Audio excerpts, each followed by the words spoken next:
A lone warrior challenges an ancient dragon whose roar shakes the heavens themselves. The arrogant swordsman recalls his past victory, considering even the gods an insignificant obstacle. The determined hero decides to skip the boring introductions and take his fate into his own hands right away. Suddenly, the boy finds himself in the midst of chaos, where he must make a choice that will change everything. In a panic, the young man realizes that he almost missed the most important step in his new life. With boundless confidence, the young man tries to give himself the most absurd and great name. The system mercilessly destroys his dreams of a legendary title, returning the guy to harsh reality. A new power awakens within the adventurer as he rises from the digital ashes. The journey begins with the appearance of a mysterious old man who offers him his first task.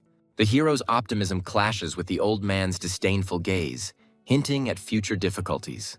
The guy's explosive nature does not allow him to tolerate humiliation, and he challenges the old man. To prove his strength, the young man receives his first, seemingly simple task to defeat the slugs. The hero looks with disdain at the cute-looking monsters, unaware of the hidden threat. Winter River, with complete confidence, takes out her first weapon from her inventory. The first blow brings only disappointment because the damage turns out to be negligible. In response to the attack, the harmless slug turns into an enraged monster. The slug's counterattack is 10 times more powerful, leaving the guy in shock. Realizing that he cannot win, the young man flees in terror.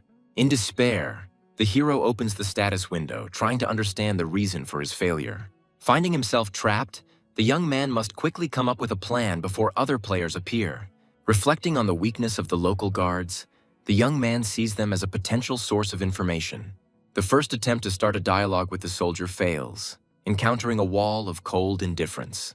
The hero begins to suspect that everyone in this village is hostile to newcomers. Soldier Cairo offers valuable information for a price too high for a newbie, testing his mettle.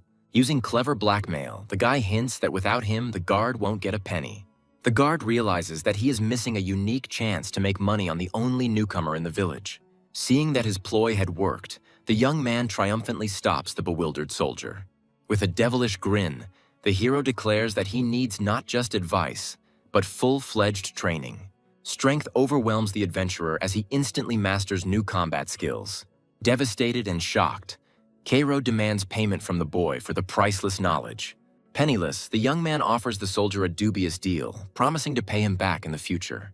Cairo's anger flares at the thought of being deceived, but the boy remains icy calm. Having agreed to the contract, the guard sets harsh conditions, threatening the hero with reprisals for failure to pay the debt. With a charming smile, the young man ups the ante, demanding equipment in addition to training. Having achieved her goal, Winter River triumphantly tries on her new armor, completely transforming. New equipment significantly increases his stats, giving him a real chance of winning. The guy realizes that even the simplest equipment in this world has its own gradation of power. Armed and confident, the hero finally decides to take revenge on the hated slug. Suddenly, the village is flooded with other players, creating chaos and crowds in the streets. Realizing that his unique advantage will soon disappear, the adventurer rushes into battle. Armed to the teeth, the hero returns to the forest to finally take revenge on his offenders. The new skill deals devastating damage, turning helplessness into pure superiority. Even an enraged slug no longer poses a threat to a dexterous and strong adventurer. The final blow puts an end to this humiliating confrontation, bringing the first sweet victory. The young man revels in his new strength, feeling how pleasant it is to have an advantage over others. Easily destroying monsters, he quickly gains experience and reaches a new level. Meanwhile, other players are desperately complaining about the invincible slimes, unable to leave the village. Winter River returns triumphantly to the headman, throwing proof of her power at his feet. The old man reluctantly admits that this daring newcomer turned out to be much more capable than the others. Having completed the task, the guy contemptuously demands a more difficult mission, considering this a warm-up. The village chief challenges them with an impossible mission to slay 10 demonic gods. The guy is stunned by the absurdity of the task, which seems impossible to complete in such a short time. The old man mocks his doubts, skillfully playing on the young man's pride and vanity. Not wanting to look like a coward, Winter River eagerly takes on the suicide quest. As a guarantee, he demands a family heirloom from the old man, understanding the danger of the undertaking. The elder happily agrees, handing him an ancient scroll that could change the course of the game. The hero's true motives are revealed. He craves not fame, but untold wealth and a bad reputation. Having accepted the task, the young man receives a powerful artifact, the scroll of the wrath of the god of fire. The first enemy on his way is an ordinary wolf whose strength is no match for his. The adventurer deals with the monster without the slightest difficulty, demonstrating his overwhelming superiority. Defeating the wolf gives him a new level, strengthening his self-confidence. However, joy quickly turns to disappointment when he finds only a measly handful of coins. Doubts overwhelm the adventurer, and he seriously considers abandoning this hopeless undertaking. A sudden system message bombards him with news of a gigantic fine for deleting his account. Realizing he's trapped, the boy casts aside his panic and accepts the challenge of a whole pack of wolves. With cold determination, the young man decides to act with restraint and methodically build up his power. Showing cunning, he lures one wolf out of the pack in order to deal with it alone. A lightning attack leaves the enemy no chance of escape. With a cruel grin, the young man enjoys his victory, realizing that there is no one to turn to for help. 2 hours later, under the cold moon, only the lonely silhouette of the victor remains among the fallen enemies. Having reached level 7, the young man is relieved to discover new equipment that will strengthen him slightly. But the peace doesn't last long, as the demonic Wolf King, a bronze-tier boss, appears before him. Having assessed the colossal difference in strength, the guy understands that his attacks are unlikely to penetrate the monster's defense. Casting aside his doubts, the hero decides to take a risk, because such a chance to use the first mover advantage only comes once. The ferocious boss rushes into the attack, intending to tear the impudent upstart to pieces. The first blow seems crushing, but reality turns out to be much more cruel. To his horror, the young man sees that he has only dealt 9 points of damage due to the wolf's incredible defense. The monster's counterbite takes away a significant portion of the adventurer's health, proving mortally dangerous. Instead of panicking, Winter River displays inhuman strength, stopping the beast with her bare hands. With complete dominance, he effortlessly takes down the boss, earning a new, unexpected title. Using a small wolf as a human shield, the hero enters into a tense confrontation with the enraged boss. Despite the insignificant damage, the young man continues his tactics, wearing down the monster and playing on its indecision. The boss's rage reaches its limit, but he is powerless against the young man's cold-blooded cruelty. After 2 hours of grueling battle, the wounded beast begins to change, accumulating dark energy. When the boss's health drops to half, he enters his second phase, becoming even more powerful. Horror grips the boy when he realizes that the rules of the game are much more complex and deadly than he thought. The new ability turns the monster into a killing machine, leaving the hero no chance. The battle becomes even more hopeless as the Wolf King's aura weakens the adventurer, depriving him of his advantages. In desperation, the boss sacrifices his kinsman, dealing a crushing blow to the hero's living shield. This cruel act plunges the monster into sadness, paralyzing him for 5 seconds and giving the boy his only chance for salvation. On the brink of death, with only a tiny amount of health left, the hero realizes that any mistake will be his last. Realizing that he cannot win head-on, the young man switches to exhausting tactics, provoking the beast into a long chase. The enraged monster pursues him, giving him no time to rest in this deadly game of cat and mouse. The battle of attrition drags on, and the adventurer doubts whether he has enough strength to last until the end.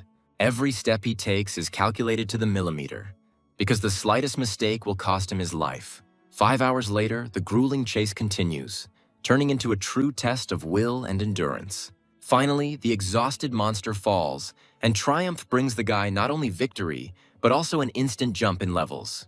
Without a second's hesitation, Winter River decides to announce her feat to the entire server, seeking universal glory. The news of the first boss kill shocks all players who still can't escape the starting location. Sudden fame brings a barrage of friend requests upon the young man, which he rejects with irritation.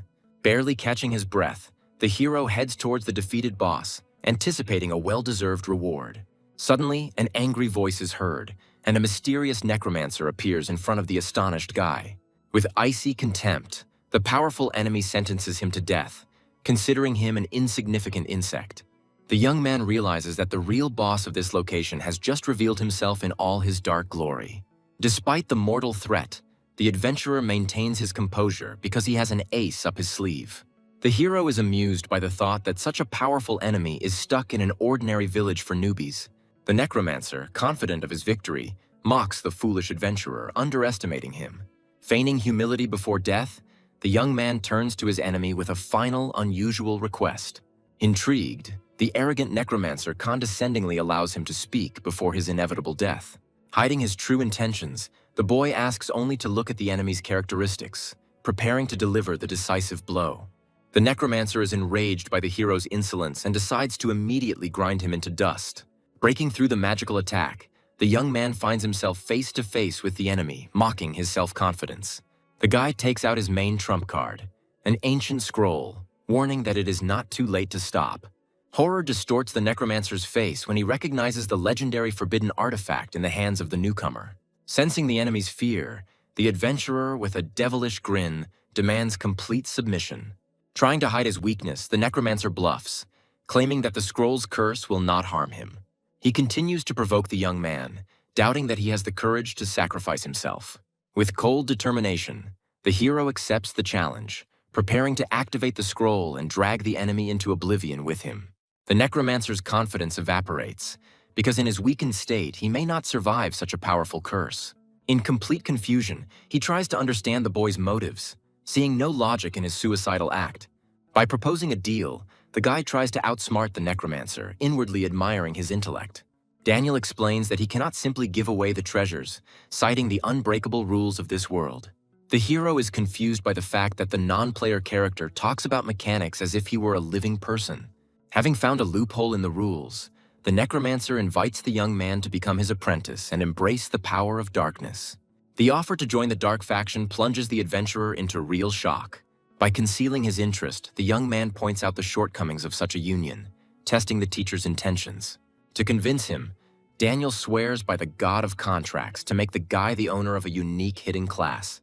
The prospects that open up amaze the hero, because the proposed role exceeds all his wildest expectations. Thoughts of a new, ruthless, and incredibly strong image finally seduce the young man. By agreeing to the deal, he embarks on a dark path, forever becoming an enemy of the light factions. The darkness consumes the hero, regenerating him into something new and powerful, changing his very essence.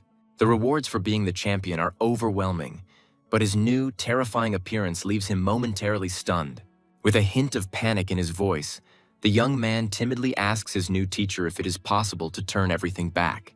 Daniel reassures his student with a grin, promising that with time he will learn to control his dark aura.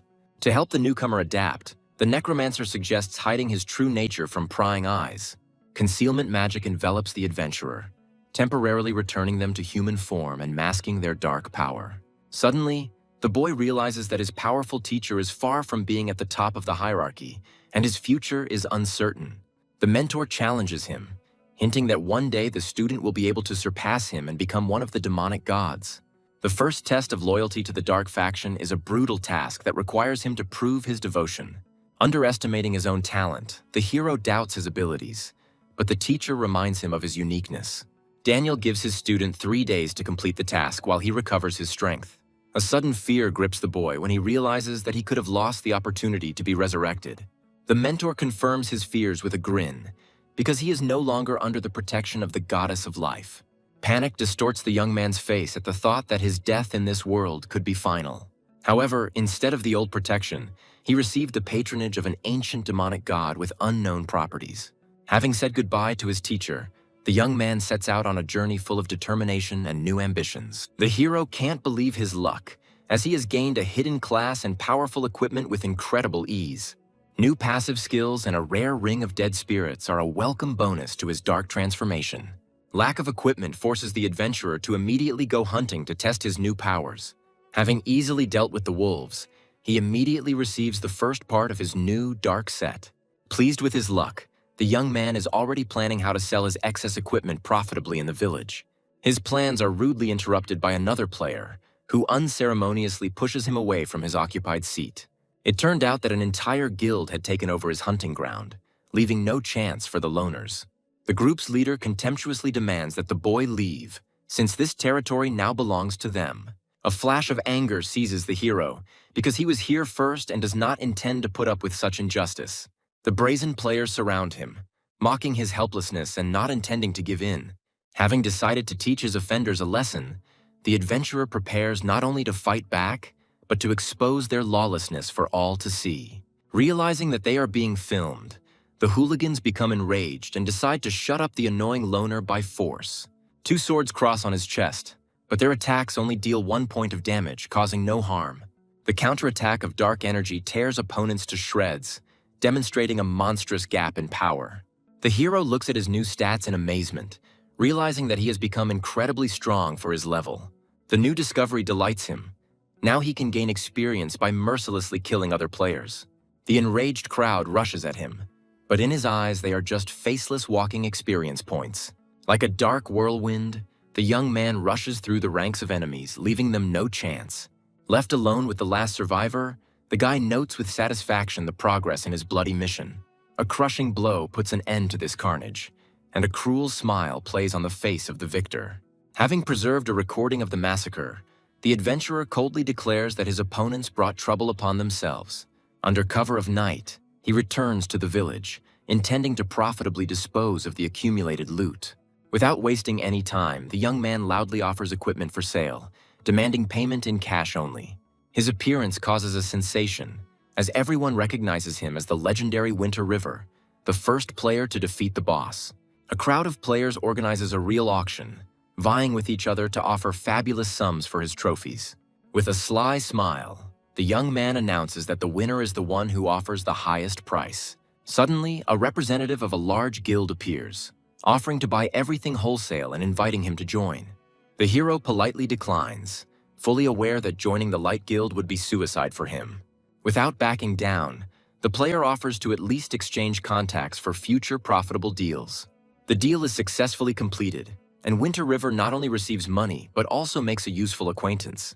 The satisfied buyer readily agrees to transfer the huge sum directly to his bank account. Taking off the virtual reality helmet, the guy returns to the real world with relief. Having sold his gaming equipment, he looks with satisfaction at his account, which has been replenished by 40,000. It's time for revenge. He uploads the video with a sly grin. Tension reigns in the guild office as an assistant reports Winter River's brazen antics to an enraged president. The challenge is thrown down. The loner not only mocks them, but also sets the scene for the decisive battle. In a fit of rage, the guild leader decides to gather all his forces in the newcomer's village to make a show of destroying the insolent man. An unheard-of reward is announced for the hero's head, 50,000 gold for each kill without any restrictions. The president explains that in this game, money is power, and he is not afraid to spend it to protect his reputation. The goal is to gather at least 100 players, because this daring loner should become a stepping stone on the path to glory. A huge army of players finally finds him, standing alone on a hill, calmly awaiting their arrival. For him, this crowd is not a threat, but only a huge amount of experience that is coming into his hands. Blinded by greed, the players rush to the attack, but the young man only grins, anticipating an easy victory. Like a dark reaper, he bursts into their ranks, and the first movement of his blade takes dozens of lives. The surviving players are horrified to realize that they are facing a real monster and fear losing their levels upon death. The group's leader tries to boost morale by promising compensation and reminding them of the rich spoils to be reaped from such a powerful enemy. The hero mockingly notes that while they dream about his equipment, he is simply farming invaluable experience on them. Mocking their pathetic tactics, he suggests they line up so he can pick them off one by one. Analyzing the composition of the enemy, the young man realizes that he is dealing with a crowd of mindless melee warriors. Even when he finds himself in a tight circle, he easily withstands their attacks, receiving only scratches. Boredom and disappointment are reflected on his face, because their pathetic blows are not even able to entertain him. After 20 minutes of grueling battle, his health finally gives out and the crowd begins to hope. Just when victory seems close, a golden glow envelops the boy. He levels up, completely healing. Panic reigns in the enemy camp, but their leader does not give up, convincing everyone that this was only a one-time reward for primacy.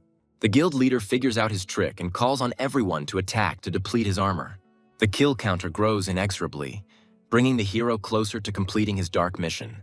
15 minutes later, the last of the 100 enemies falls, and the task is considered complete. The young man notes with satisfaction that he has finally proven his loyalty to the dark faction. But his thirst for battle and experience does not subside. He's not going to miss such a chance for easy leveling. A new wave of enemies arrives on the battlefield, but their resolve is shattered by his invincible might. His health is running low again, and players blinded by greed are already preparing to divide up his gear. Once again, a golden glow envelops him, and the new level gives him back all the strength to continue the slaughter. With a mad grin, he taunts his enemies, hinting that their pitiful efforts won't even be enough to break his armor. Confusion and horror reign among the enemy. No one can understand how he manages to gain experience for killing players. He kills their fighting spirit with a caustic taunt, shaming them for their cowardice, which will be seen by the entire internet. The guild leader is in despair and can't believe that the reward for the first boss has given him such a monstrous advantage. Having admitted complete defeat, the commander gives the order to retreat, unable to resist this monster. With triumph in his voice, the young man bids farewell to the losers, promising that he will be the one to laugh last. The victory earned him 2 levels, but he understands that killing such weak players will no longer give him much experience. To his surprise, he finds that his evil level has remained at 0. It seems that factional warfare is not considered a sin. A sudden alarm interrupts his thoughts. His new teacher is on the verge of death. Realizing that he is trapped in the newcomer village, the adventurer desperately rushes to the mountains in search of a way out. Meanwhile, in the gorge, a powerful priest of light corners the weakened necromancer Daniel. The priest eagerly anticipates the reward for the necromancer's head, which will open the way for him to the highest ranks in the church. The priest of light revels in his triumph, having spent months tracking his prey. Even on the brink of death, Daniel does not lose his composure and boldly looks the enemy in the face. Winter River suddenly appears on the battlefield, surprised to meet the old man from the village. The elder turns out to be a powerful pyromancer, whose true power is hidden from the eyes of ordinary players. Sensing a dark aura, the priest looks at the boy with disdain, while he innocently denies his involvement in evil. The pyromancer sees them both as easy prey that will bring him glory and honor in the church. The appearance of the apprentice completely ruins the necromancer's chances of victory, dooming him to certain death. Realizing the hopelessness of the situation, Daniel offers his student the only escape plan. Looking reproachfully at the mentor, the young man suddenly hands him the very scroll he received from the headman. With feigned indignation, he declares that he will not risk his life without a worthy reward and quest. The necromancer, touched by his offer, gives him an official quest with a generous but as yet unknown reward. With complete confidence, the young man stands up to defend his unreliable teacher, preparing for battle. The pyromancer is furious that these two dare to ignore him and make plans right under his nose. Threatening with a scroll, the hero demands that the priest of light not move, otherwise he will not hold back. The old man panics and realizes that he himself gave this boy a weapon that could destroy him. With a devilish grin, the adventurer opens the scroll, declaring that it was created especially for the likes of the priest. A powerful spell unleashes a fire demon that descends upon the shocked pyromancer. Taking advantage of the moment, Daniel begins a teleportation ritual to escape the deadly trap. At this time, all players of the Light faction receive notification of Winter River's betrayal and declare a hunt for him. Having successfully escaped, the young man and his mentor find themselves on the Plain of Storms, where new dangers await them.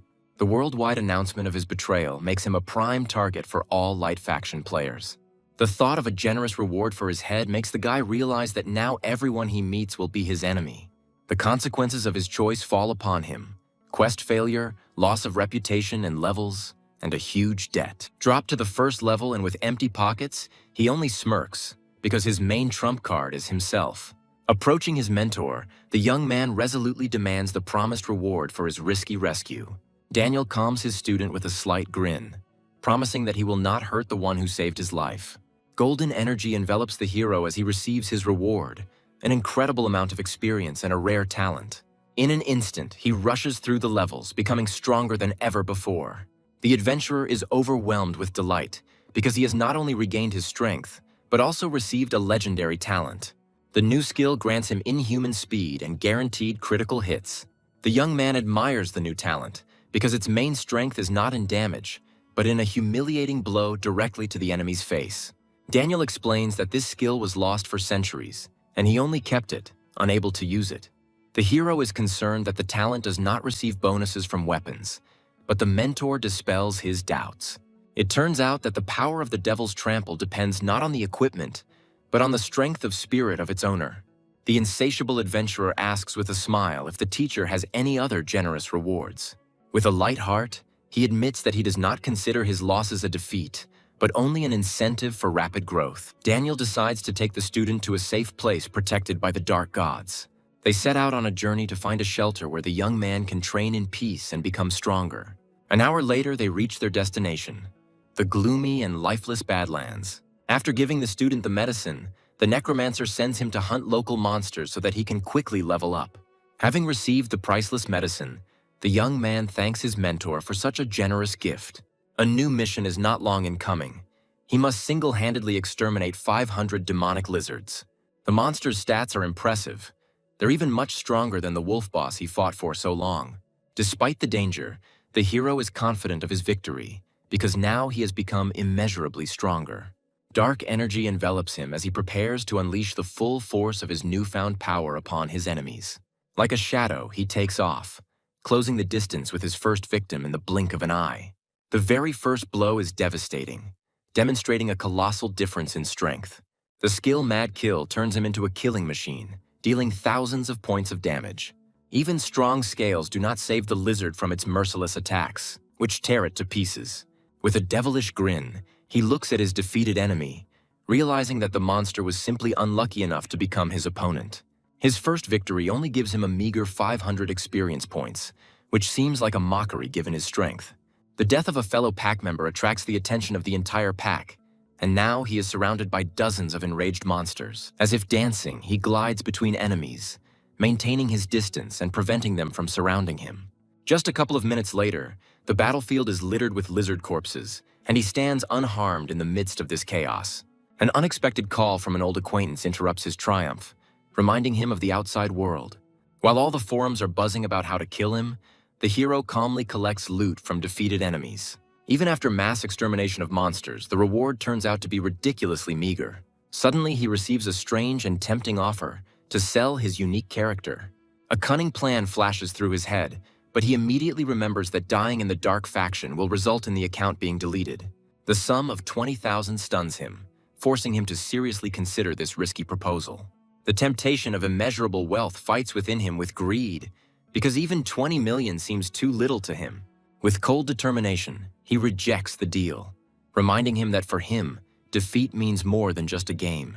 His interlocutor warns him of a constant threat, as the entire server will hunt him for such a reward.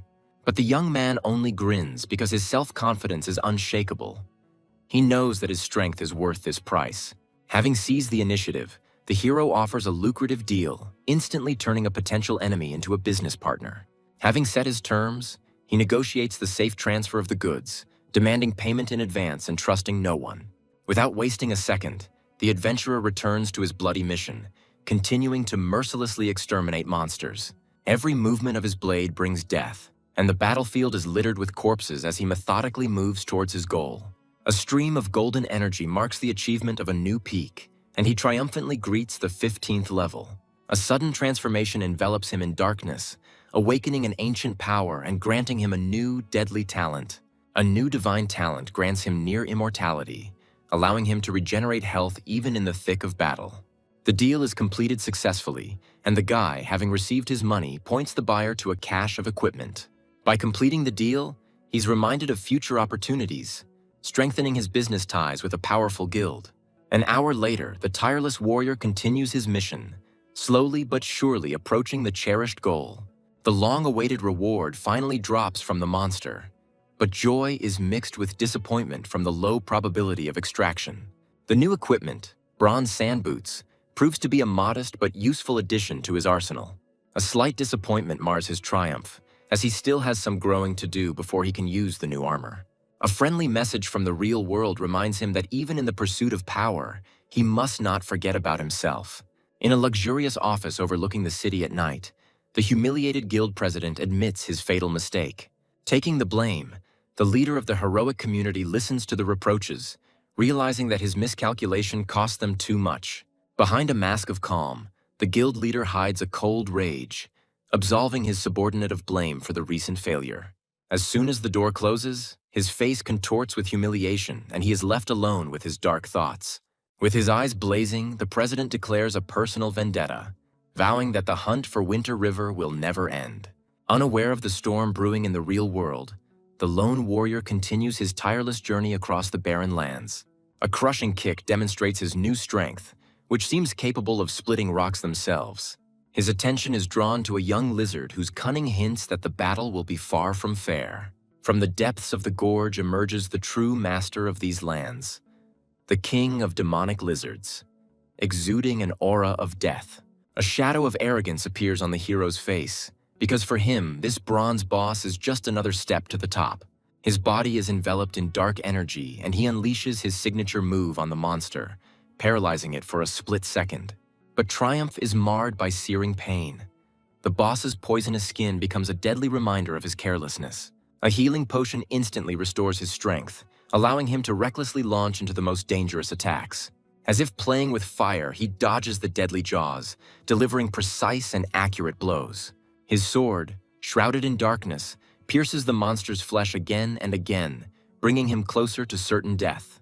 The final blow puts an end to this battle, and he looks at the fallen beast in triumph. The boss's body disintegrates, leaving behind a cloud of digital particles in the anticipation of victory. The long-awaited reward exceeds all expectations. A whole rain of silver coins showers him. Among the treasures, he finds strong armor and a powerful staff, each of which has unique properties. Disappointment is mixed with excitement, since most of the trophies are still beyond his level, and the staff is completely useless. Without wasting any time, he contacts his business partner, offering him a new batch of valuable equipment. Like an experienced salesman, he convinces the buyer of the value of the goods, asking him to name a fair price himself. The terms of the deal are accepted, and he, without wasting any time, demands immediate payment and the dispatch of a messenger for the goods. 100,000 earned in a couple of days only strengthens his belief in the limitless potential of this virtual world. The mission is almost complete, and he decides to finish off the last monsters to report to his mentor. Like a machine, he continues to exterminate lizards, and each kill brings him closer to a new peak. The long-awaited 16th level is finally reached, and he triumphantly tries on his new boots. Now he is fully equipped, and his self-confidence grows with every minute he spends in this world. Returning to reality, he feels hungry and decides to rest a little before new achievements. A message from an old friend makes him smile. It seems his gaming fame has reached the real world. An unexpected meeting with a childhood friend brings with it not only memories, but also a tempting offer. The secret is out. His friend is offering him not just a job, but a dizzying career as a professional player. A friend offers him a unique chance to join a professional studio that is preparing to blow up the world of eternity. To his surprise, the guy calmly refuses, preferring his own path to the top. Trying to convince him otherwise, his friend describes all the benefits of a stable job, a high salary, insurance, and a pension. Even the promise of earnings exceeding 10,000 cannot shake his determination. With an awkward smile, the young man explains that it's not about money. He simply prefers to work alone. A sudden revelation strikes his friend. He realizes that he has long been immersed in this virtual world. The hero speaks with delight about eternity, calling it a second world, so realistic and skillful it is. When asked about his game name, he only smiles mysteriously, preferring to keep his identity a secret for now. With a sly grin, he thinks that revealing his name now would be tantamount to suicide. The friend, sensing that he is hiding something, begins to suspect that he is being followed in the game, but is immediately distracted by something else. Leaning closer, the friend shares the main secret. Rumors of a secret area for the most powerful players. The secret turns out to be even deeper.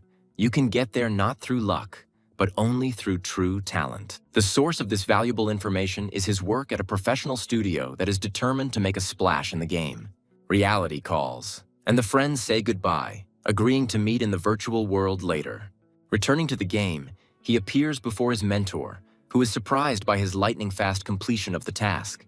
With feigned disgust at the endless grind, the young man impatiently demands his well-deserved reward. Daniel reassures him with a fatherly smile, promising that he will never hurt his students. The generosity of the reward is staggering. The huge amount of experience and the rarest ring of storage exceed all his expectations. A stream of golden energy once again lifts him to new heights, instantly raising him to level 17. He looks with delight at the new silver ring, which is not only valuable but also incredibly useful for any player. Wanting to learn more about the world, the young man asks his mentor about talents and their origin. Daniel is surprised by his curiosity, since most players don't even think about it at such an early stage. He explains that talents are not a gift from above, but a reward for passing a special test in a secret space. A whole hour to choose from seems like a generous offer, but most of the talents turn out to be completely useless. As an example, he cites the legendary talent Heart of the Sword, which increases damage by a whopping 80%. When the student suggests that it is an S-rank talent, the mentor only smiles condescendingly. With reverence in his voice, he reveals the truth. Sword Heart is a talent of the highest SS rank. It turns out that in this world there is a whole hierarchy of ranks, and those who hold the highest ranks can be counted on the fingers of one hand. With a slight grin, Daniel reminds his student that his own S-rank talent is also incredibly rare. When asked how to become as strong as the inhabitants of this world, the mentor gives a simple but profound answer. Strength is more important than level. Daniel promises to reveal all the secrets as soon as the student is strong enough to accept them. The time has come for the most important thing: receiving the promised protection of the demonic gods. Delight and impatience overwhelm the young man, because he is about to learn the secret that will replace his resurrection. The necromancer begins the ritual, calling upon the great demonic god and vouching for the loyalty of his apprentice. Dark energy envelops the hero, transforming him and granting him a new, previously unseen ability. To his surprise, instead of immortality, he receives only the ominous title of Fallen for betraying the light. But disappointment turns to triumph when he realizes that this title will double his health and turn him into a real boss. An explanation of the game mechanics reveals a cruel truth. The immortality of players upsets the balance of this world. To even the playing field, dark faction bosses like him become stronger with each death at the hands of players. With a devilish grin on his face, he admits that he is shocked, because now he is not just a player, but a real threat to the entire server. Now healed, Daniel decides they no longer need to hide and leads the apprentice to their new hideout. With a mysterious smile, he hints that his role in this world is much more significant than it seems at first glance. They climb up a sheer cliff face, and a system notification informs them of their arrival in the City of Darkness. As if on command, the great gates swing open, welcoming the return of their long-absent leader. The truth is revealed. His humble mentor turns out to be the powerful ruler of an entire city. Thoughts are swarming in the young man's head, because he does not understand how the boss of the Dark Gold level could found a first-level city. It turns out that settlements in this world are divided into 6 levels, and conquering the main city is the key to world domination. The undead army greets their lord with reverence, rejoicing at his long-awaited return. Among the guards, he notices a powerful undead knight, a gold-tier boss who turns out to be the deputy chief. Bowing respectfully, the deputy greets his master, demonstrating absolute loyalty and devotion. Anxiety grips the young man, as he realizes that even with such powerful allies, their city remains vulnerable. The city's ruler shows respect to his subjects, thanking them for their loyal service and assistance. Daniel proudly introduces his new apprentice, officially inducting him into the highest circles of the City of Darkness. The powerful undead knight immediately senses the boy's immense potential, recognizing his dangerous and evil aura. The thought of the legendary strength of the Dark Swordsman gives the hero confidence, because in history, there has never been a weak one. Left alone with his mentor, the young man prepares for a serious conversation about the future and the dangers. The city's location in the heart of enemy territory makes the adventurer seriously concerned about their survival. Daniel declares with cold determination that death is but a small price to pay for unlimited power. Fear for his life wars within him with the realization that even the dark faction has its outcasts and internal strife. He recalls his past gaming experience with irony, realizing that he once again found himself among a tribe of rowdies and outcasts. Daniel explains that in this world, living beings instinctively fear the undead, making them outcasts. He is ready to drag the student into hell with him, but first he wants to give him all the benefits of his position. A global war between factions is looming, and now is only the calm before the storm. As the city's leader, he has vast resources and intends to invest them all in training his successor. The mentor's sincere concern amazes the young man, and he begins to doubt whether he is a simple NPC. Unable to simply give him equipment, Daniel offers him a new, dangerous mission. The disciple was surprised, because he thought that living beings attacked by demonic energy would become part of the dark faction. It turns out that such creatures lose their minds and attack everyone indiscriminately, posing a threat to all living things. The mentor reminds him of the Dark Swordsman's bad reputation and warns him against attracting unnecessary attention. The new mission is to exterminate 500 demonic rats, and the hero, full of determination, sets out to find their lair. In search of information, the young man turns to a random skeleton soldier, unaware of the awkward situation. To his surprise, the skeleton turns out to be a girl who is outraged by such familiar treatment. Realizing his mistake, he sheepishly apologizes and, after paying a compliment, receives the information he needs. Personal and completely inappropriate details from a new acquaintance leave him speechless. Having found the lair, he freezes in amazement before the countless horde of rats with glowing eyes. The monster's stats are impressive. Each mouse is a formidable opponent in its own right. Fear grips him, as he understands that one attack will provoke the entire pack against him. But instead of the expected aggression, the rats suddenly begin to run away in panic, sensing his aura. He realizes with surprise and delight that his evil aura acts as a repellent to monsters. Not wanting to let easy prey go, he gives chase, preparing to unleash his most powerful blow on them. A powerful blow shakes the earth, and like a predator, he rushes towards his fleeing prey. With a grin on his face, he turns the hunt into a bloodbath, because the fleeing enemies pose no threat to him. An hour later, the tireless warrior continues his grind, and each kill only fuels his thirst for battle. 2 hours later, among the mountains of corpses, he finally finds his first rare reward. Disappointment hits him again as the new bracers require level 20 to use. A sudden system message interrupts his thoughts, announcing the first player to receive a talent. This news takes him by surprise. He didn't expect that anyone could overtake him in this race for power. The mass extermination of rats does not go unnoticed, and his actions awaken the wrath of a powerful boss. From the depths of the earth emerges the demonic Mouse King, a silver-tier boss with monstrous stats. Despite the terrifying numbers, he maintains his composure, as his own level and skills are hidden from the enemy's eyes. Determination burns in his eyes. He will not allow anyone to steal his glory as the first silver-tier boss killer. The giant mouse rushes forward with a deafening squeal, intending to crush the insolent creature. The new talent, Devil's Trample, proves its effectiveness once again, momentarily paralyzing a powerful enemy. Even with double health, he understands that without constant healing, he cannot withstand such power. His sword, shrouded in darkness, strikes the boss again and again, dealing colossal damage.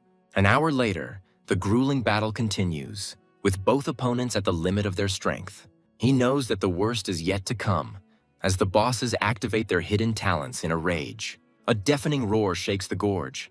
The Mouse King goes berserk, calling on his horde to help.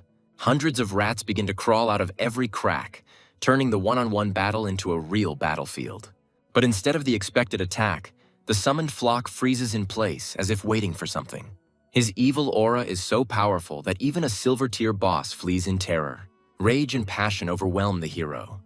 He will not allow his prey to simply leave and deprive him of his glory. By clinging to the tail of the fleeing monster, he does not give it a single chance of salvation.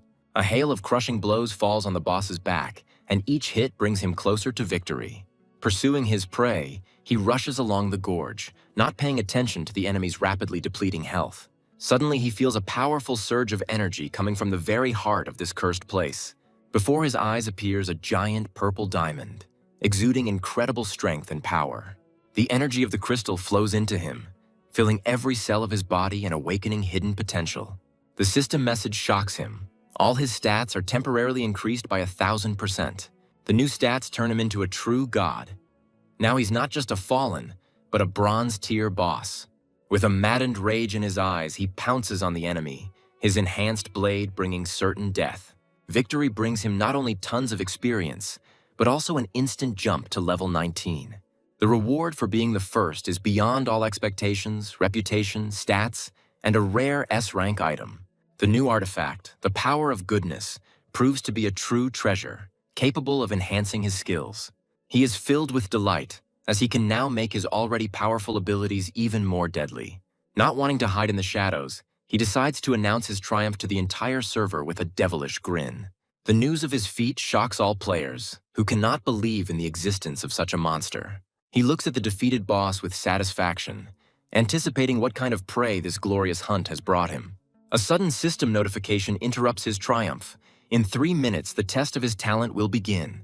Excitement and anticipation flash in his eyes as he prepares for any challenge this world throws at him.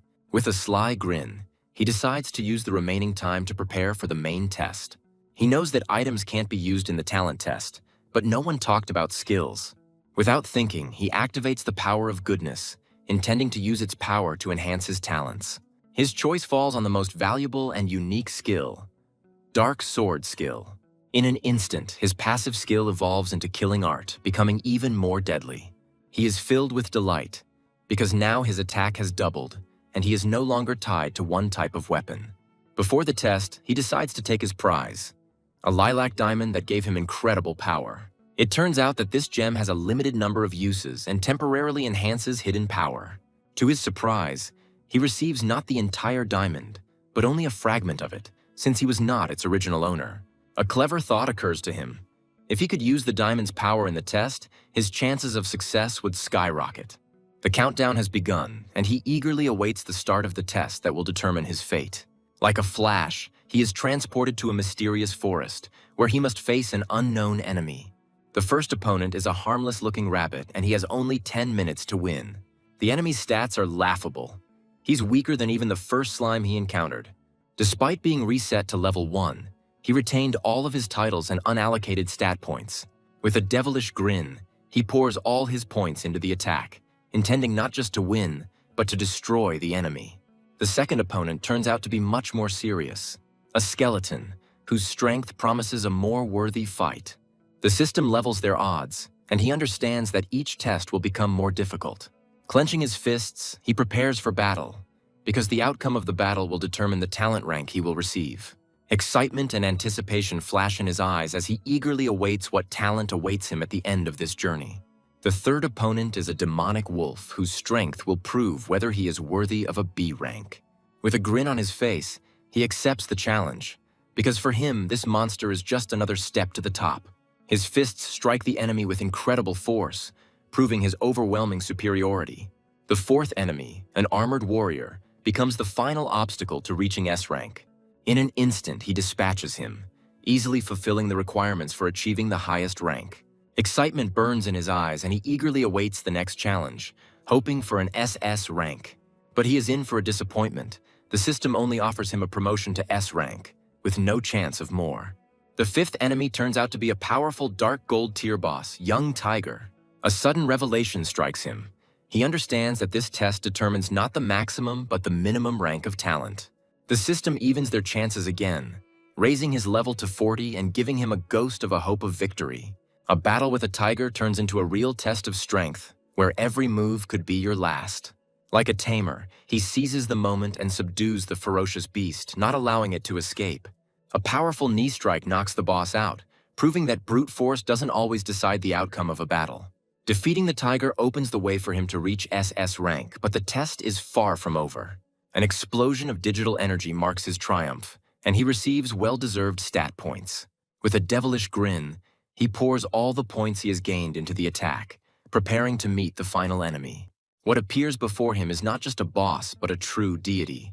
The Water Kilin, exuding an aura of primordial power. Shock and disbelief are reflected on his face, because he did not expect the test to be so difficult. The system intervenes again, raising its level to 50th and returning it to its original state. With a new level comes new power. But will it be enough to defeat a divine-ranked creature? A new 600 attack and a 100% boost from his talent give him confidence in an easy victory. The boss's stats are astounding. Even at level 1, he possesses power that exceeds all imaginable limits. His appearance in the talent test is an event that could even affect the real world. Fear grips him, as he understands that even at level 50, his chances of winning are slim. The most frightening is the last talent, which hints at unknown and deadly curses. The boss's first attack, a powerful stream of water, hits him, forcing him to retreat. Even after dodging, he feels pain pierce his body from contact with divine energy. Shock and disbelief are reflected on his face, as he cannot believe the colossal damage from a normal attack. The second hit sends him flying back, and he looks at his rapidly depleting health bar in horror. As if toying with him, Kilin prepares its next move, gathering a sphere of pure water energy in its mouth. Despair overwhelms him as he understands that defeat is inevitable and he can only rely on S-rank talent. But instead of giving up, he challenges fate itself, looking into the eyes of a divine being. With a cheeky grin, he reminds Keelan that not only gods but also humans have innate control over the elements. His words cause the divine beast to burst into a fit of rage, and its hatred towards him increases 1,000-fold. Fear pierces him because he understands that the next blow will be his last. At this critical moment, a new hidden power of the Dark Swordsman awakens within him. An uncontrollable flow of dark energy explodes from within, and he struggles to control this destructive power. For a normal player, this skill would be suicide, but for him, it becomes a divine gift. Realizing he only has one life, he accepts his fate and prepares to start over if he fails. Enveloped in dark flames, he is reborn, ready to challenge the god and prove that even a mortal can surpass the immortals. The surprised Keelan wonders where a mortal could get such powerful dark power. The shock on the hero's face turns to a devilish grin as he offers a deal. Defeat in exchange for knowledge. Scornfully rejecting his offer, the divine beast prepares for the decisive attack. A new surge of strength allows him to use Devil's Trample again, stunning the enemy for a moment. A hail of crushing blows falls upon Keelan, and he is surprised to recognize the talent lost in time. With a mocking voice, the young man reminds him that not only gods but also people have hidden abilities. In response to his insolence, Keelan activates its forbidden power, turning the battlefield into a raging ocean. Fear grips him, as he realizes that now he will have to fight not only the boss, but also an entire army of sea monsters. Not wanting to drag out the battle, he rushes to attack, but is immediately caught by one of the creatures. The sea snake's venomous bite is the final straw. His health is now draining with every second. Despite the mortal danger, he maintains his composure, confident that his regeneration will save him. As if playing with him, the sea creatures only lightly nibble him without causing serious damage. In a fit of rage, he rushes at Keelan, desperately trying to end this grueling battle. Jumping onto the back of the divine beast, he begins to beat it with his bare hands, driving it into a frenzy. With a mad grin, he reminds him that Keelan is a symbol of good luck, and he should be happy to see them again. Rage and humiliation overwhelm the divine being, who cannot believe such insolence from a mortal. He just smirks because his clever tactic worked. He simply distracted the enemy while his skills recharged. Suddenly a voice comes from the heavens, calling Keelan to calmness and wisdom. Shock and bewilderment are reflected on his face because he understands that higher powers are watching their battle. Ignoring divine intervention, he decides to continue the fight, as his goal is victory at any cost. Like a shadow, he glides through the water, dodging attacks and waiting for the perfect moment to strike. He manages to interrupt one of Keelan's spells, but this is not enough for victory. A giant wave, like a shark, crashes down on him and he knows this is the end. The blast of water throws him back, and he barely stays on his feet, ready for the last fight. But instead of death, triumph awaits him. He wins, and as a reward, he receives 10 characteristic points. A mysterious voice from heaven praises him, but warns him that he has taken the wrong path. With a devilish grin, he replies that the light faction is not suitable for him because he was born for darkness. The voice predicts their future meeting, but he hopes that it will be a meeting of allies, not enemies. The test is over, and now he must make the most important choice in his life: choose his talent. Disappointment overshadows his victory as he realizes that he never got a chance to obtain an SS-rank talent. He finds himself in a crystal cave where he must choose his talent from hundreds of glowing spheres. The very first talent, Solid Rock, turns out to be a powerful passive skill that increases defense by 20%. But he understands that real strength is not in defense, but in the ability to withstand blows and strike back. He rejects this path with a grin, because for him, the best defense is an attack. He knows that without a powerful attack, even the strongest tank is doomed to defeat in a protracted battle. His choice is obvious. He prefers extreme damage, which will perfectly complement his hidden skill. The abundance of talents is blinding, and he understands that a whole hour will not be enough to study them all. As he flies past the spheres, he catches glimpses of other talents, each unique in its own way. Disappointment and anger overwhelm him, as all the talents around him turn out to be only A rank. In desperation, he rushes deeper into the cave, refusing to believe that he won't even be given a chance to obtain an S-rank talent. Time passes, and he still can't find anything worthy among the endless sea of A-rank talents. Suddenly, one of the spheres flashes with a bright light, and he realizes with surprise that he has found something special. He gains control of the S-rank talent Immortal, which grants him incredible regenerative abilities. The excitement turns to mild disappointment, as this talent perfectly complements his death force, but does not increase his damage. Realizing that he might not find anything better, he decides to hold on to this talent for now, continuing his search. The minutes fly by, and he dives deeper and deeper into the crystal cave, not losing hope for a better find. And then, among hundreds of identical spheres, he sees it. The one and only S-rank talent sphere. With a sinking heart, he extends his hand to her, realizing that his entire future destiny depends on this choice. The new talent, Madness, is a double-edged sword, reducing defense but granting a massive attack boost in return. Without a second's hesitation, he accepts his choice, because for him, risk is his middle name, and madness is a way of life. Dark energy envelops him, and he triumphantly embraces his new special talent, Madness. He says goodbye to the cave with a slight sadness, regretting only that he never saw the legendary SS rank talent. A sudden system message stuns him.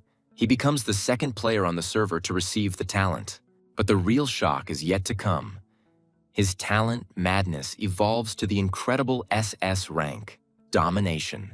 The test is over, and he prepares to return to the real world, full of excitement and anticipation. Returning to the gorge, he hears the frightened squeaks of the rats, who are still afraid of his dark aura. He eagerly opens the status window to take a look at his new, improved talent. Domination ends up being a pure and simple 50% attack increase, with no negative effects. With a devilish grin, he realizes that his new talent is much stronger than even the legendary Swordheart. In a fit of euphoria, he thanks the system for such a generous gift and immediately remembers the forgotten loot from the boss. A golden glow illuminates the cave, and he looks with delight at the mountain of equipment dropped by the boss. Meanwhile, the first player to receive the talent is bragging about his achievement on the forum, unaware of the real monster. Back in reality, he reads with a grin the rave reviews that only an A-rank talent received. He thinks with disdain that speed is nothing in the face of absolute crushing force. Full and satisfied, he prepares to return to the game to continue his journey to the top. Returning to the gorge, he notes with satisfaction that the mission of clearing the area of rats has finally been completed. The reward for killing the boss turns out to be truly royal: 3 silver rank items and a mountain of coins. Disappointment overtakes him again, because he lacks several levels to use the new equipment. Not wanting to wait any longer, he decides to immediately try out his new divine talent in action. With one blow, enhanced by domination, he deals monstrous damage, wiping out an entire crowd of monsters. His new power amazes even himself, and he finds it hard to believe his own potential. With a devilish grin, he decides to announce his new achievement to the entire server, wanting to sow chaos. The news of the SS rank talent shocks everyone, and the players cannot believe such injustice. Rumors of his incredible luck and strength spread across the continent, causing envy and bewilderment. An old acquaintance, the dragon, congratulates him, but there is a slight shadow of suspicion in his words. Modestly accepting the congratulations, he jokes that he was just lucky, but the dragon is not so simple. Having decided to share the secret, he understands that not only will it not harm him, but it will also help strengthen his position. The secret turns out to be simple. The chance of obtaining a high-ranking talent depends on the strength of skills and class growth stars. But even knowing this, getting an SS-class talent is almost impossible due to the incredible difficulty and requirements. Most players, even the richest and most persistent, eventually settle on S-rank talents. The sudden arrival of 100,000 yuan into his account leaves him completely perplexed. Gratitude for the valuable information is mixed with admiration. His interlocutor turns out to be an incredibly experienced player. He decides to cheat a little by downplaying his true abilities and only talking about 4 growth stars. But his lie has unexpected consequences. The dragon announces to the entire server about the creation of a new guild. An advertisement to the whole world costs a fortune, and he understands that his interlocutor is a real rich man. With a devilish grin, he realizes that his humble lie about the 4 stars was the reason for such generosity. At this time, the dragon and his people are discussing the growth stars, believing that 4 stars are just an attempt to save face. The condescending smile on his face suggests that he did not believe in the modesty of his new acquaintance. News of 4 rising stars at Winter River spreads among his people, causing shock and disbelief. For them, 4 stars is an unattainable peak, and they cannot believe that someone could achieve this. The dragon understands that raising growth stars is the key to success, and the difference in power will only grow. Not wanting to be left behind, he decides to focus on his unique class and asks for help in gathering information. The mission is complete, and the hero, having reached level 20, can finally wear the armor dropped by the Lizard King. Returning to his mentor, he shocks him with his incredibly increased attack power. Smiling modestly, he hides his true talent, because it is more advantageous for him to have everyone think that he was just lucky. Daniel looks in amazement at the student whose strength has surpassed his wildest expectations. Without insisting on revealing the secret, he offers him to choose any equipment as a reward. Shock and disbelief are reflected on the young man's face, because he did not expect such generosity from his mentor. He accepts the gift with gratitude in his voice, realizing that his teacher is truly putting all his resources into it. Holding the new weapon sheepishly in his hands, he asks for one last favor, to lower the level requirements. With a satisfied grin, the mentor hands his student a weapon that perfectly suits his fighting style. The reward for completing the mission turns out to be generous: a ton of experience and a mysterious gift sphere. A flow of golden energy lifts him to a new level, bringing him one step closer to the top. The sphere turns out to be not just a gift, but a sign of care from the teacher, capable of reducing equipment requirements. Burning with impatience, he prepares to use the artifact to finally take control of his new power. The choice is obvious. He decides to use the sphere on the most powerful weapon, the Mouse King's sword. The level requirements instantly drop, and he triumphantly takes up the blade that was recently inaccessible to him. But his ambitions know no bounds, and he decides to use another, more valuable artifact to improve his new weapon. Daniel looks at the blessing sphere in shock, not understanding where his student got such a rare treasure. With his mentor's approval, he activates the sphere without hesitation, preparing to transform his sword into a true work of art. Like an alchemist, he envelops his sword in a golden glow, preparing to transform it into something entirely new. His sword evolves to gold rank, gaining not only an attack boost but also the precious lifesteal effect. Delight fills him, because now he holds in his hands a weapon worthy of a true king. Adding up all the bonuses, he realizes that his attack has reached a completely new transcendental level. The new title of Dark Master and the title of Silver Tier Boss become the crowning achievement of his meteoric rise. He looks at his new stats with a devilish grin, doubting anyone could survive his blow. The Dark Master title grants him a monstrous health boost that will increase with each new level. Modestly accepting praise from his mentor, he understands that all his achievements are the result of his own efforts and talent. Despite his incredible attacking power, Daniel points out his main weakness: low defense. Not content to rest on his laurels, he looks forward to his next mission, ready for new challenges. A new threat looms over the City of Darkness. Insidious adventurers from the Light faction are already close. Daniel gives his apprentice an order to track down and destroy his enemies, proving his loyalty. The young man accepts the mission with delight in his eyes, because killing players is the fastest way to level up. In preparation for battle, he asks his mentor for a couple of elixirs to give him an advantage in combat. But the freebie is over. Now you have to pay for the precious potions, albeit with a generous teacher discount. He gratefully accepts his purchase, realizing that these elixirs could save his life. The price is exorbitant, even with a discount. The elixir of life costs a fortune, which seems like a real robbery to him. With a heavy heart, he spends almost all of his savings, realizing that without these potions he cannot survive. Having gathered everything he needs, he sets out on his first real mission as the Dark Master. But an unpleasant surprise awaits him. On his way, he meets not just a player, but a rider on a mighty dragon. The dragon, perplexed, asks his master what has caught his attention. The rider senses a powerful dark aura, but writes it off as an illusion, as such powerful demons don't live here. Not wanting to be distracted from his mission, he orders the dragon to continue on its way, leaving his doubts behind. He looks with envy at the retreating dragon, dreaming of the day when he himself will be able to ride such a creature. Suddenly, he finds himself being tracked. The master of deception, an aspiring thief, is close. The thief looks at his target in horror, realizing that Winter River is not just a player, but a true Silver Tier boss. He watches his victim's reaction with a grin, anticipating what decision he will make. Coming out of the shadows, he asks with contempt why this stupid adventurer is pursuing him. The thief is speechless, as he cannot believe that players can have such different and powerful titles. He desperately tries to find a logical explanation, but all the facts point to the fact that this is not an NPC, but a real monster player. A determined thief tries to understand his target's intentions, not knowing what awaits him. Blinded by greed, he remembers the fabulous reward for his head, which would drive anyone crazy. With contempt in his voice, the hero challenges, and his blade instantly ends the insolent man's life. Respawning in the city, the thief looks at the system message in horror, not believing the monstrous damage. Shock and disbelief give way to the realization that this was not a special attack, but just an ordinary blow. Realizing that he cannot cope alone, he decides to send the coordinates of his target to all his allies. The news of a player with over 10,000 attacks shocks the entire guild, as it seems impossible. Meanwhile, the hero decides not to linger in place, because he knows that soon an entire army will come for him. Fear pierces him, because he understands that even with his strength, he will not be able to resist the forbidden curses.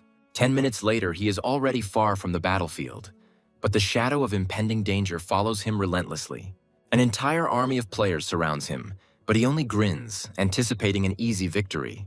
He looks at the crowd with cold confidence, realizing that for them, who have not yet received their talents, he is invincible.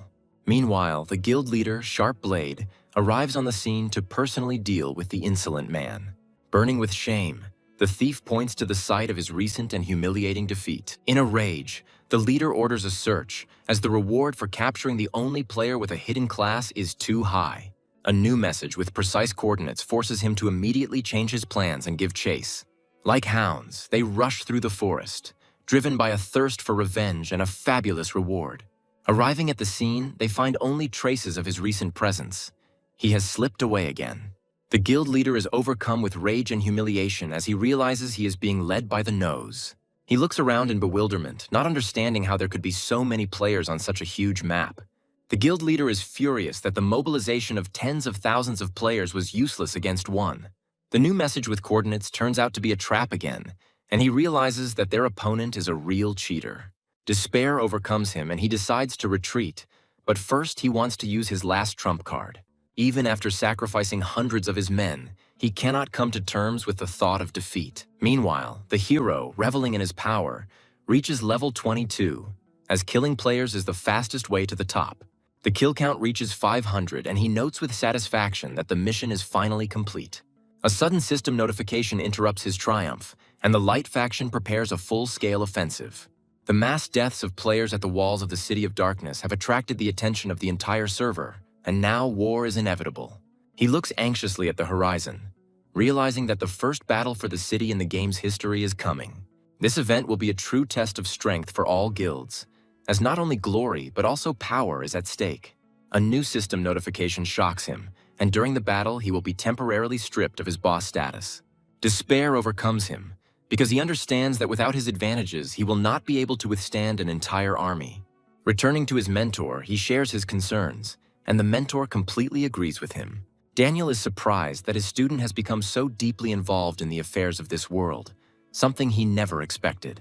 The mentor's strange words once again make him doubt whether he is a simple NPC. With fatherly concern, Daniel promises to help him overcome his limitations and be saved when the time comes. He explains that he is not afraid of death, because it will not be the end for him, but a kind of liberation.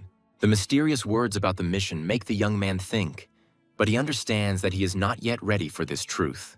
With cold determination, the mentor tells him not to worry, because in the future he will understand everything.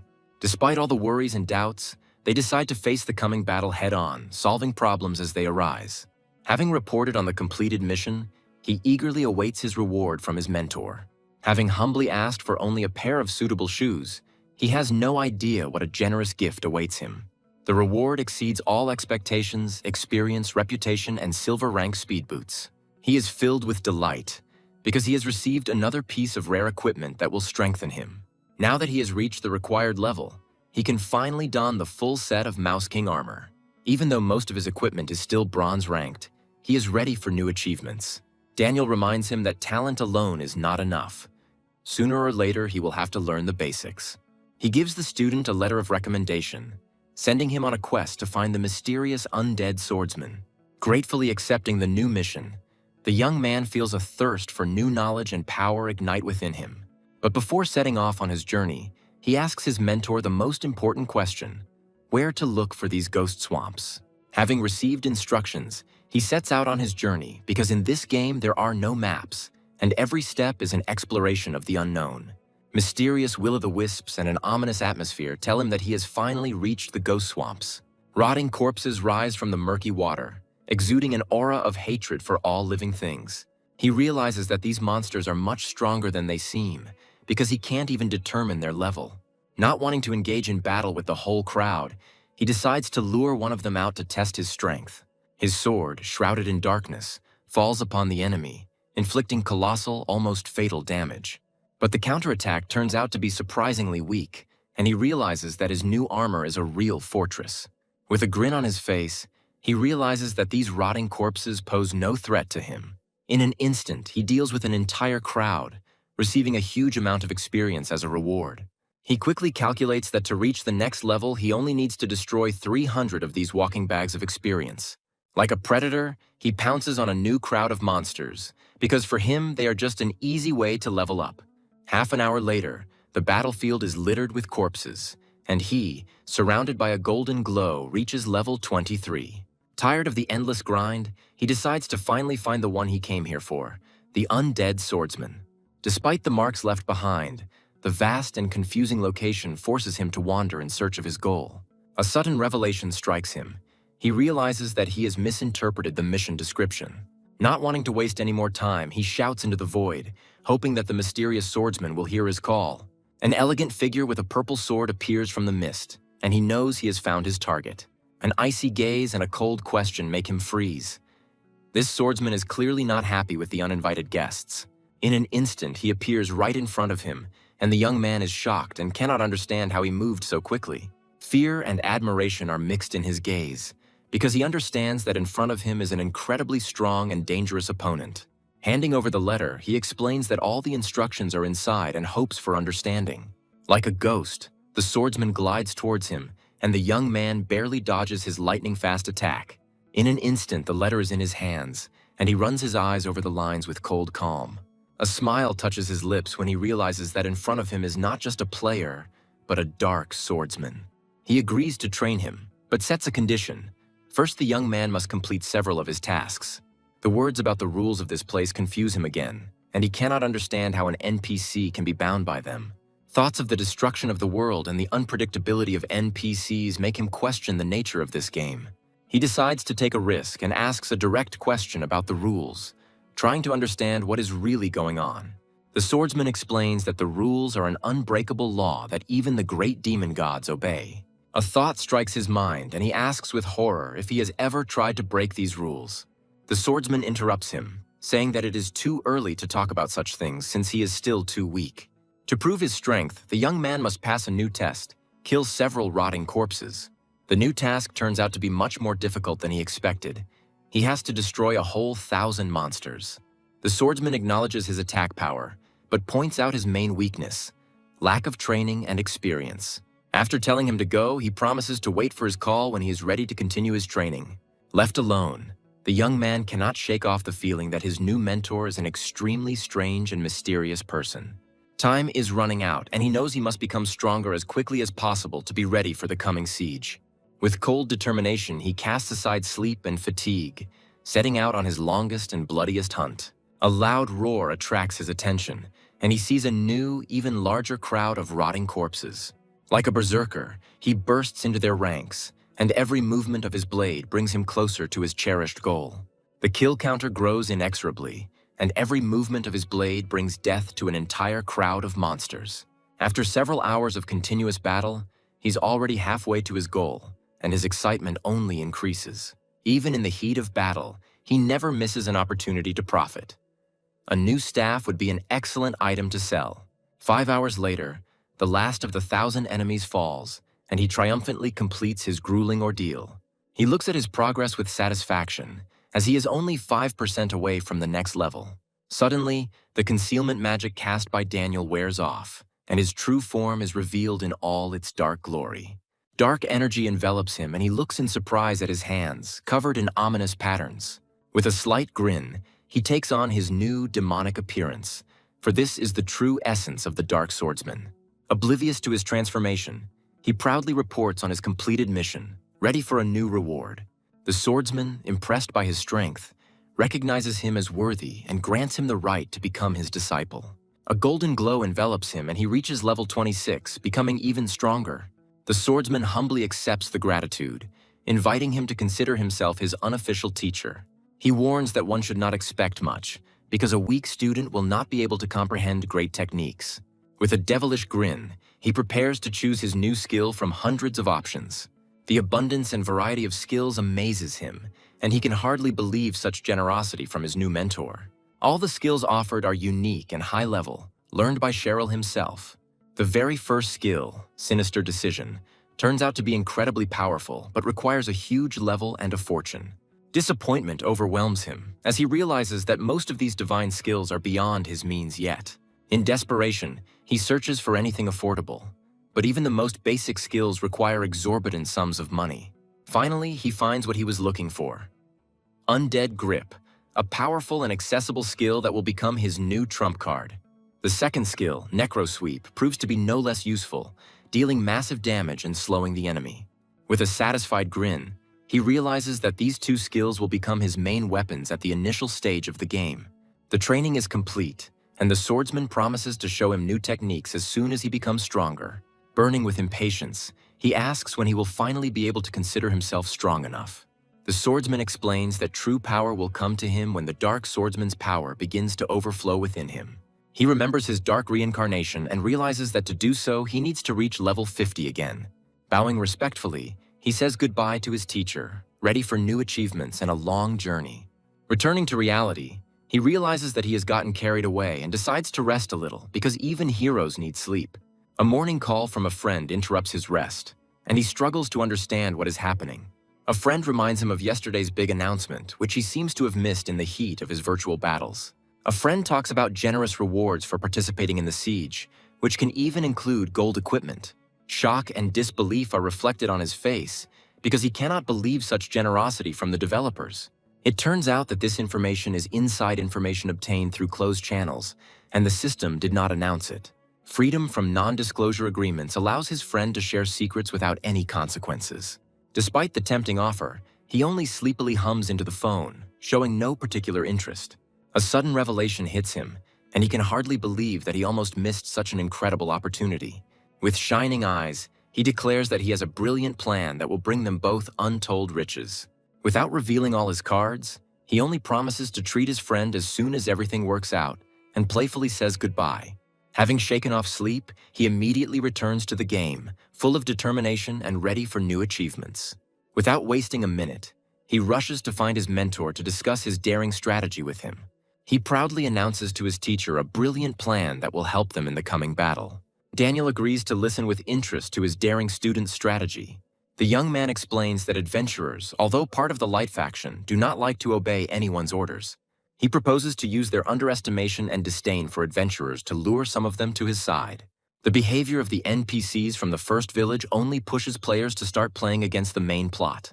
Daniel, however, is not so simple and points out that joining the Dark faction is not so easy. Ignoring the difficulties, the guy insists that the main thing is to offer them an incredibly tempting reward. With a devilish grin, he suggests another, more daring and radical way to attract allies. The reward for first place in the siege must be so great that players will not be able to resist the temptation. His final trump card? Only the winner will have a chance to join the powerful Dark faction. Daniel explains that his power is actually much higher than the Dark Gold level than he could have ever imagined. Shock and disbelief are reflected on the young man's face, as he realizes that his mentor has reached the legendary level of spirit. It turns out that adventurers cannot simply turn to the dark side due to an unbreakable contract with the goddess of life. With a sly grin, he points out a loophole. The contract does not prohibit receiving faction membership as a reward. Daniel agrees with a devilish smile, promising that the winner will receive more than just an introduction. With triumph in his voice, the young man confirms that his plan is not just a trick, but a true work of art. With a slight sadness, he thinks that his cunning is not deceit, but just a way to survive in this cruel world. Recognizing the genius of his plan, Daniel proudly acknowledges him as his best student. A system notification announces the start of recruitment for the Dark Faction, and the news spreads throughout the server. Leaderboards and generous rewards for city sieges become the main topic of discussion among all players. The reward for first place is truly royal, joining the Dark Faction and receiving a secret class. With a devilish grin, he posts the announcement, anticipating the chaos it will cause among the players. To avoid attracting unnecessary attention, he asks his mentor to renew the concealment magic on him. Daniel readily agrees, since with his current strength, showing himself to powerful enemies would be pure suicide.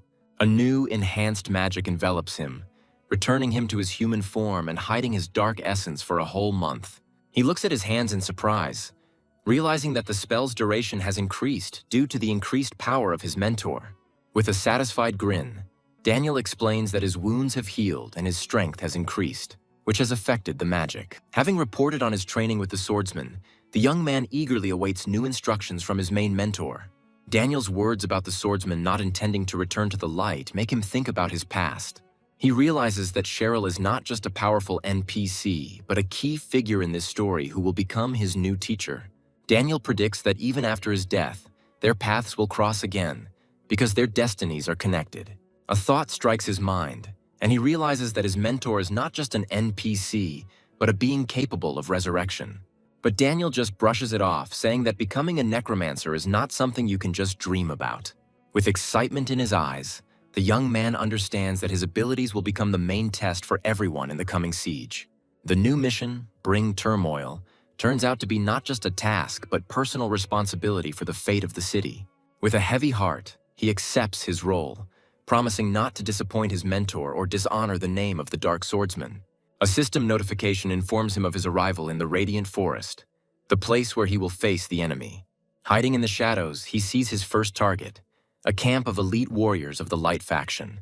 The Star and Moon soldiers are much stronger than he expected, and he can't even determine their level. Like a predator, he chooses his first victim, deciding to start with lone patrolmen so as not to attract unnecessary attention. The first attack is successful, Undead Grasp momentarily paralyzing the enemy, giving them a chance. The Necro Swing hits the soldier with monstrous force, dealing almost 25,000 damage and raising the alarm. The wounded warrior calls for help in panic, and the young man understands that his time is running out. With fury in his eyes, he launches a final attack, intending to finish off his victim before reinforcements arrive. He looks at his defeated enemy with satisfaction, realizing that his new skills and combination are simply invincible. But his triumph is short-lived. A whole squad of elite warriors comes running to his cries for help. Realizing that he can't handle it alone, he decides to retreat, because the real boss may be hiding in the depths of the forest. Meanwhile, the soldiers are searching in panic for their general, not knowing that he has gone to play with his concubine. He looks at his confused enemies with disdain, realizing that for him, they are just a bunch of brainless ants. But even ants can be dangerous. By activating star formation, they increase their strength and prepare to attack. Every blow he strikes is deadly, and he easily dispatches elite warriors, gaining tons of experience. As if dancing, he glides between enemies, and his blade, shrouded in darkness, knows no mistake. 10 minutes later, the battlefield is littered with corpses, and he realizes with surprise that there weren't that many enemies after all. A powerful figure with a giant axe appears from the depths of the forest, and he understands that the worst is yet to come. The general's long-awaited return interrupts his thoughts, and he prepares to meet the real boss. General Kinton, a silver-ranked boss, proves to be not only strong, but also an incredibly resilient opponent. He is alarmed to find that his intelligence skills are becoming less and less effective against such powerful enemies. The general, recognizing his strength, offers him to surrender, but the young man only looks at him in bewilderment. Blinded by greed, Kinton dreams of a bounty on his head that would grant him a unique combat class and untold riches. With a mocking voice, the hero doubts his masculine strength, and this mockery drives the general into indescribable rage. The first blow is devastating, but the suppression effect does not work due to the difference in levels. The axe's counterblow sends him flying back, and he stares in horror at his rapidly diminishing health bar. He understands that brute force won't help here. He needs cunning and strategy to defeat such an enemy. Like a shadow, he dodges each attack, using agility and speed to survive. The general is impressed by his reception, and a bloodthirsty grin appears on his face. He has found a worthy opponent. The battle turns into a deadly dance, where every move is honed to perfection, and the price of a mistake is life. Hiding behind a tree, the concubine watches the battle in horror, unable to believe what is happening. His health is failing, and he understands that he needs to act quickly while he still has strength. It's time for his main trump card, a healing potion that will instantly restore his strength. Taking advantage of the moment, he uses Undead Grasp, paralyzing the general for a split second and preparing for the final attack. A crushing blow from Devil's Trample falls upon the general, dealing massive damage. Rage distorts Quentin's face, as he can't believe some brat would dare treat him like that. The speed granted by his talent allows him to instantly break the distance and disappear from sight. Burning with shame, the general admits that he has missed his target, and the concubine looks at him with alarm. As if playing with him, the hero returns, full of determination and ready for a real fight. He understands that the potion's recovery effect is his main trump card, which will allow him to withstand any blow. With a furious roar, the general rushes into the attack, unable to bear such humiliation. 2 minutes later, the battle continues, and both opponents are already at the limit of their strength. Suddenly, his fist, shrouded in darkness, slams into the general's face, forcing him to retreat. Hiding behind a tree, he watches with a grin as his health rapidly recovers while the enemy comes to his senses. The general is furious that his enemy does not fight openly, but uses underhanded tricks. The concubine, seeing his condition, suggests retreat, but pride does not allow him to admit defeat. He understands that this is not a place worth wasting his time, but the thirst for revenge proves stronger. As if mockingly, the hero appears from the shadows, ready to continue his deadly game. With a mocking voice, he accuses the general of cowardice, because he was already ready to run away. Fury and humiliation overwhelm Quentin, who cannot believe such impudence from the brat. With a cold grin, the young man reminds him that it is he who is always running away, not fighting. Shrouded in darkness, he launches a final, decisive attack, declaring that today one of them will die. With a berserker roar, the general swings his axe, preparing to meet the enemy face to face. A powerful whirlwind of steel falls upon the hero, and he can hardly withstand the hail of crushing blows. His regenerative abilities are astounding, as he can restore health faster than the enemy can deal damage. Like a shadow, he dodges another attack, waiting for the general to run out of his deadly skill. Breathing heavily, Quentin realizes that he is exhausted, while his opponent is still full of strength. Taking advantage of the moment, the young man launches a counterattack, intending to end this grueling battle. The general, in despair, cannot believe that this brat seems to have endless stamina. With a mocking voice, he replies that he didn't even know such a parameter as endurance existed. The final crushing blow puts an end to this battle, and he looks at the defeated enemy in triumph. Victory brings him not only tons of experience and a new level, but also the completion of an important task. He approaches the general's body with impatience, anticipating the generous reward this glorious hunt has brought him. Among the trophies, he finds not only powerful equipment, but also 2 precious gold coins. Rock armor proves to be a true treasure, granting not only protection, but also a huge amount of health. The Thunder Axe, although inferior to his sword, is still a powerful silver rank weapon. With a grin, he realizes that the new equipment doesn't suit him and decides to sell it at a profit. Without wasting any time, he contacts his business partner, offering him a new batch of exclusive goods. The dragon is perplexed, because the strongest player on the server is only level 23, and the weapon requires level 35. He understands that he must get rid of the equipment as quickly as possible, because after death, he will lose everything. The bidding goes quickly, and he easily sells the unwanted junk for a whopping 200,000. The deal is completed, and he, having received his money, looks with a smirk at the honesty of his buyer. Left alone, he notices the frightened concubine, who had been hiding in the shadows all this time. He walks up to her with a devilish grin, as he's always been curious about how realistic the NPCs in this game are. Like a predator, he stalks his prey, but his diabolical plans are interrupted by an unexpected system message. It turns out that any violent actions will be considered brutal behavior and will result in a hunt by all factions. He realizes with disappointment that the developers will not allow him to do something disgusting in the game. Instead of killing her, he decides to use her as a messenger, conveying a daring message to the Light faction through her. After watching her go, he realizes that it is time to return to his mentor and report on his successes. Having reported on the completed mission, he eagerly awaits his reward, ready for new achievements. With a cheeky smile, he asks his mentor for another gift sphere to strengthen his new armor. Daniel readily agrees, as there is nothing more important to him than helping his talented student. Without thinking, he uses the sphere on the rock armor, transforming it into something entirely new.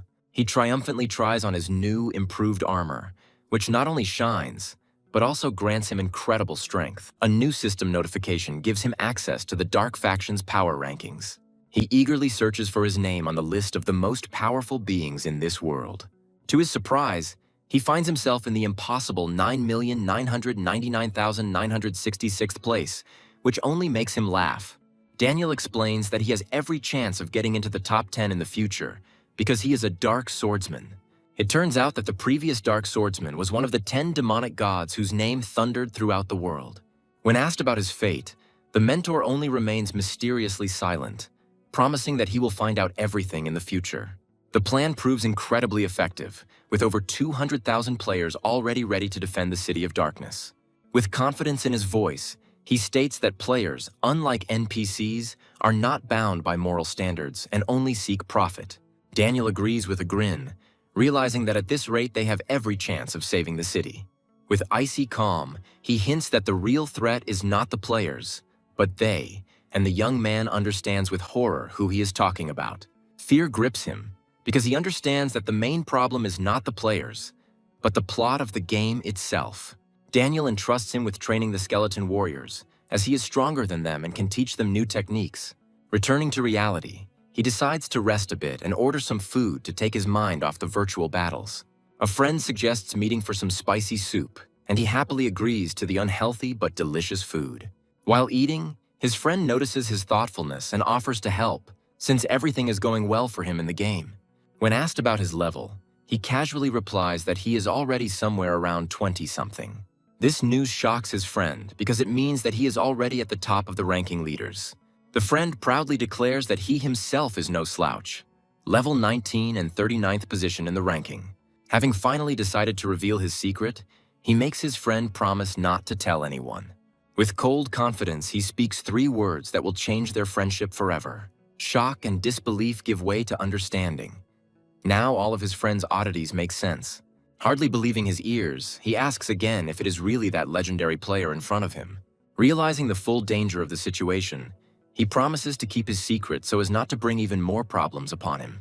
Returning to the game, he immediately receives an alarming notification. The attack on the city will begin 4 days earlier. Panic grips him, because this means that the battle for the city will take place tomorrow and he is completely unprepared. He can't believe that the developers could change the event date because it violates all the rules. Realizing that there is no time to think, he rushes to the training ground, ready for battle. By order of the ruler, he is tasked with training the skeleton warriors in new combat skills. Having gathered an army of the undead, he wonders how he, the player, can teach the NPCs anything. A sudden revelation strikes him, and he realizes that he can teach them his own deadly skills. Having gathered his army, he prepares to demonstrate to them the most effective and humiliating technique. Like a meteor, he falls to the ground, his body enveloped in dark energy. He explains that the main purpose of this technique is not just to inflict damage, but to crush the enemy's will.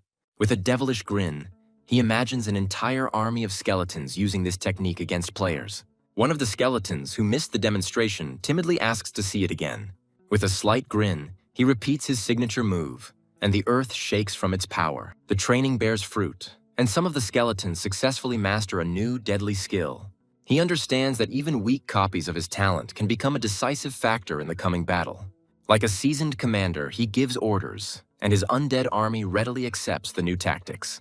The mission is accomplished, and without wasting a second, he rushes to his mentor for a well-deserved reward.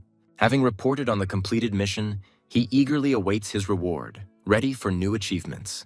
Daniel, impressed by his speed, decides not to put off the reward for later because the battle is already tomorrow. The reward turns out to be a mysterious and powerful artifact, a moon fragment of unknown rank. Shock and disbelief are reflected on his face because he realizes that this fragment is the key to immortality. The mentor explains that the rank is unknown because this artifact is only available for easy missions. He accepts this priceless gift with gratitude, realizing that his teacher believes in him like no one else. With a mysterious smile, Daniel talks about the fate that brought them together in this cruel world. It turns out he used this shard to escape powerful enemies, and his meeting with the student was not an accident. With concern in his voice, the young man asks why the mentor decided to give him such a priceless treasure. With a heavy heart, Daniel explains that his mission is complete, and he prefers to hand over the shard to him rather than give it to the enemy. Burning with curiosity, he asks his mentor the most important question: who he really is. Daniel only smiles mysteriously, promising that the truth will be revealed when the student becomes strong enough. As he leaves, he gives him one last piece of advice. In the coming battle, his main goal is to survive at any cost. Realizing that it's time to prepare, he decides to leave the game and get some rest before the big day. With a scream, he returns to reality, full of determination and ready for war. Returning to the game, he sees that his plan worked, but the system has imposed harsh penalties on him for failure. His appearance causes a real sensation among the players, who were eagerly awaiting their leader. The crowd greets him as a hero, and he struggles through the ranks of adoring fans. Ignoring the commotion, he heads to the wall to check his readiness for defense. Having found his mentor, he readily reports his arrival, and Daniel nods in greeting. The battle for the city has officially begun, but a system notification prevents him from joining the fight ahead of time. The first wave of attackers is led by challenger Xia Zuo, a bronze-ranked boss full of determination and fury. With a wild screech, the army of skeletons rushes into the attack, ready to tear apart anyone who stands in their way.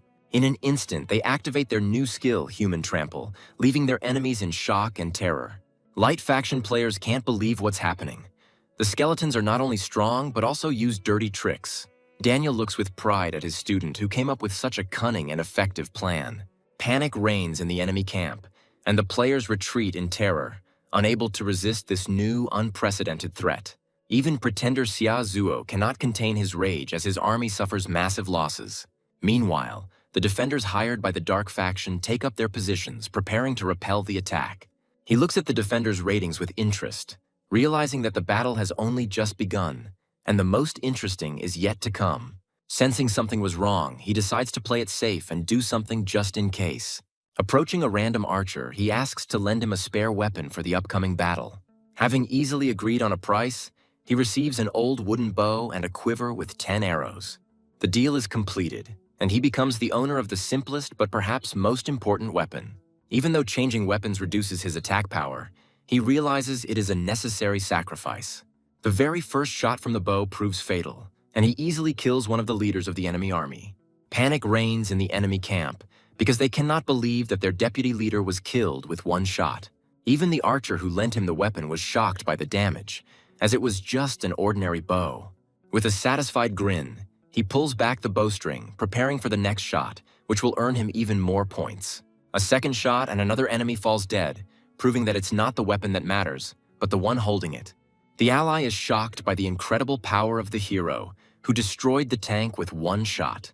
The guy smirks smugly, realizing his boundless talent as an archer. The young man prepares to unleash a barrage of 3 arrows at his enemies simultaneously. The young man cold-bloodedly shoots his own allies for points. A mysterious stranger watches the protagonist's betrayal with a grin. The enemy general, in a rage, threatens the guy, demanding that he stop the attack. The hero ignores the threat, focusing entirely on destroying enemies. After 20 minutes, the enemy leader is on the verge of complete defeat. After defeating the boss, warriors rush in chaos to collect the precious loot. Basani leads the rankings by a huge margin, proving his superiority. The fearsome Angus Thunderaxe prepares to unleash his full fury upon the enemy. The mighty warrior Angus roars as he leads his invincible Thunder Legion into battle. 2 vast armies clash in a mortal battle for the future of the City of Light. On the orders of the commander, the sky darkens from thousands of arrows bringing death to the enemies. A mysterious commander orders his undead army to launch a decisive offensive. The terrifying skeleton general enters the fray, striking chilling fear into the hearts of the defenders. The warriors retreat in panic before the crushing power of the giant skeleton. Angus curses the undead in a rage, unable to resist their insidious attacks. In a blinding flash, General Skeleton deals the warrior a fatal blow. The soldiers cry out in despair, seeing the inglorious death of their invincible master. Without a leader, The warriors rush in chaos to collect the heads of fallen enemies. The joy of victory gives way to horror at the sight of a system window about a new, even stronger wave. The protagonist is alarmed when he learns the name of the new boss, which foreshadows serious trouble. While the young man tries to unravel the identity of the enemy, his allies perish in a tornado of steel. Kairo's furious soldier, revealed to be the player, Winter River, enters the battle, displaying his might. One of the fighters is shocked to recognize the powerful boss as his longtime debtor. Kairo easily deflects the attacks, showing the gap in power between him and the others. The new boss destroys General Skeleton with one blow, leaving everyone in amazement. Winter River fearlessly leads the surviving warriors in a suicidal charge against the undead hordes. The guy realizes that the time has come for him to enter the battle and show his true strength. The mentor gives his final instructions to his student, urging him to remain calm in battle. Sleepless feels a surge of power as he prepares to face the new boss, Dark Master Pharmala. Greedy players anticipate an easy victory and untold riches for Winter River's head. The guy realizes the complexity of the situation because the system forces him to survive for a whole 20 minutes. The hero engages in a fierce battle with the assassin, parrying deadly blows. A young man puts a bounty on Winter River's head, pitting all the players against each other. The young man grins maliciously, having figured out the insidious plan of his enemies who sent spies to him. Surrounded by thousands of enemies, the hero receives an incredible boost from the system. Sleepless realizes that his strength grows with each new opponent, and he fearlessly rushes into battle. With one crushing blow, the guy destroys a crowd of enemies, achieving a triumphant victory. The players are perplexed by the incredible power of the Winter River, which surpasses all imaginable limits. Sleepless slashes at his enemies in a rage, gaining points for each new victory. A young man with a devilish grin rushes through the crowd, leaving behind mountains of corpses. Suddenly, an old acquaintance emerges from the crowd, burning with a thirst for revenge. The guy contemptuously recognizes him as the same loser from the newcomer's village. The offended player angrily accuses the hero of a long-standing deception and demands retribution. The young man, with a cold grin, suggests that his opponent take the money and get out of here as quickly as possible. The warrior retreats in horror, because his most powerful blow did practically no damage to the hero. Sleepless looks at his almost full health bar with mockery, enjoying his invulnerability. Mad with rage, Kairo launches a final attack, putting all his strength into the blow. The guy unleashes a barrage of blows on Kairo, dealing colossal damage. Observers are horrified to realize that this is a suicidal battle of attrition. After 2 minutes, Sleepless uses dark magic, immobilizing the enemy. Kairo screams in rage, not believing he was defeated so easily. The young man kills another player in cold blood without even looking in his direction. Surrounded by a golden glow, the hero reaches a new level right in the midst of battle. The opponents exchange barbs, their mutual hatred reaching its limit. The young man crushes Kairo with a powerful kick, interrupting his attack. Their battle turns into a mad dance of death, full of fury and cruelty. Anticipating a protracted battle, the guy prudently drinks a health potion. Furious soldier Kairo goes berserk, engulfing himself in flames. Sleepless, with a cold grin, summons his army of undead, preparing for defense. Players watch in complete confusion as unprecedented tactics are unleashed, shattering all their understanding of the game. Hidden behind an impenetrable wall of skeletons, the young man looks mockingly at his helpless enemy. The hero coolly waits until his opponent's rage has exhausted itself, leaving him easy prey. The guy continues to put pressure on Kairo, turning his formidable strength into pitiful impotence. The warrior, maddened by rage, orders his allies to retreat so as not to strengthen his enemy. Greedy players decide to disobey the order, hoping to snatch the hero's head and become fabulously rich. The young man calmly counts down the last seconds of the enemy's reinforcement, anticipating triumph. In a desperate attempt to break through, Kairo unleashes all his might on the wall of skeletons. Desperately counting down the seconds, Kairo cuts through the wall of skeletons in a last-ditch effort to reach the enemy. Having broken through, the warrior swings at the hero in rage, but the time for his power-up is already running out. Sleepless interrupts the attack with a powerful blow, paralyzing the enemy and depriving them of their last hope. The defeated Kairo lies at the feet of the victor, humiliatedly begging for mercy. The young man mercilessly finishes off the enemy, achieving a crushing victory over the boss of the third wave. The allies look on in awe at the hero's triumph, unable to believe his incredible power. The young man stands over the precious loot, his very appearance discouraging anyone from taking it. The guy decides to hide the trophies for now because there are still 13 minutes of mortal combat ahead.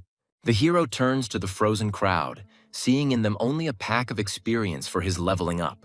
The mentor watches his student with anticipation, knowing that he will become a legend even before his return. The mentor notices with a grin on the wall another persistent ghost, thirsty for glory. After 4 minutes, the players scatter in panic, realizing that they are only feeding the invincible monster with their deaths. A smug Chungfeng Wutong enters the battlefield, eager to collect the bounty on the hero's head. The new enemy's stats prove his incredible strength, as he is the swordsman of the raging flame. Sleepless looks with cold contempt at yet another holder of a secret class who has stood in his way. Driven by the thirst for a unique reward, Wutong is willing to do anything to defeat another chosen one.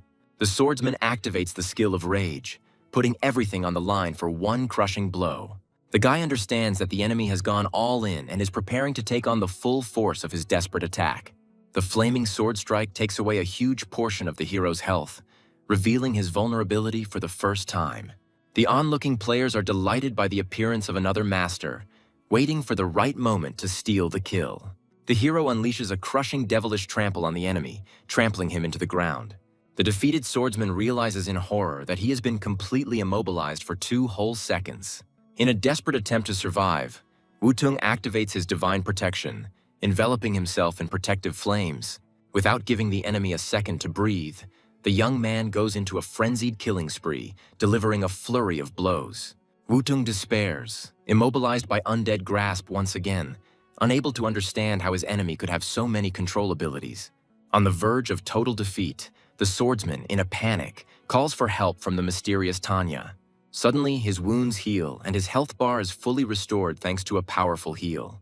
The divine priestess Tanyu appears on the battlefield, looking reproachfully at her hapless ally. Sleepless realizes with annoyance that he is confronted by yet another holder of the rarest secret class. Encouraged by the healing, Wutong orders all healers to focus on him to give the others a chance to finish the hero off. In desperation, the players conspire to wear down the hero, making it impossible for him to reach the city alive. Having gained near immortality under the protection of the healers, Wutong confidently challenges Sleepless. A guy with a predatory grin accepts the challenge, ready to wipe out the enemy along with his naive healers. Enraged by the hero's cowardly tactics, the swordsman furiously gives chase, demanding a fair fight. The mentor watches the attrition tactics with approval, foreseeing the enemy's inevitable defeat. After 2 minutes of pursuit, Wutong's level and strength drop to a critical point. Having exhausted his opponent to the limit, the young man delivers a crushing blow, putting an end to this confrontation. Without wasting a second, the hero immediately deals with the priestess, depriving the enemies of their last hope.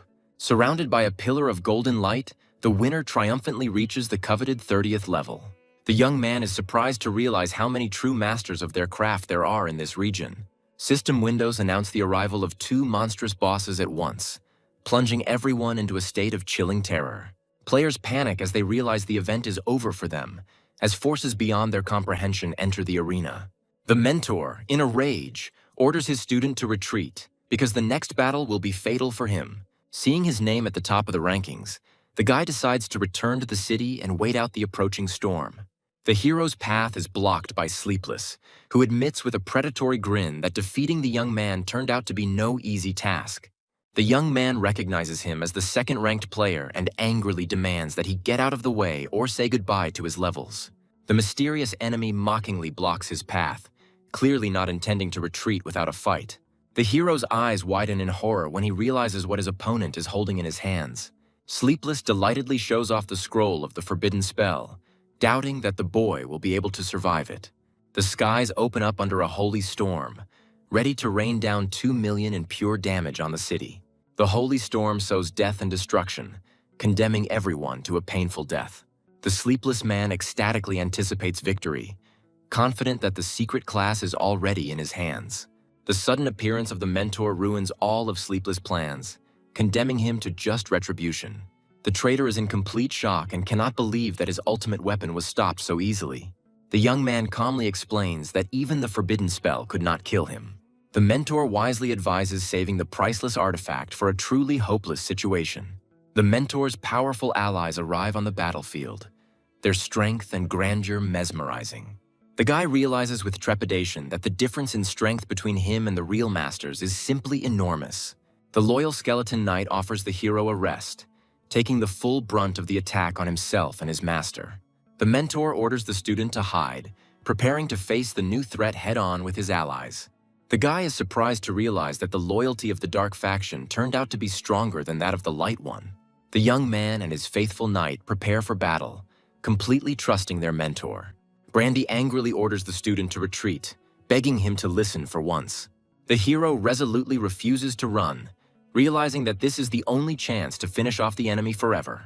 The mentor reluctantly agrees to the fight, and he and his student decide to separate the powerful opponents. The enemy leaders accept the challenge with disdain, distributing targets for the upcoming massacre. The Ice Legion, at the command of their master, unleashes a deadly storm upon the battlefield. Players are pierced by icy terror as a hail of razor-sharp ice shards rains down on them. One of the adventurers flees the battlefield in panic, realizing the futility of resistance. Brandy orders his warriors to retreat into the city and take up defensive positions. Seeing the enemy retreat, the Ice Mage furiously orders his assistant to give chase. The trap snaps shut, but the hail of arrows bounces powerlessly off the invisible barrier protecting the bosses. The defenders watch in horror as their attacks fail to inflict any damage on their enemies. Realizing their helplessness, the mentor strikes a devastating blow from the shadows, trying to catch the powerful mage off guard. The old man easily blocks the attack, looking with disdain at the undead's pitiful attempts to defeat him. The hero orders his loyal knight to launch a frontal attack, preparing a deadly support strike. The undead knight Cantor rushes towards the enemy at breakneck speed, ready to sweep away everything in his path. The mighty warrior erects an impenetrable wall of ice, blocking the path of the furious attacker. The hero's crushing blow is blocked, dealing only 1 point of damage to the enemy.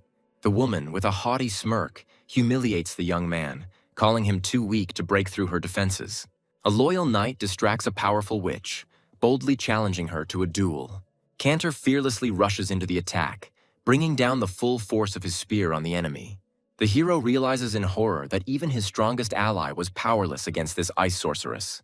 The woman looks down at the fallen enemy with disdain, mocking their pathetic attempts at resistance. Despite his wounds, the indomitable knight rises to his feet again, enraging the powerful witch. The enraged sorceress unleashes a barrage of deadly ice shards on the pesky enemy. With cold cruelty, she fulfills his wish, piercing the knight's body with razor-sharp spikes.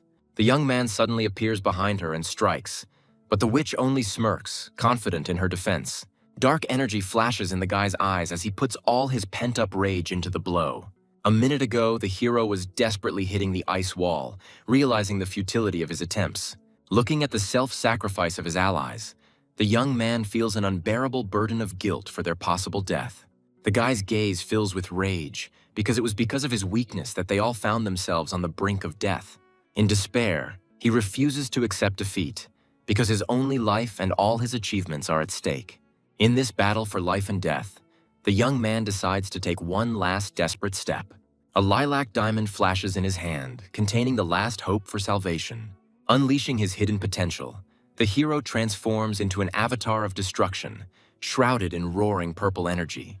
The observers look at the monstrous force in awe, unable to understand the source of its power. The witch's self-confident grin turns into panic at the sight of his incredible transformation. Sleepless raises his sword for a crushing blow, ready to crush the arrogant sorceress into dust. He unleashes a barrage of blows on the enemy, each of which carries incredible destructive power. The loyal skeleton knight looks at his master with admiration, ready to carry out any of his orders. Obeying his master's will, Cantor throws his spear with incredible force at an unsuspecting target. A deadly spear pierces the witch, and in agony she cries out for help to her stunned master.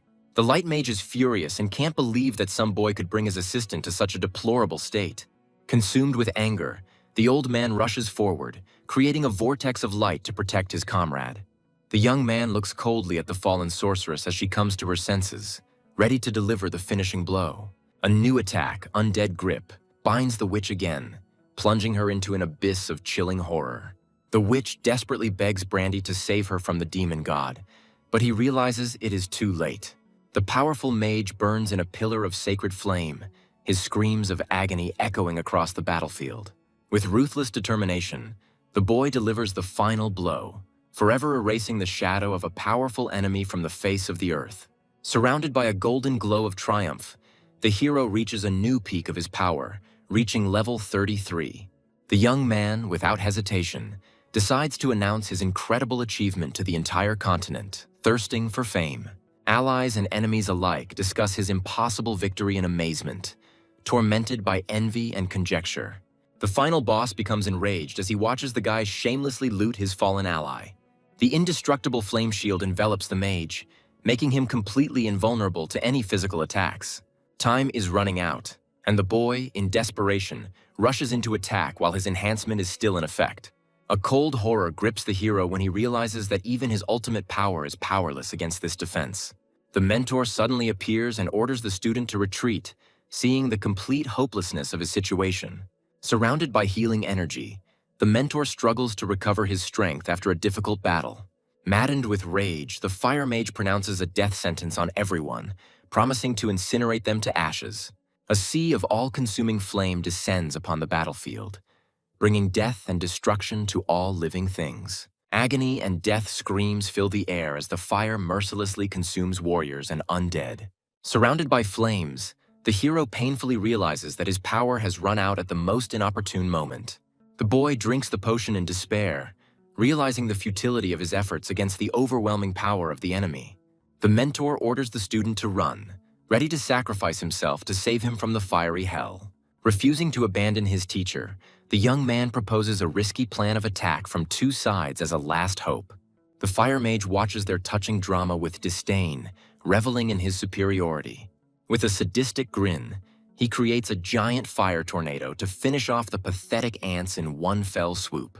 Faithful Knight Cantor takes the full force of the blow, his body torn apart by the monstrous damage. As he burns alive, the devoted servant cries out to his master, reminding him of the great destiny that awaits him. In a last desperate attempt to save the teacher, the young man hands him a priceless artifact. With bitterness in his voice, the mentor rejects help, accepting his dark fate. The fire dragon descends upon the necromancer, bringing with it inevitable death. The fire mage revels in his superiority, but even on the brink of death, the teacher does not lose his pride. Helplessness and despair grip the boy as he watches his mentor's death throes. Clinging to his last hope, the young man frantically rummages through his inventory. A sudden discovery, a skill book for defeating a boss, becomes his only chance for salvation. Without wasting a second, the hero learns a new skill without hesitation, putting all his hopes into it. The new skill reveals the enemy's monstrous characteristics, leaving the young man shocked by the difference in strength. Amidst the terrifying numbers, the system suddenly reveals a vulnerability, igniting a spark of hope in the boy's heart. The only vulnerability of the powerful magician is his senile infirmity and low endurance. Inspired by the discovery, the boy suggests to the teacher to wear down the enemy from a distance, exploiting his weakness. Believing in his student's plan, the mentor, with renewed hope, calls upon his entire army of skeletons to attack. Legions of undead descend upon the mage, trying to break through his all-consuming fiery whirlwind. The old man easily incinerates his attackers, mocking their pathetic attempts to defeat him. With a contemptuous grin, the magician declares that no pile of bones can stop him, despite his old age. The mentor bitterly admits that the enemy's endurance alone will not be enough to achieve victory. The necromancer prepares for self-sacrifice, realizing that he is the main target, and his death will stop the enemy. The young man desperately tries to stop the teacher, shouting that their only hope is to survive at any cost. Suddenly, the mentor reveals his final trump card, hinting at another wave, shocking the student. The mage, maddened by rage, unleashes a fiery tornado on his mentor, leaving him no chance of salvation. Having fulfilled his duty, the necromancer, with a sense of mission accomplished, hands over the further fate of the battle to the apprentice. Suddenly, a mysterious knight appears, whose fierce hatred for the fire mage promises him a quick and painful death. An unbreakable barrier protects the hero and his teacher, reflecting the all-consuming flames and granting them precious moments. Necromancer Daniel receives a mysterious blessing. His strength increases hundreds of times, enveloping him in an aura of divine power. A flame of vengeance flares in the teacher's eyes, and he sentences his sworn enemy to death.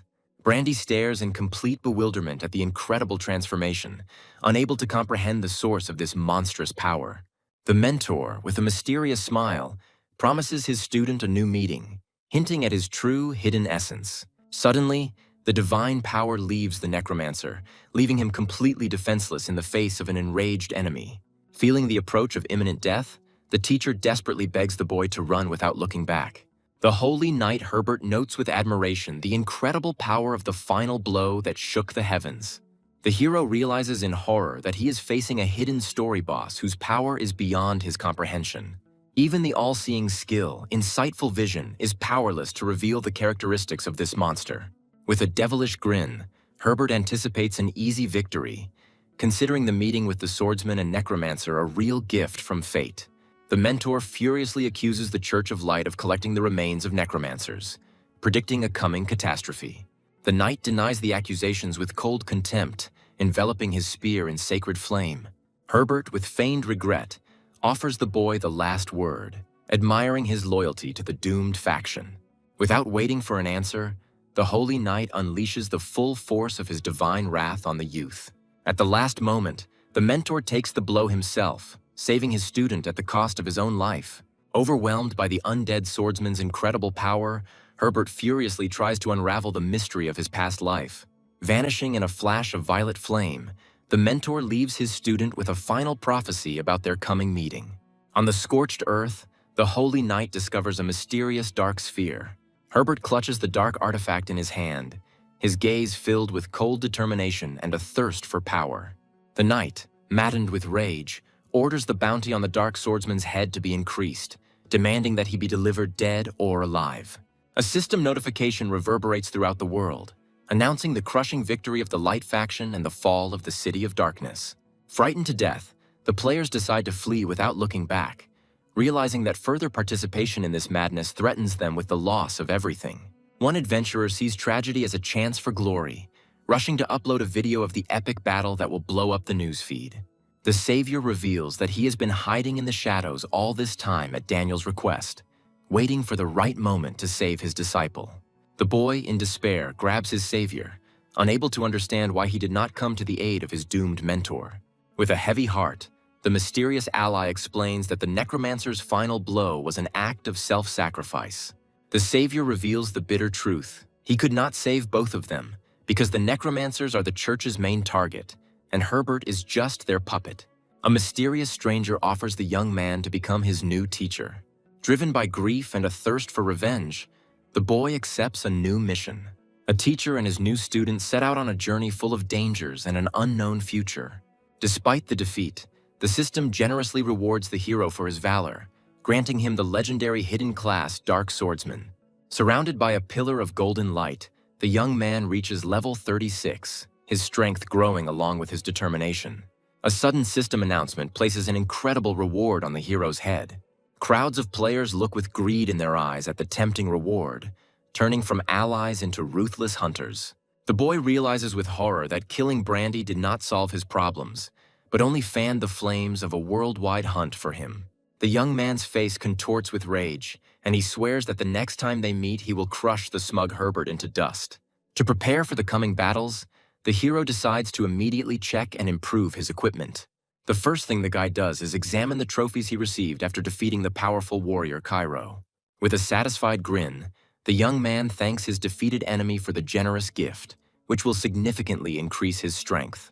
He decides to sell his heroic ring and sword, which he no longer needs, leaving himself only the new boots.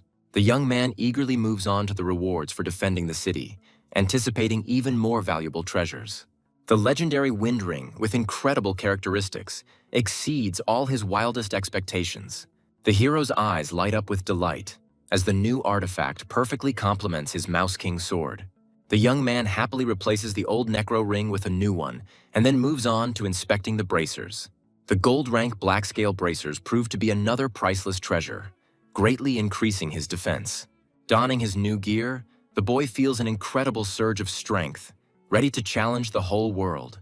The young man, with a mad grin, enjoys his incredible power. His attack has exceeded all imaginable limits. The boy resolutely rejects the change of class, not wanting to betray the path that made him so strong. The system offers generous compensation for loyalty, giving him a choice between powerful skills or equipment. Realizing that skills are more valuable than temporary equipment, the hero makes a fateful choice in favor of a new power. For his achievements, he receives the legendary S-Class skill Battlefield, capable of turning the tide of any battle. Amazed by the power of the new skill, he studies it without hesitation, preparing for new challenges in the fiery lands. With a map in hand and a new purpose in his heart, the young man sets out on a dangerous journey to fulfill his teacher's task.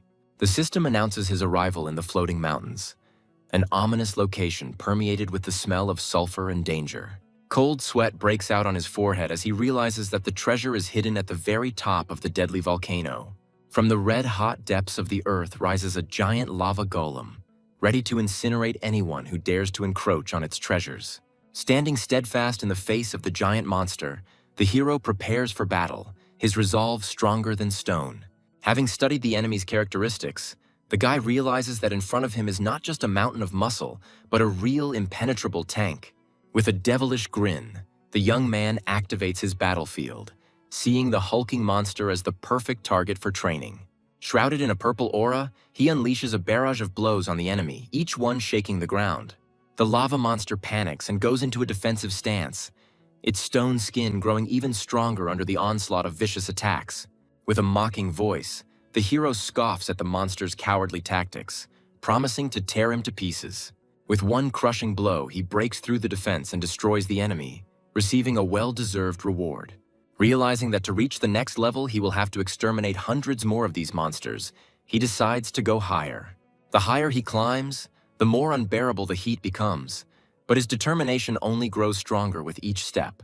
At the top of the cliff, he is met by a flock of fire monkeys, their evil eyes watching his every move. The hero encounters a new kind of monster, the toothy fire monkey whose impudence knows no bounds. The guy is perplexed to realize that these vile creatures are mocking him, one of the strongest players.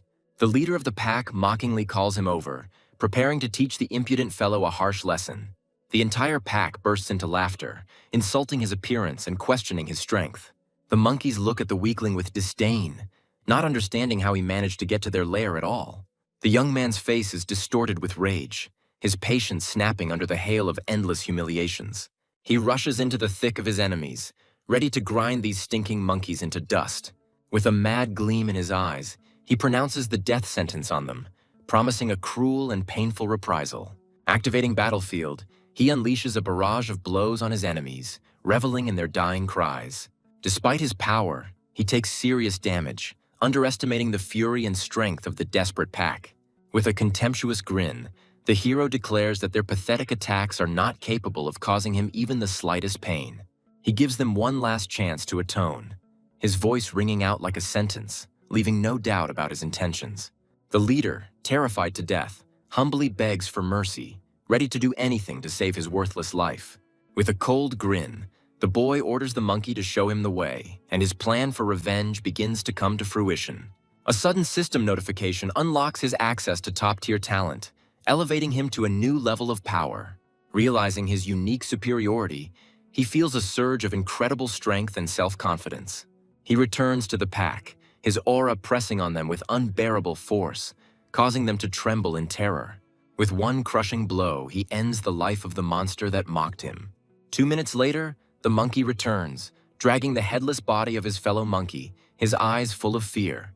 Grabbing the fallen enemy by the head, the hero leads his new slaves to their next target with cold determination. A furious roar shakes the mountains when the enraged king learns of the death of his kin.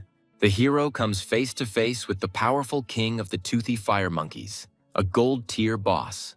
He soberly assesses his chances, realizing that without his ultimate enhancement, he will not be able to defeat this monster. A devoted slave, terrified, tries to warn his king of the attacker's incredible strength. With one movement, the hero silences the traitor, his eyes burning with cold fury and determination. The king, maddened with rage, unleashes the full force of his gigantic fists on him. He dodges the crushing blow, the ground beneath his feet cracking with incredible force. With lightning speed, he strikes back, putting all his accumulated power into it.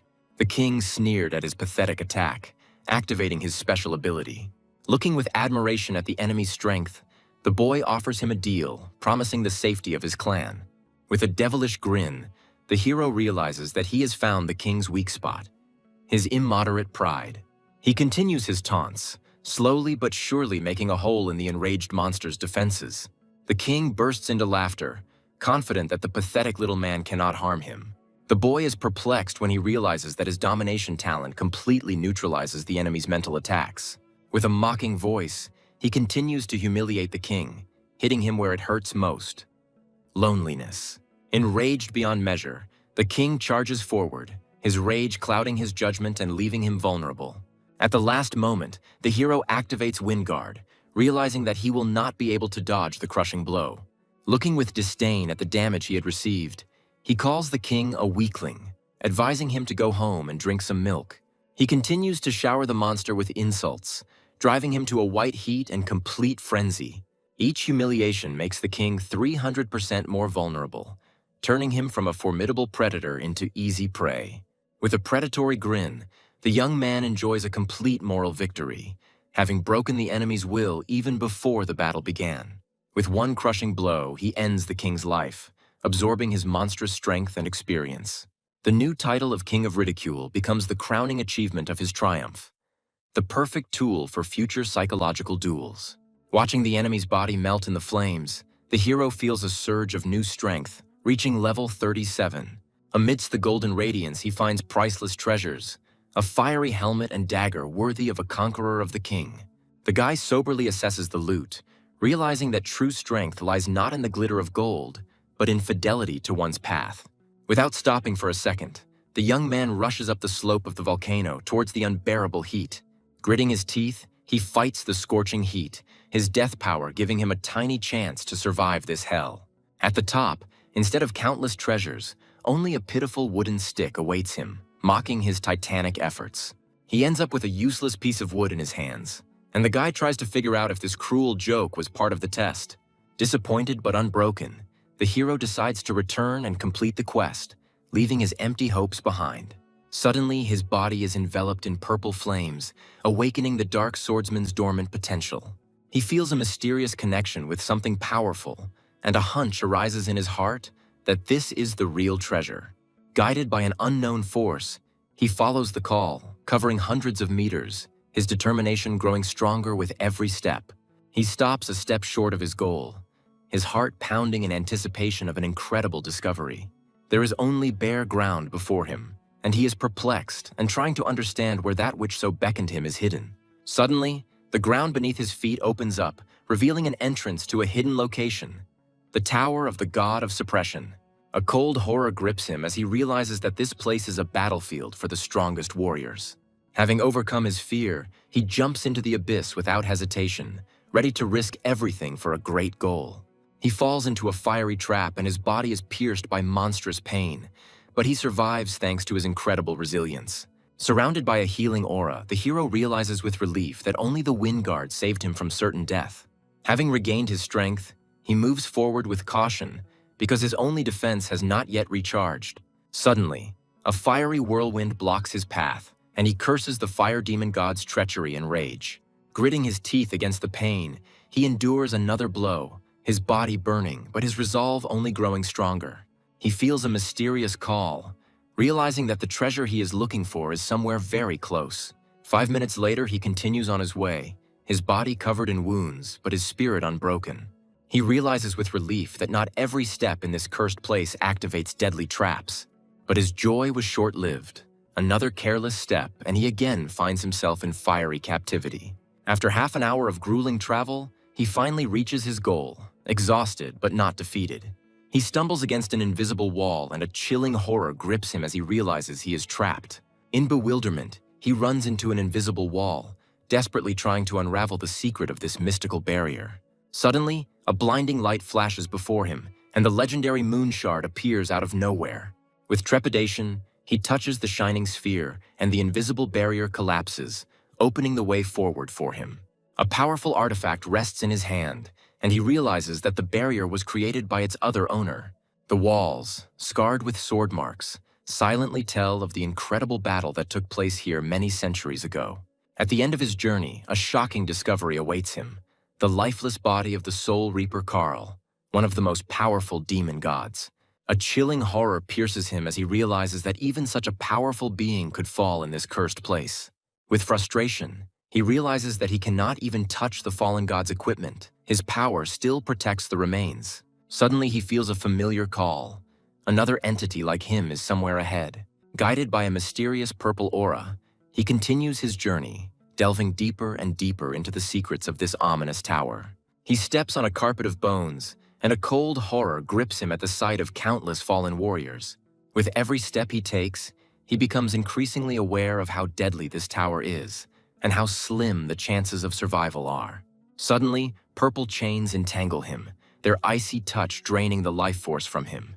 Gritting his teeth in pain, he feels that the source of this deadly aura is very close. He follows the call, his heart pounding in anticipation of meeting whoever is behind this deadly trap. A powerful skeletal warrior appears before him, his armor emitting the same ominous aura as his own. He realizes that before him stands the former dark swordsman, whose soul still yearns for battle. A crazy thought flashes through his mind that he can simply take the legendary armor from the body of a fallen warrior. With trepidation, he extends his hand, vowing to continue the legacy of his fallen brother and carry out his will. Suddenly, his hand passes through the armor, and he realizes in shock that in front of him is only a disembodied ghost. The ghost speaks to him, its voice an echo from the past, full of strength and wisdom. He introduces himself as the remnant of the soul of Luo Yi, the first dark swordsman whose legacy he now carries on. Confused, the hero tries to justify himself, but the ghost reminds him with a grin that the dead don't care. Luo Yi challenges him to prove his right to the legendary armor in a mortal battle. With a heavy heart, the young man accepts the task, cursing the greed of the gaming system that gives nothing for free. Before him stands the dark swordsman Luo Yi in all his might, a gold-tier boss eager for battle. He prepares to fight, but the ghost suddenly stops him, pointing out a glaring discrepancy. The guy is shocked to realize that his opponent is using a skill available only to level 50 swordsmen. Luo Yi pretends not to remember anything due to his ghostly nature, but the hero senses a catch. Not wanting to be deceived, he immediately activates Battlefield, leveling their odds in this unfair duel. The ghost admires the boy's incredible skills, trying to unravel the secret of their origin. With pride in his voice, the guy declares his innate talent, which he developed in complete solitude. He charges forward, his blade wreathed in purple flame, each blow carrying fury and power. Entering a frenzied killing spree, he unleashes a barrage of blows on the ghost, which it easily parries. Luo Yi easily analyzes his fighting style, noting that his strength lies not in his equipment, but in his perfect technique. With burning eyes, the young man shouts about his duty, to revive the former glory of the dark swordsman. The ghost decides to up the ante, his aura changing, becoming much more powerful and dangerous. He delivers a crushing blow, his new power catching the boy off guard, leaving no chance to dodge. At the last moment, he manages to activate Wind Guard, but even it does not save him from serious injury. Realizing that his life is on the line, he desperately drinks the potion, restoring his health to continue this deadly battle. Luo Yi explains with disdain that the previous dark swordsman was 1,000 times stronger than his pathetic parody. He unleashes his full might upon the youth, his blade shrouded in a purple vortex of pure destructive energy. In one hit, it takes away a huge chunk of his health, showing the gap in their power levels. In a panic, the boy drinks the potion, horrified to realize that even after being strengthened, he is still too weak. He understands that his speed is insignificant compared to the ghost, and he is not even able to reflect its attacks. In a desperate attempt to turn the tide of battle, he uses evil steps, increasing his speed several times. He strikes with all his strength in hopes of slowing down the otherwise invulnerable opponent.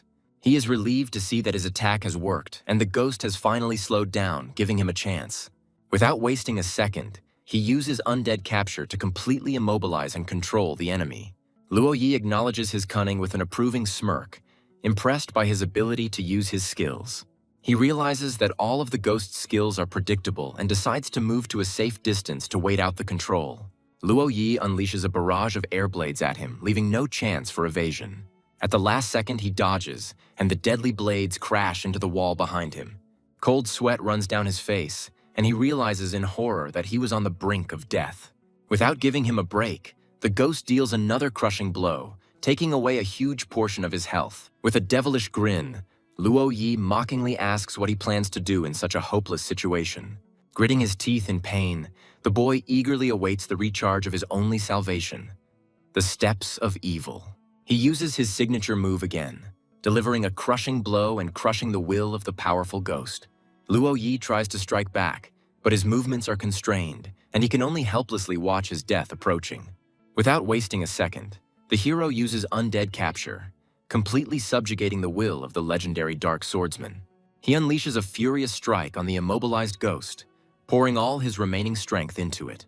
He realizes that his control is about to end and he needs to retreat before it's too late. Suddenly, Luo Yi gains incredible resistance to control, his eyes lighting up with rage. He strikes back, and the young man is pierced by terrible pain. His life hangs by a thread. He looks at his health bar in shock, unable to believe that he survived that fatal blow. Suddenly, the ghost power is exhausted. Its level drops by 10 points, depriving it of its former might. The guy is relieved to realize that their strength is now equal and he has a real chance of winning. Their blades cross again. Now it is a battle of equals, where everything will be decided not by strength, but by skill and will. With a predatory grin, he rushes into the attack, confident that the weakened ghost will no longer be able to stop him. He unleashes all his might on Luo Yi, and the purple flames decide the outcome of this epic battle. Enveloped in the purple glow of victory, he gains 1,000,000 experience points, his strength growing exponentially. Luo Yi applauds his triumph with an approving smile, admiring his perfect balance of courage and strategy. With eyes shining with joy, the hero announces his victory, filled with pride for the task he has accomplished. The ghost keeps his promise, and the long-awaited reward appears before the young man. The legendary dark armor. He receives divine equipment forged from dragon scales and gems, capable of becoming stronger. A flame of delight flashes in his eyes. He understands that he has gotten his hands on a real treasure. He is amazed to realize that this armor can be improved. Its potential is as limitless as his own ambitions. With awe, he realizes that the gold level is only the beginning, and this armor can reach unimaginable heights of power. A special skill that unleashes the dragon's soul hidden within the armor, striking terror into the hearts of enemies. He looks at the description of the new skill in awe, amazed by its incredible power and destructive potential. With mad delight, he shouts his admiration, because this armor is perfection itself, created for him. He dons the armor and it fits him like a glove, like a second skin made for battle. Luo Yi is relieved to see that the armor has found its true owner, ready to continue his work. Suddenly his gaze falls on the sword, and he, unable to contain his greed, tries to take it. The ghost looks at his impudence in bewilderment, not understanding how he dared to encroach on his weapon as well. Luo Yi explains that the sword has weakened with age, but allows him to take it in exchange for one favor. He asks to return the jade pendant to the mysterious girl, his voice filled with tenderness and longing. Suddenly, a system window flashes in front of him, offering a new side quest related to this pendant. He considers the offer, as side quests are optional but can reveal important secrets of the world. Enticed by the reward, Luo Yi's own sword, he accepts the quest without hesitation, not knowing who awaits him. The confused ghost tries to deny his connection with the mysterious stranger, but his voice trembles with excitement. He admits that the girl skillfully hides her identity, and even he is unable to find out her real name. Suddenly, a thought dawns on him. Her rare weapon indicates that she belongs to the legendary Sword Pavilion. Luo Yi reveals that the Sword Pavilion is hidden in Qingfeng City to conceal the power struggle between the princes. With a satisfied grin, the hero realizes that even an ordinary conversation can provide invaluable information about the quest. Suddenly, he is overcome with anxiety. As a member of the Dark Faction, he will not be able to penetrate the enemy city unnoticed. The ghost offers his help with a grin, enveloping himself in a purple aura of power. He decides to teach the young man the art of hiding his aura, passing on to him part of his ancient power. Without hesitation, the boy accepts the gift, and his mind is filled with new knowledge, opening up limitless possibilities. He is delighted to realize the full power of the art of cunning, which will allow him to become invisible to his enemies. Feeling his time running out, the ghost urges the young man with his final questions before he disappears forever. The boy shows him the mysterious moon shard, trying to unravel the secret of its origin. Luo Yi is shocked to recognize the artifact, his voice trembling with excitement as he asks where he got it. He realizes that the boy is connected to them, and his face contorts with a mixture of fear and awe. In a panic, the hero tries to hold on to the disappearing ghost, begging him to reveal the secret of his enigmatic being. With his last breath, Luo Yi tells of the mysterious creature that killed him and countless warriors. The shocking truth about Daniel's incredible strength hits the boy, forcing him to look at his teacher in a new way. He is tormented by doubts. If Daniel killed Luo Yi, why didn't he kill him, but instead became his mentor? With a heavy heart, he lets go of his questions, trusting that the future itself will put everything in its place. Before leaving the tower, he returns to the remains of the fallen demon god to fulfill his duty.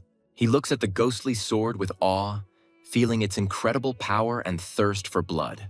The legendary blood sword, weakened by time but still holding divine power within.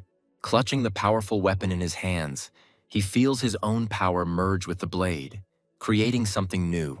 With a mad grin, he realizes that this sword is not just a weapon, but the key to his future greatness. He looks at his new arsenal with pride, realizing that all his suffering and risks were not in vain. Suddenly, he is overcome by the feeling that he is not alone, and he looks around in bewilderment. His gaze falls on the 5th floor, and he sees a mysterious turquoise flame, indicating the presence of living beings. A raging flame erupts from the depths of the tower, its powerful energy causing the hero to tremble with terror.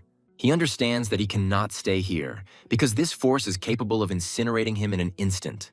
With a heavy heart, he decides to retreat, realizing that his victory today is only the beginning of a long and dangerous journey.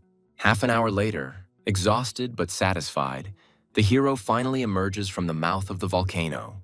He decides to mark the place on the map to return here later, but his plans are interrupted by an unexpected encounter. A giant lava python appears before him, its eyes burning with hellish fire, ready to incinerate the intruder. With a devilish grin, the young man realizes that before him is the ruler of these lands, and his thirst for battle flares up with renewed vigor. He looks at his stats with confidence, knowing that his strength far exceeds that of this monster. Without wasting a second, he rushes into the attack, his blade whistling through the air, leaving a purple trail behind it. He unleashes his full might on the python, the devil's trample shaking the ground and causing monstrous damage. With a cry of victory, he delivers the final blow, and the giant monster crumbles to dust, illuminating everything around with a flash of light. With pride in his voice, he wonders if there is anything in this world that can frighten him. After 2 nights spent in the tower, he finally returns to the real world, ready for new challenges. With a sense of duty fulfilled, he returns to the teacher, his fatigue mixed with pride for the path he has traveled. The mentor greets him with a calm smile, knowing that he has passed this deadly test with honor. A system notification confirms his success, generously rewarding him for his courage and perseverance. Surrounded by a pillar of golden light, he reaches level 39, his strength growing along with his confidence. The teacher admits with a sly grin that this was all part of his plan to speed up the student's growth. He informs his mentor of a new task received from the ghost, unaware of the storm it will cause. He shows him a jade pendant, simple but at the same time holding a deep secret. The teacher's face distorts with horror when he recognizes the pendant as a relic of the legendary sword pavilion. With a sinking heart, the hero realizes that his mentor knows more about the pendant than he is saying. After a long silence, the teacher confesses with a heavy sigh that he was once a disciple of the sword pavilion. A shocking thought flashed through his mind. Cheryl had been connected to the sword pavilion even before his death. The teacher reveals to him an ancient tradition. Every girl in the pavilion wears such a pendant as a symbol of her status. He says with sadness in his voice that giving the pendant to a man means confessing your love to him, breaking all the rules. The guy is amazed to realize that the mysterious stranger was in love with Luo Yi, and this was their tragic story. The mentor's gaze becomes icy. He understands that the owner of this pendant is not a commoner, but a person of high rank. The hero's heart sinks with anxiety. He understands that returning the pendant could turn out to be a deadly mission. The teacher declares with fatal determination that this is their destiny, and he is ready to go this way to the end. He draws his sword, also from the pavilion, and announces that tomorrow they will set out on a dangerous journey together. The mentor advises him to rest, since the grueling hike to Lava Ridge has taken all his strength. With a sense of accomplishment and anxiety for the future, He decides to switch off and plunge into a saving sleep. The next day, he plunges into eternity again, ready for new dangers and adventures. Together with the teacher, they set out on a long and risky journey into enemy lands. He decides to ask his mentor about his strange disappearances, hoping to get at least some explanation. The teacher, with a mysterious smile, calls this a privilege granted by the god of time and space himself. Suddenly, they arrive in the City of Radiance, and the boy is perplexed and tries to understand how they ended up here. With horror, he recognizes this place as the captured City of Darkness, now under the control of the Light faction. The city walls are swarming with enemy soldiers, their spears glinting in the sun, ready to pierce any stranger. The mentor explains that the only way to Qingfeng is through a teleport hidden in this captured city. He asks the student if he can hide his aura, because the success of their deadly mission depends on it. The boy activates the art of cunning, enveloping himself in an impenetrable veil, ready to become invisible in the enemy camp. Using the art of cunning, he transforms himself into a bald newcomer with a ridiculous name, causing confusion in his mentor. The teacher laughs and approves of his disguise, confident that low-level soldiers will not be able to recognize him. Under a hail of ridicule and surprised glances, he feels deceived, but continues to play his role. They approach the teleport, and the guy, hiding under the guise of a merchant, pays for passage to the city of Qingfeng. Shrouded in a turquoise glow, they are transported to a new location, where an adventure full of dangers awaits them. They arrive in Qingfeng City, the stronghold of the Light faction, where every step they take could be their last. He realizes with dismay that the Sword Pavilion is not marked on the map, and finding it will be no easy task. The teacher suggests acting under cover of night to avoid attracting unnecessary attention in this hostile city. The guy decides not to waste time and goes to replenish his supplies, depleted in the battle on Lava Ridge. They enter an alchemist's shop, where they are greeted by a good-natured merchant, unaware of the true nature of his customers. With ostentatious wealth, he asks the merchant for the best potions, confident that his fortune will allow him to do everything. He looks at the price in shock, realizing that even his countless treasures are just dust compared to real prices. Confused, he asks for something more affordable, and the merchant offers him standard healing potions. The teacher remarks with a grin that there are real masters hidden in this city, since such rare goods are available here. Suddenly, their attention is drawn to a vile bandit who is harassing a defenseless girl right on the street. The thought of easy money and the opportunity to become a hero in the eyes of others flashes through the hero's head. He intervenes, and the system offers him a new quest, to drive away the bandit and earn coolness points. The bandit bursts into laughter, mocking his bald head and ridiculous appearance, and stripping him of his glasses.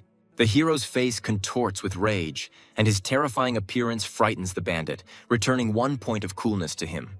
Maddened by fear and rage, the bandit threatens him, not understanding who he is dealing with or what fate awaits him.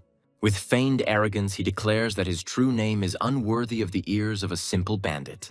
He decides to teach the impudent man a lesson by using his power to look into his worthless soul.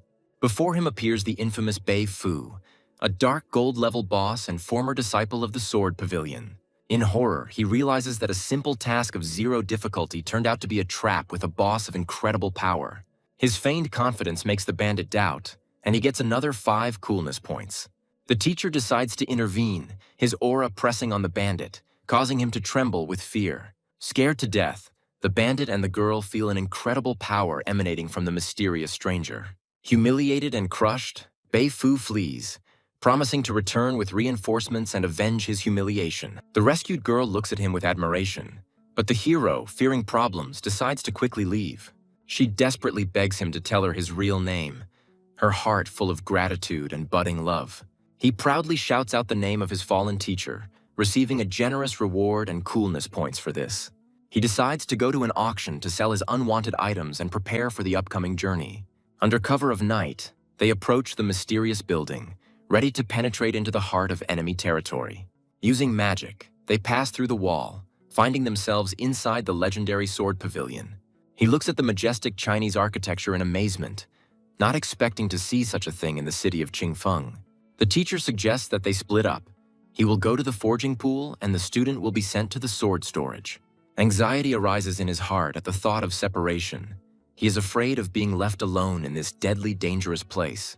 The mentor, with a serious expression, pronounces a name that strikes terror into the hearts of warriors, the God of the Sword. He listens to the teacher with disbelief, doubting that an S-level task could be so simple. With a heavy heart, he says goodbye to his mentor, realizing that he must be extremely careful not to catch the eye of the NPC. A few minutes later, he finds himself before the majestic vault of swords, his heart pounding with fear and anticipation.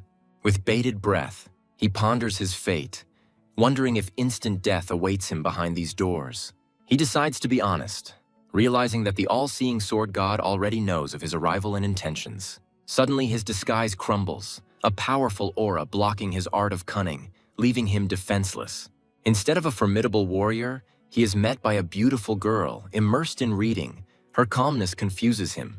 In complete shock, he cannot believe his eyes. The legendary sword god turned out to be a fragile and graceful girl. He is perplexed and tries to understand where she knows him from because he hears about her for the first time from his mentor. With a slight smile, she admits that she knows him and that in the City of Darkness, she was the next target after Cheryl. His mind is exploding with guesses. He begins to see a connection between the Light faction, the necromancers, and the mysterious power of the pavilion. He is surprised to see her reading a romantic novel, and his idea of the sword god is completely shattered. He gets down to business, showing her a jade pendant and asking if she knows its owner. Her eyes widen in horror as she recognizes the pendant as a relic she thought was lost forever. With trepidation, she accepts the pendant from his hands, her heart filling with a mixture of joy and unbearable pain. With a trembling voice, she asks where he got it from, afraid to hear the truth that she already knows. Suddenly, hope flashes in her eyes, and in a breaking voice, she asks if her lover is still alive. She realizes with bitterness that he is dead. Otherwise, he would not have been able to pass on his legacy as a dark warrior to him. He confirms her guess by telling her about meeting the remnant of Luo Yi's soul in the Cursed Tower. He tries to leave, but suddenly feels the cold touch of steel on his neck. His way is blocked. With icy calm, she declares that since he came, he must leave something in return, and her eyes burn with a dangerous fire. With a devilish grin, he accepts her challenge, realizing that a battle with the sword god is the perfect way to test his new power.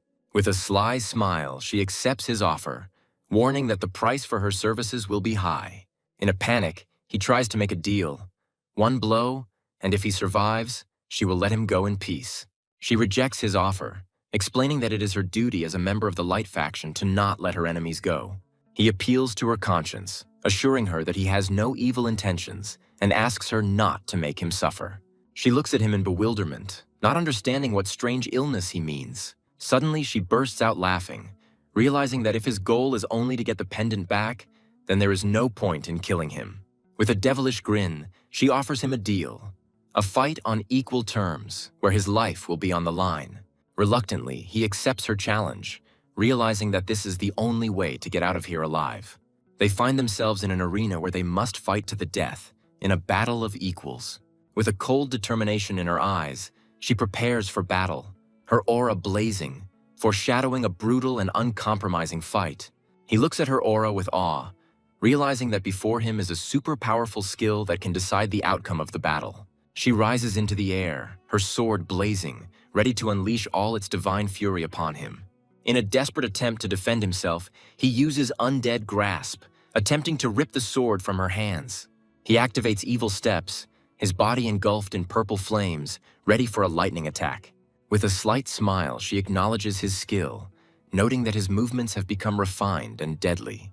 He activates the battlefield, leveling the playing field and preparing for a decisive showdown on equal terms. Suddenly, her blade pierces his shoulder and he cries out in pain, not expecting such speed and accuracy. With a devilish grin, he catches her sword, his eyes shining with excitement. He enjoys this deadly game. They engage in a frantic dance of blades, their blows shaking the ground, each trying to find a hole in the other's defense. He unleashes a terrifying presence, his aura pressing down on her with unbearable force, striking terror into her heart. A ghostly dragon bursts out from his armor, dealing devastating damage and striking terror into her heart. He rushes in to attack, knowing this is his only chance to strike while she is slowed and vulnerable. She easily blocks his attack using Interrupt Strike, and he looks on in shock at her incredible skill. She tosses him aside, her sword glowing with divine light, ready to deliver the finishing blow. She unleashes all her might on him, and the fiery blade flies towards him, bringing with it certain death. He takes the blow and his body is pierced by monstrous pain, but he endures it. His will is stronger than steel.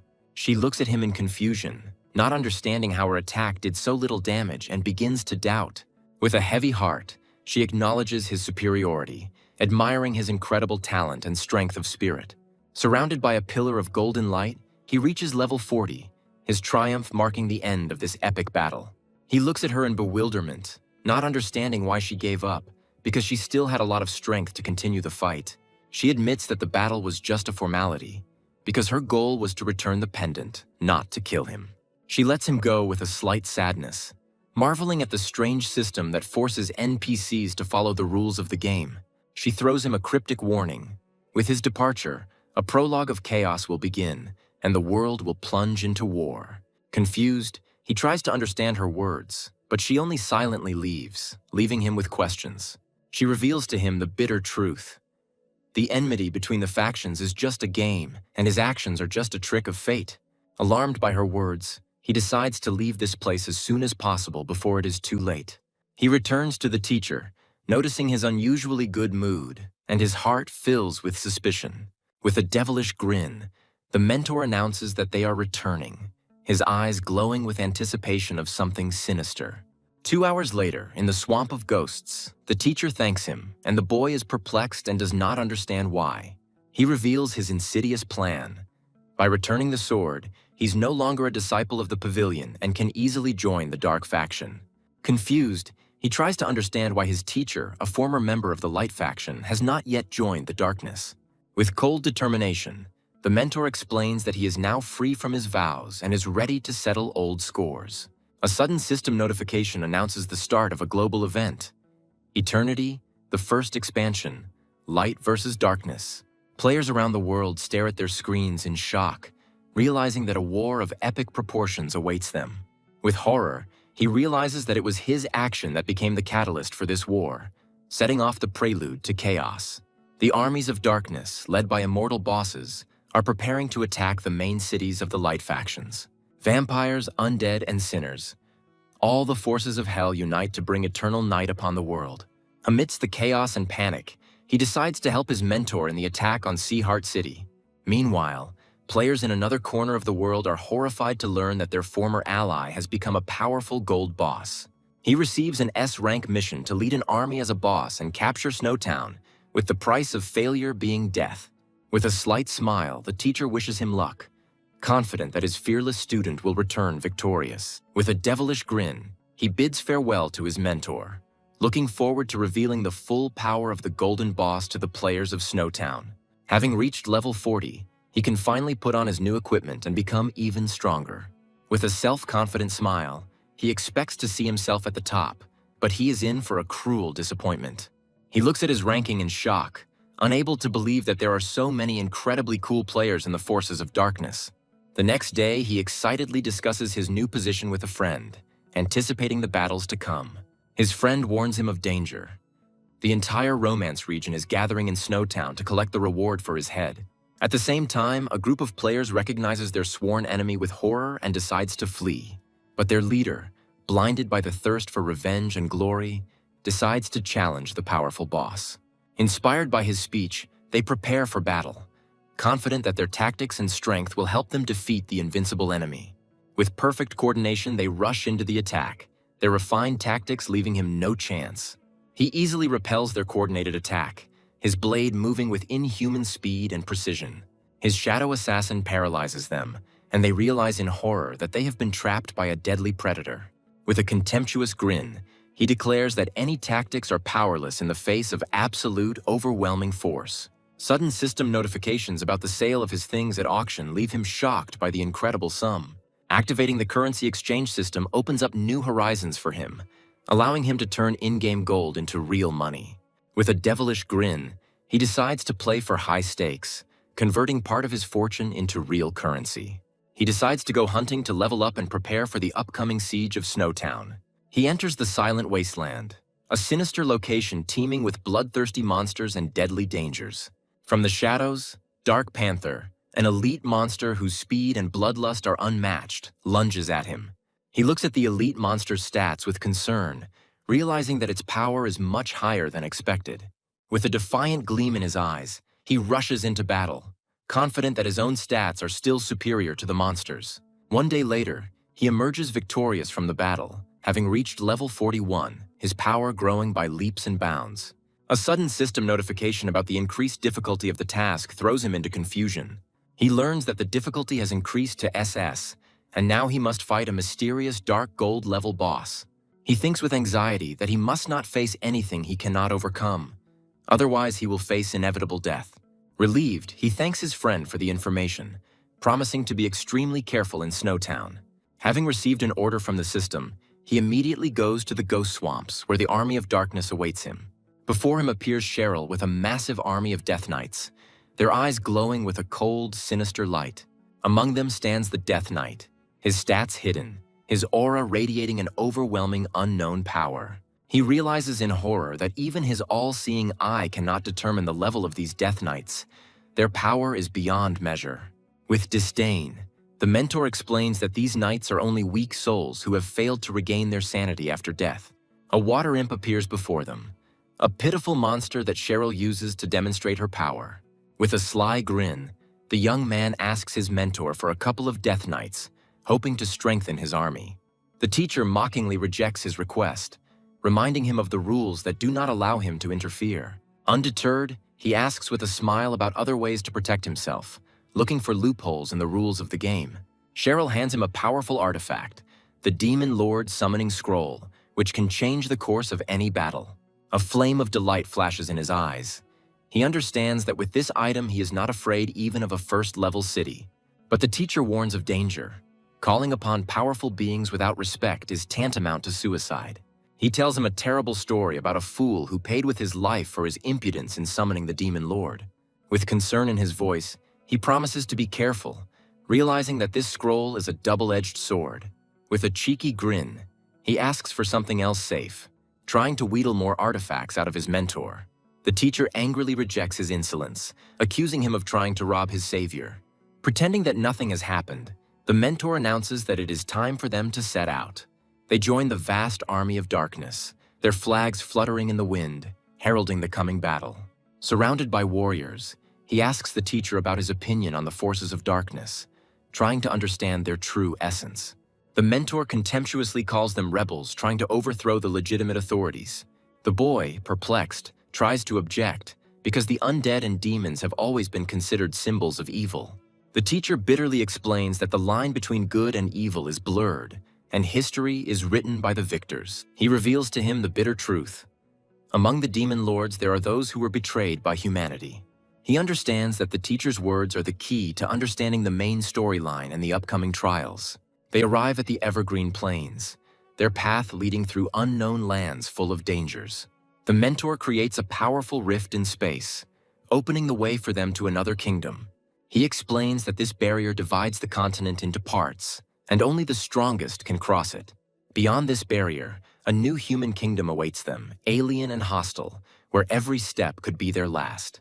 They enter the Romance region, and the system warns of a double penalty for death in these lands. He realizes with a grin that for him, an immortal player with one life, this penalty does not matter. The teacher offers his help as a guide because he knows these lands like the back of his hand. They arrive in the snowy mountains and are met with a view of their destination, a snow-covered city awaiting its conqueror. With his eyes glowing with anticipation, he vows that he will capture this city, no matter what the cost. Looking down on the snow-covered city, he challenges its inhabitants, promising them a quick and painful death. The teacher wishes him luck, arranging a meeting at the Demon Lord's treasury after his triumphant victory. Greed flashes in his eyes at the mention of the treasury, and he eagerly inquires about its contents. The mentor tells of untold riches hidden within, rare items, skills, and even certificates for hidden classes. Blinded by the thirst for profit, he says goodbye to his teacher, dreaming of the millions he can get for the priceless treasures. He orders his army to set up camp, ready at any moment to repel an enemy attack and defend their positions. While he still has time, he decides to go hunting to level up and become even stronger before the decisive battle. In the snowy forest, he encounters a new enemy, the snow bear monster whose rage knows no bounds. He notes with alarm the monster's incredible strength, realizing that its high stats are due to its second reincarnation. Without wasting a second, the bear rushes into the attack, its roar shaking the mountains, and its claws ready to tear apart anyone in its path. He unleashes evil's stride on the monster, his blow carrying all the fury and power of a dark warrior. A ghostly dragon bursts out of his armor, dealing a crushing blow and pulverizing the bear. He is surprised to discover that common monsters can drop rare and powerful skills. A sudden system notification interrupts his triumph, calling him to immediately return and protect his army. He encounters a group of players, their blades crossing, foreshadowing a brutal and bloody battle. With a slight grin, he notices that the system automatically translates the unfamiliar language of the Romance region for him. Players look at the meager damage in horror, unable to believe its incredible protection and doubting its very nature. He unleashes the all-crushing power, and purple energy rains down upon his enemies, bringing death and destruction. In horror, they realize that in front of them is not just a melee fighter, but the owner of a powerful AoE skill. He looks at the pitiful survivors with a contemptuous grin, disappointed by their weakness and lack of worthy resistance. He faces a new opponent whose speed and blade skill put him on edge. The assassin notes the hero's incredible strength with admiration, realizing that he has a worthy opponent before him. The players look on in disbelief at the Ghost King's miss, but their leader sees it as a chance to win. He realizes that he is facing one of the top players on their server, and his excitement flares up with renewed vigor. Their blades intersect in a deadly dance, each blow carrying incredible power and a thirst for victory. The players are thrilled to see their Ghost King surpass Jiang Han Shui in speed, and their hopes are ignited. Chanting the name of their god, they believe in his victory, unaware that they have become only pawns in someone else's game. With a devilish grin, he decides to play with their feelings, giving them false hope of salvation. He imagines how, at the very climax, he will crush their hope into dust, reveling in their despair. With cold cruelty, he prepares to deliver the finishing blow, his eyes burning with anticipation of their pain and disappointment. With a casual smile, he stabs the assassin, apologizing for his trembling hand and enjoying his death throes. He absorbs the experience of the fallen enemy, reaching level 42, and watches as the other players flee in terror. In a panic, they scream about his monstrous power, unable to believe that someone could gain experience for killing players.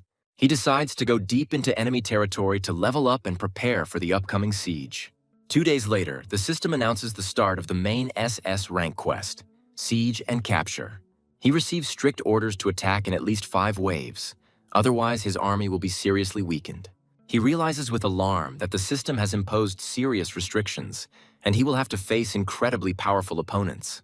He gives the order to the first wave to prepare for the attack, his voice filled with cold determination and anticipation of battle. Bronze Boss Guj volunteers to lead the first attack, his eyes burning with a thirst for blood and glory. The Army of Darkness, led by a level 20 boss, begins the first wave of attack, their roar shaking the snow-capped mountains.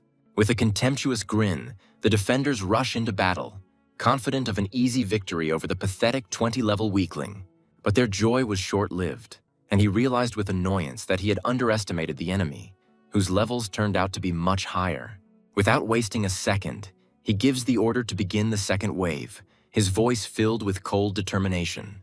The Army of Darkness, led by the 25-level boss Seth, rushes into attack, bringing death and destruction with them. The defenders panic and scream about the increasing level of the undead, their confidence giving way to fear and despair. He gives the order to start the third wave. His ruthlessness knows no bounds. He's ready to wipe this city into dust. Exhausted and almost without mana, the defenders look on in horror at the endless hordes of the damned undead. The system gives them a 5-minute break, and he chuckles at how realistic the game is. He learns that millions are watching his battle live, and his heart fills with pride and determination.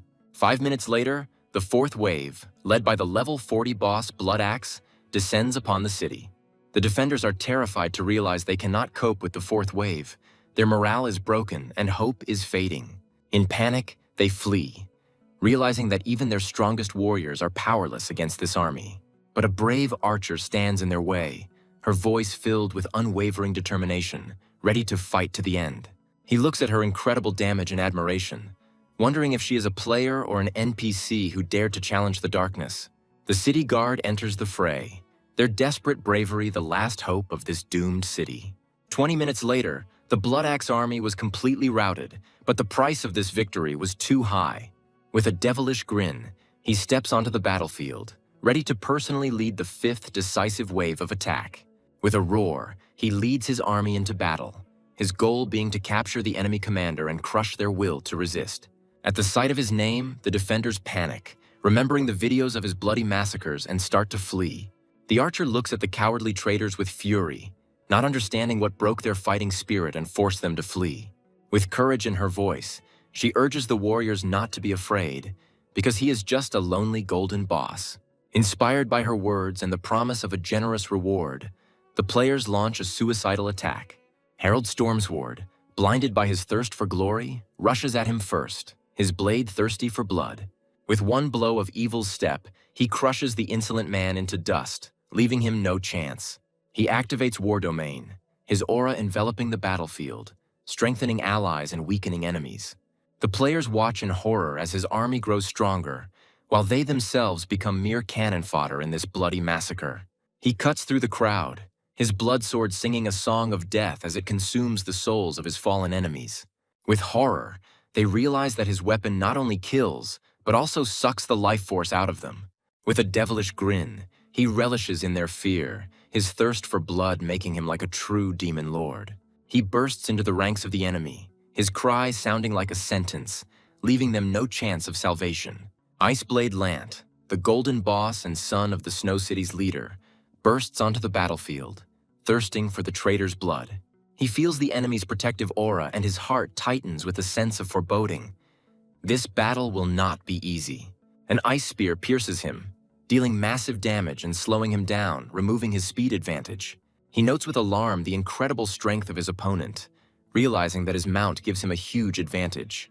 The players greet their golden boss with delight, confident that today they will wipe the arrogance of the eastern region off the face of the earth. A flame of envy and rage flares in his eyes. He swears that this impudent man will die for his insolence. With a mocking voice, Lant taunts him, humiliating him for not having a mount. In response, he unleashes terrifying presence, and a gigantic ghostly dragon strikes terror into the enemy's heart. Lant dismisses it as a cheap trick, but his eyes flash with fear at the sheer force of it. He uses Undead Grasp on the mount, immobilizing it and taking away Lant's main advantage. The hero coldly orders the rider to dismount, issuing a daring challenge. The guy delivers a crushing blow, causing the opponent to stagger.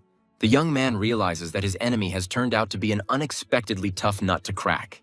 The rider realizes that surrounded by monsters, his spear becomes useless. The young man, with a grin, sets his creepy minions on the enemy.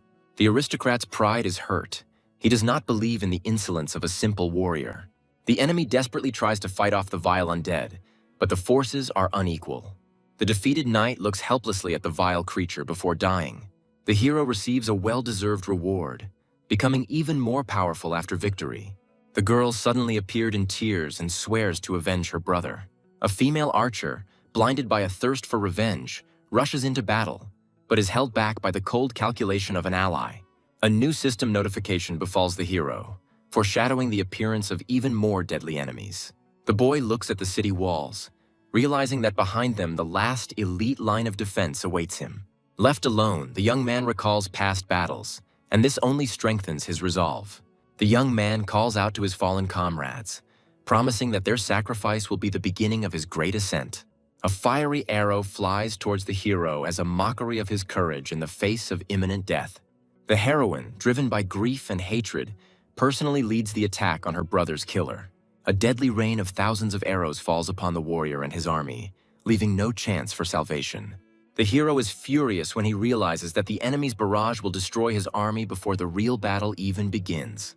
In a desperate attempt to turn the tide of the battle, the boy rushes forward to become a living target. The enemies scream in panic as they see the guy soar into the sky at incredible speed. The giant dragon summoned by the hero unleashes all its primal fury on the enemy line. A young man rushes into the thick of battle, his blade sowing death and destruction. The girl watches in horror as her elite warriors fall one after another at the hands of a single young man. Having restored his health, the the hero realizes that hidden threats are preventing him from reaching his full potential. The guy cleverly uses his minions to distract enemies and buy precious time. The activated skill radically changes the balance of power, giving allies a huge advantage.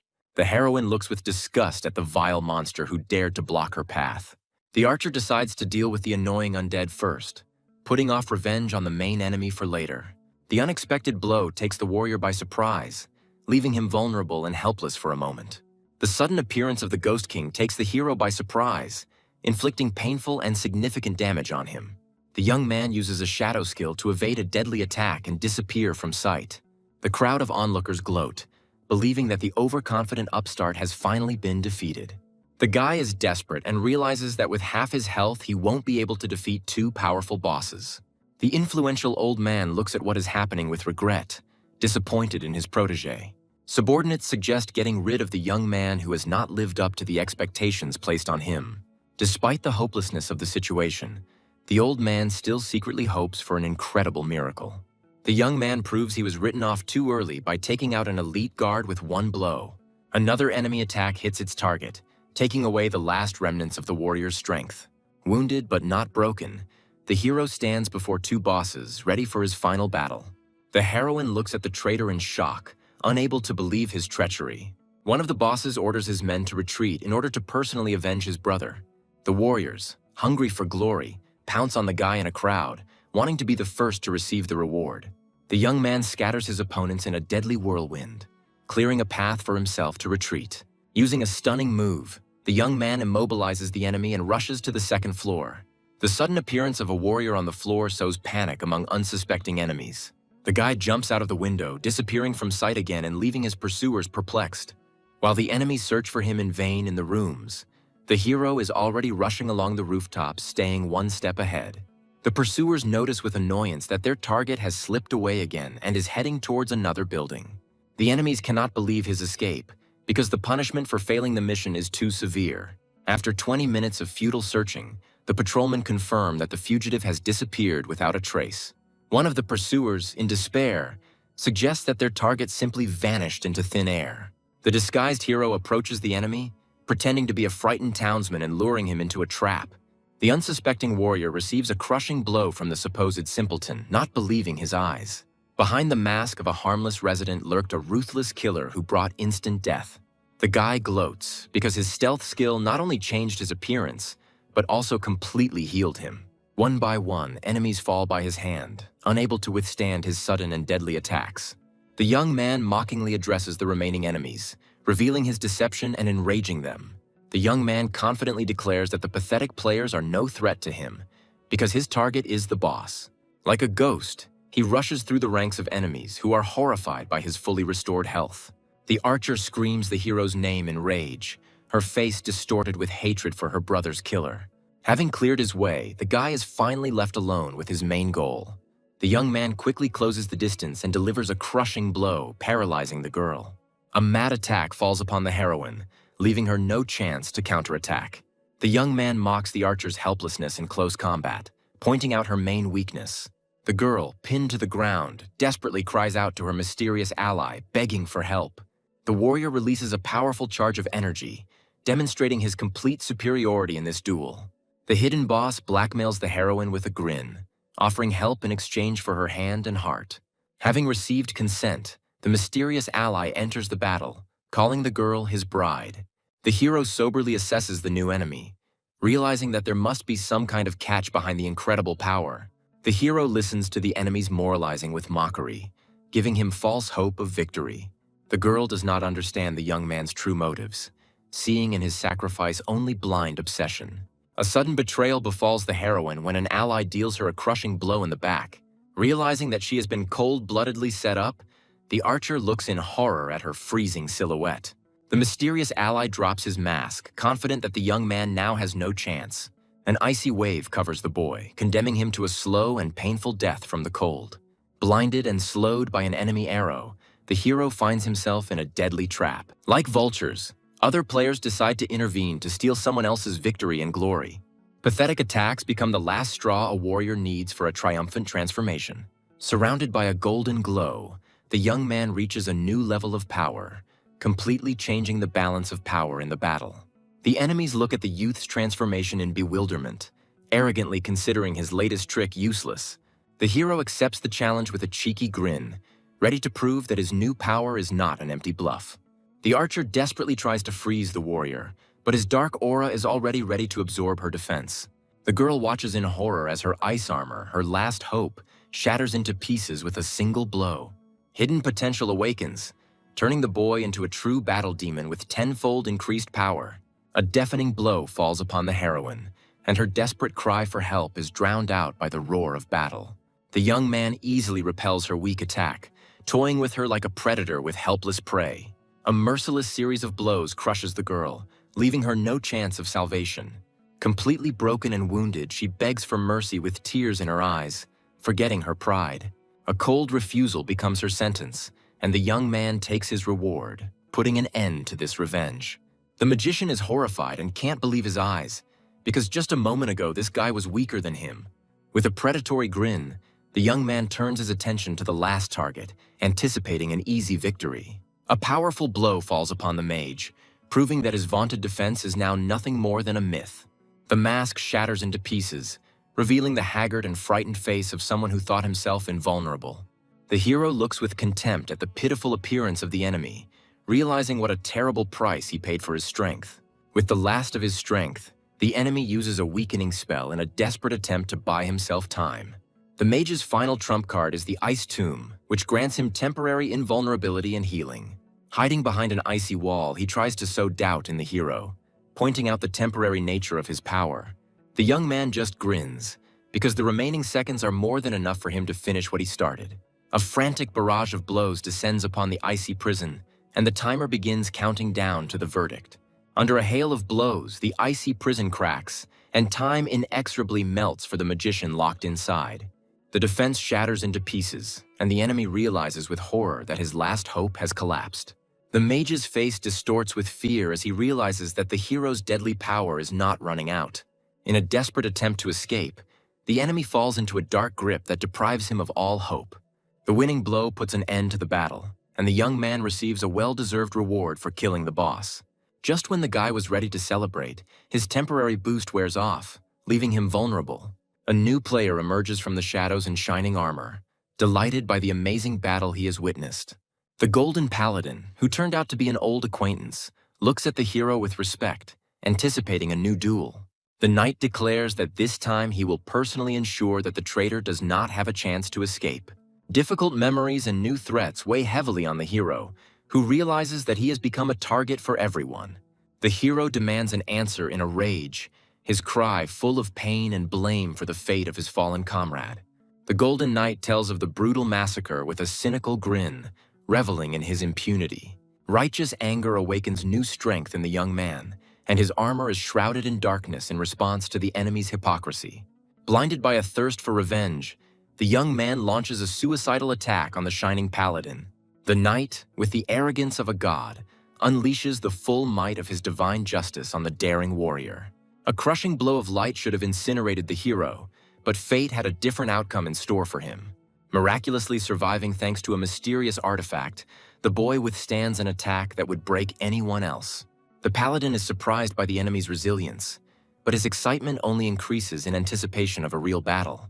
The sacred flame envelops the knight's spear, turning it into a weapon of divine retribution.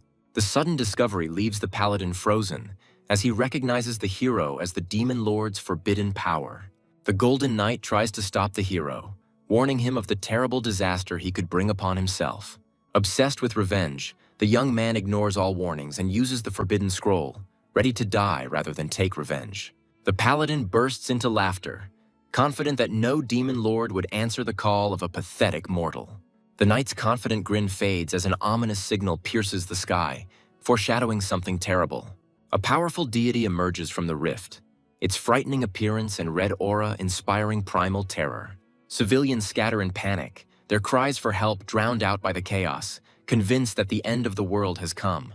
The incredible pressure emanating from the alien binds both the hero and the paladin, forcing them to feel their own insignificance. The summoned creature looks with disdain on the forces of light and unleashes all its bloody fury upon the world. In mortal terror, the paladin activates the artifact, giving him a chance to escape from certain death. The knight looks at the teleportation timer in despair, not believing that even with divine protection he was on the brink of death. By using the forbidden oath, the paladin survives at the cost of great strength, but saves his life. The escaped knight threatens the hero with a total hunt, but the young man only laughs cheekily in response. Left alone with the summoned deity, the boy realizes that his life hangs by a thread. The demon lord looks with disdain at the mortal who dared to disturb his peace. A young man tries to direct the wrath of a higher being towards an escaped paladin of the forces of light. The enraged ruler decides that the pathetic mortal and his entire city must be wiped off the face of the earth. The hero panics and tries to justify himself, realizing that his cunning has turned against him. The demon reveals the true reason for his appearance. He was looking for the energy of an old friend here, but did not find it. A sudden revelation strikes the young man. He realizes that the demon's mysterious friend is his deceased mentor. The boy hopefully presents the artifact to the deity, introducing himself as the best student of his old friend. Recognizing the aura of his old friend, the demon lord freezes for a moment, giving the young man a false hope of salvation. A demonic laughter breaks the silence, as the former friendship has long since been replaced by deadly enmity and hatred. With chilling cruelty, the demon admits that killing his best student will be a consolation for him. Bloody energy envelops the deity, who declares that the boy was doomed from the moment he opened the scroll. Complete despair overwhelms the hero when he realizes that there is nowhere to run, and the demon's wrath will destroy the entire city. A stranger with turquoise hair suddenly appeared and easily stopped his desperate attack. The boy is amazed to recognize in the mysterious savior the legendary goddess of the sword, about whom legends are told. A mighty explosion shakes the earth as divine blade meets demonic power. Thrown back by the shockwave, the young man looks at the ruins in shock, not believing that the city could have been destroyed. As the rift in the sky closes, the young man thinks anxiously about the fate of the goddess who stood up for him. The hero runs up to the sword goddess with alarm, fearing that she has been seriously injured in the battle. The girl, with a mischievous smile, declares that now he owes her twice, turning the dangerous moment into a game. The young man, perplexed, tries to understand where the second debt came from, not grasping her cunning logic. The heroine coquettishly explains that she saved him not only from the demon, but also from herself, because she had to kill him as an enemy. Filled with gratitude, the young man notices her wounds and offers his help, showing concern. She dismisses his concern with a confident smirk, reminding him that a powerful goddess does not need the help of a mortal. The guy clarifies the outcome of the battle, and she confirms that she was able to drive the demon lord back into the darkness. A sudden fear grips the young man at the thought that now the angry demon will begin to hunt his savior.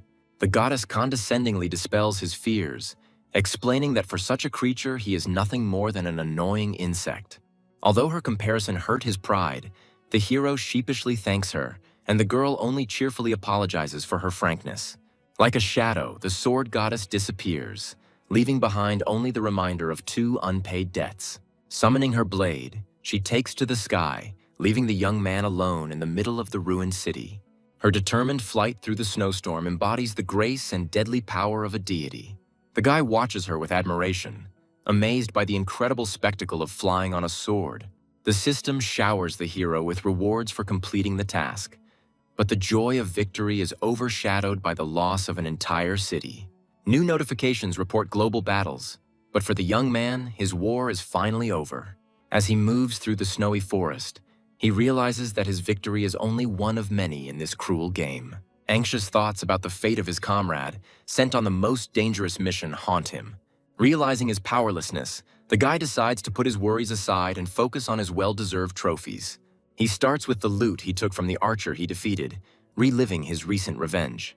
The first trophies turn out to be a real treasure, each item of which promises unimaginable power and wealth. The guy excitedly estimates how much money he can get for the legendary items he doesn't need. Burning with impatience, the young man moves on to the knight's spoils, anticipating the power of the secret hidden in the book. The new ice armor skill promises not only protection, but also deadly cold for any enemy. After studying the book, the young man is instantly covered in sparkling ice armor, feeling a surge of power. Under the influence of his dark essence, the ice is replaced by black flames, turning the defensive skill into something sinister. The warrior is delighted to realize that his unique class not only changes, but greatly enhances any ability. Now his gaze turns to the final loot, for the trophies from the dark gold boss must be truly priceless. The magician's treasures include rare reagents and artifacts, each worth a fortune. The real jackpot is the helmet from the powerful set, promising the hero incredible power in the future. With slight regret, the young man leaves the powerful artifact for later, focusing on the power available to him. The demon lord does not understand why the goddess stood up for the insignificant dark warrior. Her motives remain a mystery to him. Behind the demon's cynical assumption of a secret connection lies a cold calculation and a decision to retreat. The enraged goddess is not going to let her enemy go so easily. Her battle is not over yet. The demon dismisses her condescendingly, citing an old debt, but in reality only emphasizing her current weakness. The ominous threat to destroy the entire temple becomes the final warning, demonstrating his boundless cruelty. Her face contorts with rage, and she swears that their next meeting will be the last for the impudent man. Dressed in a new cloak, the guy feels incredibly cool, ready for new achievements. The unexpected boost to his own armor comes as a pleasant surprise, making him even more dangerous. Suddenly he remembers a forgotten trophy that was out of reach, but which could now become the key to new power. Having sorted out his loot, the young man pragmatically decides which treasures will strengthen him and which will bring him a fortune. Burning with impatience, he moves on to the main reward, because for the first kill of the boss, the system should give something special. A divine stone of unprecedented power falls into his hands, promising the power to unite and multiply talents. A daring plan is born in the warrior's head, because this artifact can elevate him to a completely new, unattainable level. News of his loyal allies' victories interrupts his thoughts, pointing the way to the next target and new battles. Looking with satisfaction at his increased stats, the hero realizes that he himself has become a formidable boss for other players. He returns to the secret hideout to triumphantly report to his mysterious mentor about the mission he has accomplished. The master greets his student with pride, admitting that even he did not expect such a stunning and chaotic outcome. With a satisfied grin, the guy reports his victory, hiding from everyone his main trump card, the intercession of the goddess. He coldly lies to his mentor about what happened, realizing that his connection with the demon is too dangerous a secret. Hiding the truth for her safety, the young man convinces his mentor with a smile that everything did not go according to plan. Hoping to receive invaluable advice, the boy cautiously asks the master about the mysterious divine stone. The mentor, with a sly grin, reveals the secret of the artifact, warning that luck favors only the brave. A daring plan matures in the hero's head. He decides to go after the treasure to hit the jackpot. Seeing his fatigue, the master, with fatherly care, offers his student a rest before going to the demonic treasury. Behind a grateful smile, the warrior hides his true state, because after brutal battles he can barely stand on his feet. The next day, full of strength and determination, the young man is ready to set off on new adventures. Burning with impatience, he asks his mentor when he will finally be able to master the skill of horse riding. The master's mysterious answer only fuels his curiosity, hinting at a quick and great transformation. An hour later, they arrive in an ominous city shrouded in demonic fog, where treasures and death await them. With anticipation in his eyes, the hero prepares to break into the legendary treasury, where unimaginable power awaits him. The young man is surprised to realize that he has found himself in an elite club of conquerors, as only the strongest bosses are awarded this honor. The mentor's chilling warning about the forbidden sixth floor casts a shadow over the upcoming treasure hunt. Half an hour later, a crowd of powerful creatures gathers at the entrance to the vault, eager to get their hands on the legendary artifacts. Even among the bosses, there are real giants, and the hero looks with awe at his colossal competitor. The master dispels his fears with a smile, suggesting that they split up so as not to miss the most valuable treasures. Gathering his will into a fist, the young man steps into the fiery portal, ready to risk everything for the only chance. A ruthless system announces the rules of a deadly game, where everyone has only 10 minutes and one try. Realizing that time is his main enemy, the guy makes a risky decision to skip the first floor. The second floor with disposable potions also does not attract his attention, because he is looking for something eternal and powerful. His gaze is revealed to immortal elixirs capable of granting unprecedented strength and eternal healing. The guy is shocked to realize that one pill can raise his strength to stratospheric heights, inaccessible to others. Suppressing the momentary impulse, the young man coldly concludes that the temporary boost is not worth the unique treasure. The third floor awakens new hope in him, as it is here that the perfect skill for his divine stone may be hidden.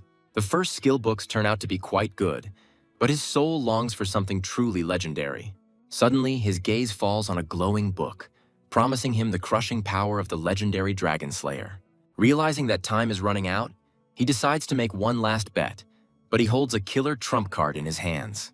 The fourth floor beckons him with scrolls of hidden classes, but none of them can compare to his unique path. Suddenly, his attention is drawn to a giant orc, who, with a thoughtful look, selects a mysterious scroll for himself. A chilling horror pierces the hero when he realizes what kind of treasure has fallen into the hands of his powerful rival. The scroll of copying, capable of doubling divine artifacts, becomes an object of burning desire for the hero. A cunning plan is born in his head to trick the orc into giving up the priceless treasure. With feigned concern, the young man tries to convince the giant of the futility of his choice, calling them both cannon fodder. However, the orc turns out to be not so simple. He sees hidden potential in the scroll, capable of surpassing the power of any class. The boy deals a crushing blow to the giant's pride by declaring that they will not live long enough to use such power. The hero's words hit the mark, and the orc bitterly admits that for a simple warrior without treasures, a hidden class is the only chance. With a heavy heart, the giant changes his choice, and the young man can hardly hide his triumph as he watches him go. Having seized the coveted scroll, the warrior revels in his cunning, for now the path to divine power is open to him. Coldly returning the skill book to its place, he makes a final choice in favor of the artifact, which will change his fate. As the relentless timer begins to count down, the hero, treasure in hand, rushes towards the exit of the deadly trap. The deceived giant sincerely thanks his new friend for the advice, unaware of the insidious plan. Behind a hypocritical smile, the young man hides his triumph, because his trick worked flawlessly. An unsuspecting orc offers friendship with an open heart to the one who just deceived him. A firm handshake seals their alliance, one based on trust, the other on pure calculation. A powerful berserker promises his protection, revealing himself as a golden boss betrayed by the forces of light. The guy can hardly hide his admiration, realizing that he has unwittingly acquired an incredibly strong warrior as an ally. The mentor greets the student with a sly smile, already knowing that he has returned with rich spoils. With a satisfied grin, the hero confirms his success, but the mentor urges him to leave the dangerous place. Returning to his refuge, the master offers the young man a new, even more difficult task, testing his ambitions. The mentor connects the new task with the hero's dream of horse riding, promising him a worthy battle steed. The young man respectfully addresses his mentor, who appears to hold a very high position. The hero finally comprehends the scale of the global war that has radically changed the world.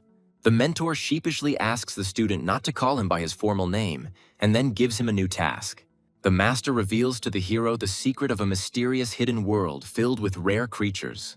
A young man accepts a difficult task to search for a hidden world, anticipating a valuable reward. The guy with a sly smile decides to use the copy scroll to double the divine artifact. Upon activating the scroll, the warrior takes a quick look at his treasures, choosing the ideal target to copy. The divine stone glows in his hand, ready to reveal its incredible potential. The copying is successful, and the hero now holds 2 divine artifacts in his hands, increasing his chances. With 2 divine gray stones, the boy decides to take a risk to create a skill of unprecedented power. Enveloped in a golden glow, the hero prepares to take the decisive step that will determine his future. The choice is limited as his 2 most powerful and valuable S-rank skills are at stake.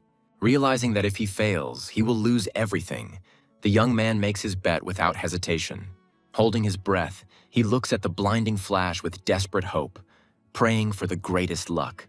An incredible success, his risky venture was crowned with triumph, gifting him with a legendary SS rank skill. Euphoric about his success, the guy can't help but burst into jubilant laughter as he celebrates his incredible victory. The new skill, War's Tread, turns out to be not just powerful, but a divine weapon of total destruction. With a predatory grin, the young man analyzes his new power, which has surpassed all his wildest expectations. Armed with new strength and confidence, he turns his gaze to the distant mountains, ready for new achievements. After half an hour of travel, he finally reaches his destination, the mysterious and wild city of Beast Clouds. Feeling a surge of new strength, the hero bursts into an ominous bamboo grove, ready to become a testing ground for his power. A predatory grin touches his lips when he realizes that he has found himself in an untouched world where no ordinary player has ever set foot. A sudden cry from the shadows takes him by surprise, and he realizes with alarm that he is not alone in this secluded place. His gaze is met by a strange pair of lazy snake men, descendants of the gods, indulging in idle pleasures. With feigned indignation, the young man interrupts their solitude, accusing them of indecent behavior in broad daylight. The enraged snakeman leaps to his feet, his idle calm giving way to deadly rage at the intruder. Without wasting a second, the warrior unleashes the full power of his new divine ability on the enemy. A crushing blow shatters everything around it, dealing colossal damage and proving the incredible power of combined skills. Even the young man himself was amazed by the result, because the skill he created turned out to be a truly destructive weapon. He looks in bewilderment at his stunned enemies, who seem not to expect such a swift and brutal reprisal. The description of the deadly snakes only fuels the hero's excitement, as he sees them not as a threat, but as a valuable source of experience. His title changes, turning words into weapons that can either strengthen or weaken any enemy. Armed with a new ability, the young man deliberately provokes a whole horde of monsters. He continues to hurl insults, driving the snakes into a frenzy and luring them deeper into his net. After 10 minutes of chasing him, a whole swarm of enraged creatures was already rushing after him, and the perfect moment to attack had arrived. With one crushing blow, he unleashes all his power on his pursuers, leaving them no chance. Like a reaper, he rushes through the ranks of enemies, and system notifications one after another inform him of his bloody harvest. The new skills complement each other perfectly, and the rapid leveling up becomes the best reward for the risk. Having achieved his cherished goal, he gains access to the Awakening Quest, which will open the path to true power. Burning with impatience, the boy contacts a friend to find out about the balance of power in the world and plan his triumph. The hero's ambitions know no bounds. He asks his friend for information about the strongest players on all servers. In a show of true friendship, his comrade offers him his guild as a reliable market for the sale of priceless trophies. As if casually, the young man shows off his extra belongings, each of which is the dream of any player. His friend stares at the treasure in mute shock, realizing that even the hero's useless items are superior to the best equipment in the game. A casual acquaintance is surprised to see the guild leader freeze while talking to the mysterious boss. Upon learning the hero's name, the boy freezes in awe because he is speaking with a true legend. By giving his friend exclusive rights, the young man offers to buy the treasures before they go to auction. Without bargaining, the comrade makes a generous offer because such artifacts are the key to the power of his guild. However, a real bargaining process ensues for the rarest robe, as its price goes beyond that of ordinary equipment. With an excited grin, the young man enters into a friendly squabble, knowing the true, exorbitant price of his trophy. Like an experienced salesman, he makes a final ultimatum offer that cannot be refused. His friend agrees with a grin, realizing that friendship with such a player is much more valuable than any money. The hero quickly converts virtual gold into real money, demonstrating the true value of his victories. The huge sum credited to his account becomes tangible proof of his success and changes his life. With determination in his eyes, he realizes that this game is not just entertainment, but his path to a secure future. However, behind the thirst for wealth lies true passion, for it is the adrenaline of battle that makes his heart beat faster. Information received from a friend about the strongest player on the server only fuels his passion and thirst for superiority. With cold confidence, he understands that his lead over the leader is not that great, and the speed of growth is incomparable. With a clear plan in his head, he decides to finish the cleanup and immediately begin carrying out his mentor's assignment. An hour later, the forest shakes with the roar of the creature he summoned, whose all-crushing power leaves no chance for enemies. Like an unstoppable whirlwind, he rushes through the forest, and each blow brings him a new, higher level. A sudden system notification cuts short his triumph, heralding the arrival of the angry master of these lands. From the depths of the grove emerges the mighty king of snakes, his fury a harbinger of impending death. The boss looks with disdain at the pathetic mortal, promising to sacrifice him to his dark god. With a cheeky grin, The young man walks away from the battle, leaving the enraged monster completely bewildered. Returning to reality, the guy cold-bloodedly decides to wait until the boss leaves, demonstrating his tactical genius. A short conversation with his mother in the real world reminds him why he is fighting and risking his life. After a short break, he returns to the task with renewed vigor, ready for any challenge. After making sure the boss is gone, he faces a new problem. He now needs to find the elusive hidden world. Drawing on his experience, he notices a suspicious tree that may be the key to solving this mystery. His hope of finding a clue is dashed when a scan reveals that the suspicious tree is merely an illusion. Suddenly, he notices a lone snake man, who appears to be the last survivor of his bloody harvest. The terrified monster recognizes him as a ruthless killer and decides to immediately report to his king. With a cold threat in his voice, the young man stops him, offering his life in exchange for one small secret. Burning with curiosity, he asks his main question, hoping that this pathetic monster will lead him to his goal. Fearing for his life, the snake man reveals the secret without hesitation, pointing the way to the hidden world. With a mocking grin, the hero gives the monster a head start, forcing it to count to 10,000 before running. By releasing the witness, he takes a calculated risk so as not to attract the attention of the Snake King prematurely. Following the instructions he received, the boy quickly finds 3 giant trees that serve as gates. He approaches the middle tree, and the system triumphantly announces that the entrance to the hidden world has finally been found. Having completed the task, the hero faces a new obstacle. The system deems him unworthy of entering the hidden world. With slight disappointment, he decides to postpone the invasion since the main goal, receiving the reward, has already been achieved. As he leaves, he realizes that without the cunning and interrogation of the weak monster, his search would have dragged on for a long time. 2 hours later, he returns triumphantly to his mentor, who is amazed by his incredible speed. The system generously rewards him for the completed task, granting him invaluable experience and a rare skill book. In his hands lies the legendary horsemanship skill he had long and passionately dreamed of. In ecstasy from the reward he received, the young man understands that all the roads of this world are now open to him. Happy and grateful, he cannot hide his joy, because the mentor has fulfilled his cherished wish. However, the master hints at a separation, since his new status as commander ties him to one place. As he leaves, he hands his student 2 mysterious scrolls, which will become the key to his future strength and new skills. The young man finds himself in possession of summoning scrolls, his last trump card in a deadly world. The mentor, with a sly smile, warns that his help will not be immediate, testing the student's endurance. The master explains that these scrolls are merely compensation for the impossibility of giving him new tasks for the time being. With a piercing gaze, he asks the main question, checking to see if his student's spirit has been broken on the dark path. Without a shadow of a doubt, the guy confirms his choice, realizing that this is the beginning of his true awakening. The last question, and the last step towards new strength, the readiness to turn one's blade against the whole world. Having received a firm readiness, the mentor officially recognizes him as worthy for the second awakening of the class. To the student's puzzled question, the master replies that his last task became the key to this transformation. Dark energy envelops the hero.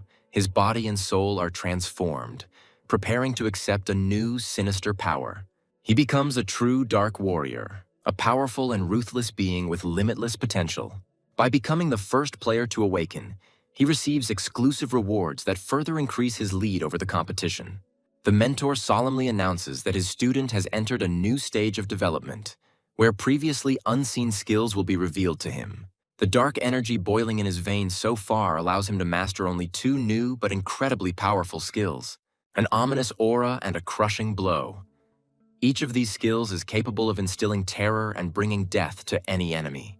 Despite the high price, the young man learns both skills without hesitation, because for him, strength is more valuable than any gold.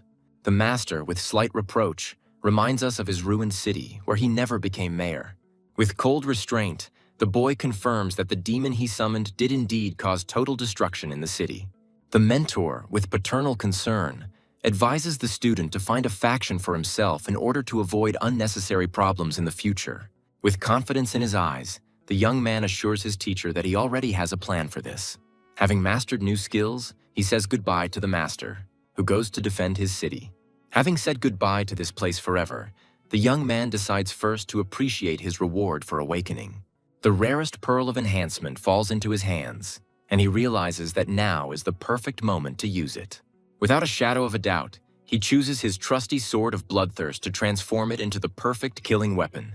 The blade flares with a new, sinister power, its stats skyrocketing, promising its enemies a swift death. His new passive ability makes him even more deadly, turning every kill into a source of power.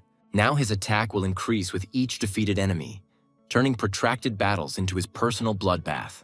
With a terrifying power that surpasses all known bosses, he becomes a true nightmare for any opponent. The realization of his incredible power intoxicates him, because now it is only a matter of time before he rises to the dark gold level. With cold determination in his eyes, he returns to the purple forest to finish what he started and challenge the Snake King. He finds his purpose, and now nothing can stop him on the path to revenge and absolute domination. The hero's words, like poison, weaken the enemy even before the battle begins, turning insults into a deadly weapon. His title changes, granting him incredible resilience and turning him into an invincible Dark Lord. The stomp of war falls upon the boss's head, signaling the beginning of a brutal and uncompromising duel. A mad slaughter follows the first strike, each swing of his blade carrying pure, unadulterated fury. The Snake King retreats in shock, not believing that the pathetic coward who ran away from him is now breaking through his defenses. The new crushing blow not only deals colossal damage, but also significantly slows the powerful boss. Despite the hero's obvious power, the Snake King disdainfully calls his attacks pathetic monkey tricks. A deadly poisonous fog envelops the battlefield, condemning the young man to a slow and painful death. Realizing that he can't win with brute force, the boy relies on the vampirism of his sword to survive this attack. The boss's sudden attack catches him off guard, dealing critical damage and inflicting a weakening curse. Realizing that he is doomed in the poisonous fog, the hero makes a desperate decision to break through and escape. As if mocking his pathetic attempt, the Snake King calls upon his children to enjoy a bloody feast. An entire army of warrior serpents emerges from the mist, ready to tear to pieces anyone who challenges their master. For the young man, this army becomes not a threat, but a salvation, because each creature is a source of priceless health. Like a god of thunder, he unleashes all his might on his enemies, and every kill heals him, making him stronger. With his health fully restored and a sinister grin on his face, he's ready to continue the duel with the discouraged boss. In desperation, the Snake King calls upon his god, sacrificing his own speech for the chance of victory. With confidence in his eyes, the hero understands that even with divine power, his enemy is doomed due to his slowness. The tramp of war shakes the earth once again, and now victory in this grueling battle is only a matter of time. After 30 minutes of continuous carnage, he delivers the final decisive blows, completing his bloody dance. The final blow ends the battle, and the defeated Snake King crumbles into golden dust at his feet. Victory earns him a new level and the anticipation of priceless loot from the Dark Gold boss. Suddenly, he receives a new title and an exclusive reward for an achievement that no one else has ever achieved.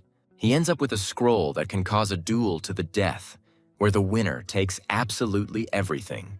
With cold calculation, he understands that for his unique class, this agreement is not so profitable. Putting the scroll aside for later, he finally begins to sort through the loot dropped by the defeated boss. The only trophy, a powerful blade, turns out to be beyond his level, and he angrily hides it in his backpack. A new system event gives him the perfect chance to safely infiltrate the enemy faction's city. As he leaves, he is surprised to stumble upon the very same Snake Man who had been obediently counting to 10,000 all this time. This simple-minded persistence touches him, and he watches with a smile as the faithful servant hurries to his king. With a cold smile, he announces the death of the king, giving his faithful servant one single chance at life. Having lost everything, the Snake Man, with tears in his eyes, swears allegiance to his new, ruthless master. Seeing honesty in his eyes, the young man takes the oath, gaining his first, albeit strange, subordinate. With a submissive voice, the monster accepts his new fate, ready to serve his king's killer without question. With his gaze downcast shyly, the Snake Man introduces himself to his new master, revealing his ridiculous name. With difficulty holding back his laughter, the hero gives him his first task, to wait until he is needed for something important. The naive servant does not understand why such a powerful warrior still does not own a single city. With a devilish grin, the guy explains that his power is too destructive, but promises to make him a general. The simple-minded snake man blushes with embarrassment, enchanted by the promises of power and beautiful warriors. A sly smile never leaves the hero's face, as he already imagines how he will share all the trophies with his new general. Leaving his new servant to wait, the hero sets off to meet new adventures, knowing that he will return here again. He arrives in White Town, a neutral territory that will become his temporary refuge and a field for intrigue. To avoid attracting attention, he uses the skill of disguise, completely hiding his true identity and strength. To his horror, the clever system once again rewards him with a ridiculous nickname, turning him into a laughingstock. Disguised as a harmless bald newbie, he sets off in search of a registration point for the upcoming tournament. A crowd of players around a shining stone shows him the way, and he realizes that he is in the right place. He learns the rules of a brutal competition where the winner takes all and the loser is eliminated forever. The rewards for victory are so generous that even the most powerful players are willing to risk everything for them. Without a shadow of a doubt, he registers for the tournament, knowing that this is his chance to prove his superiority to the world. His low-level and unassuming appearance are the subject of ridicule from other players who do not see him as a worthy opponent. Hidden behind the mask of a rookie, the hero responds to the provocation with a cheeky smile, warning the overconfident fighter. The arrogant master is enraged by such impudence, not noticing that a real monster stands before him.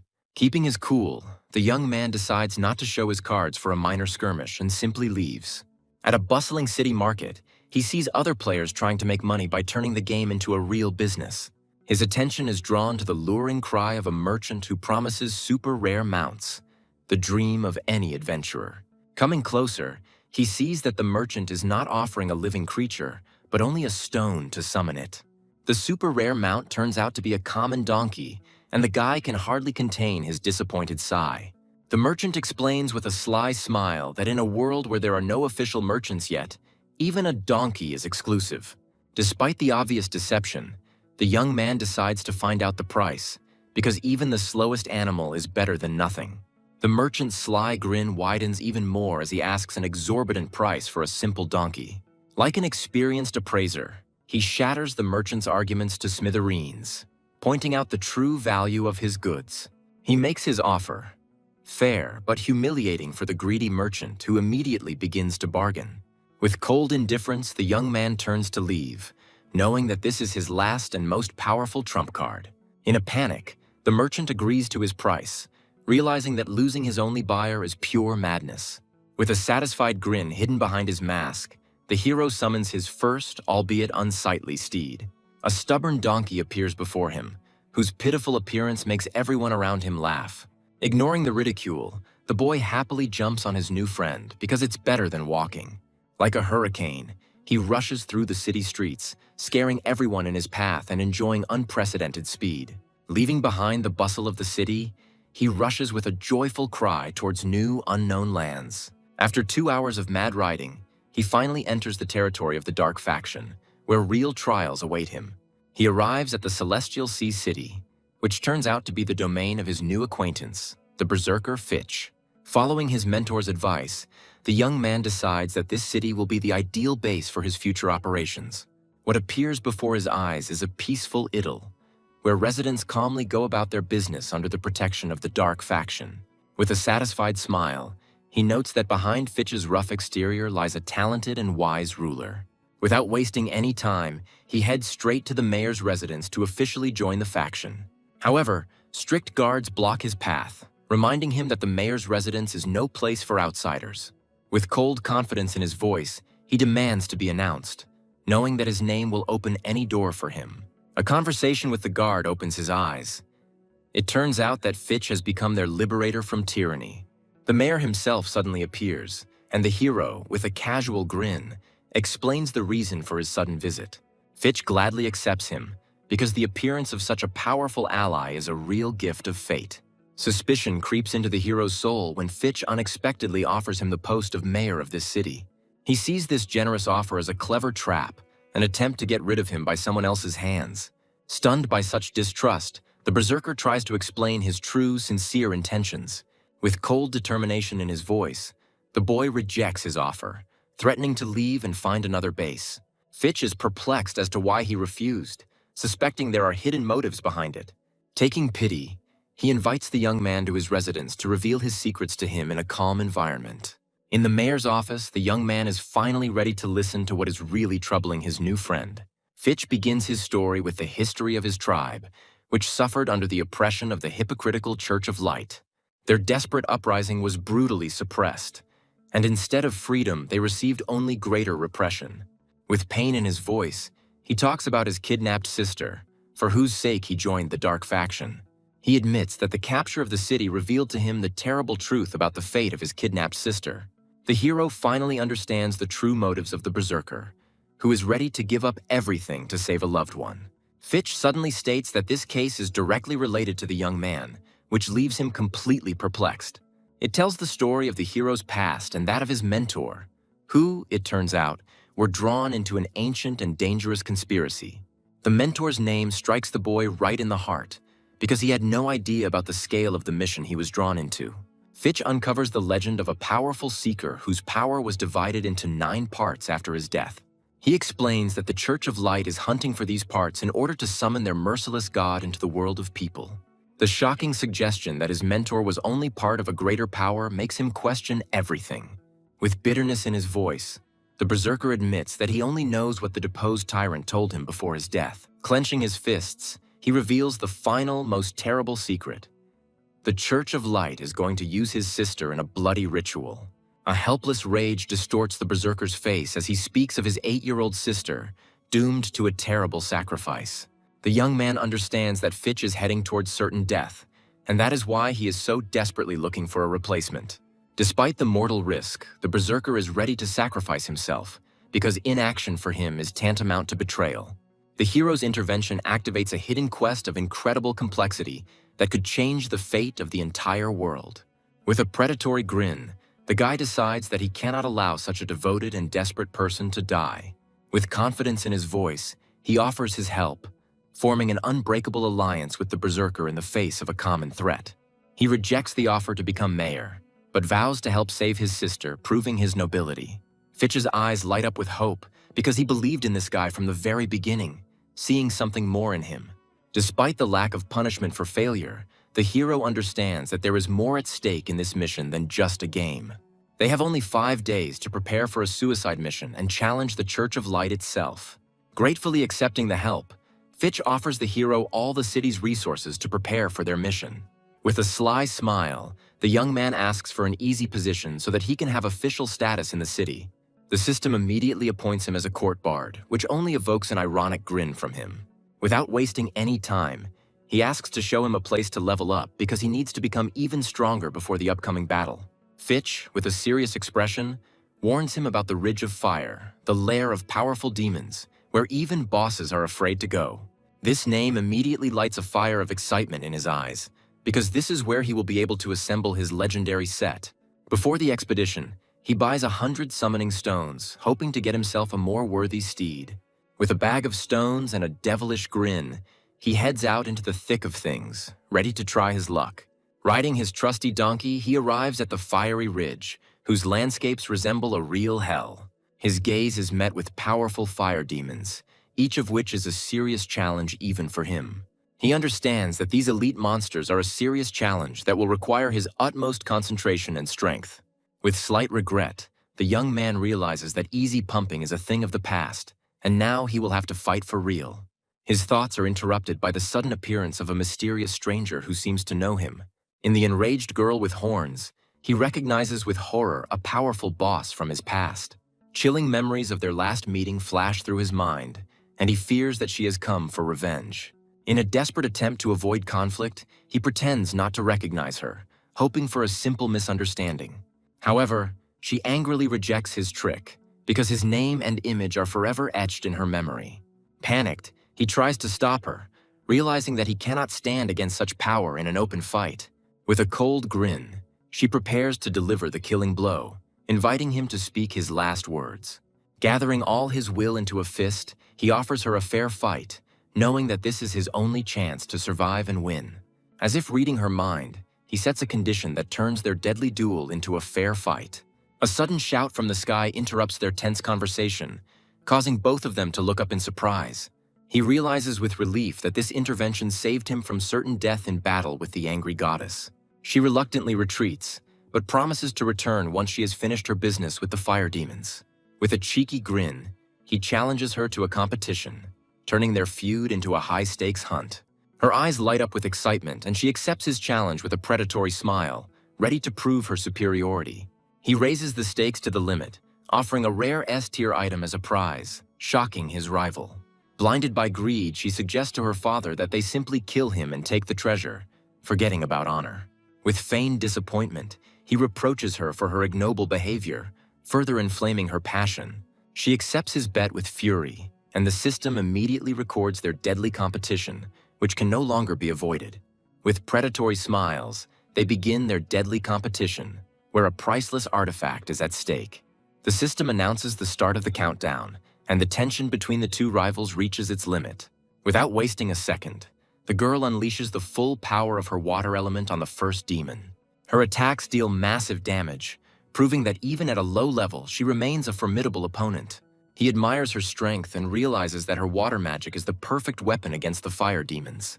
Not wanting to be left behind, he throws himself into the thick of the battle, ready to demonstrate his own destructive power.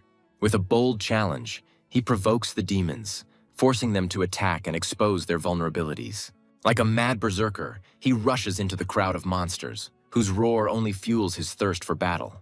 She looks at his reckless tactics with doubt, not believing that he can handle the entire horde alone. Like an angel of death, he soars above the demon's head, ready to bring down his crushing blow upon him.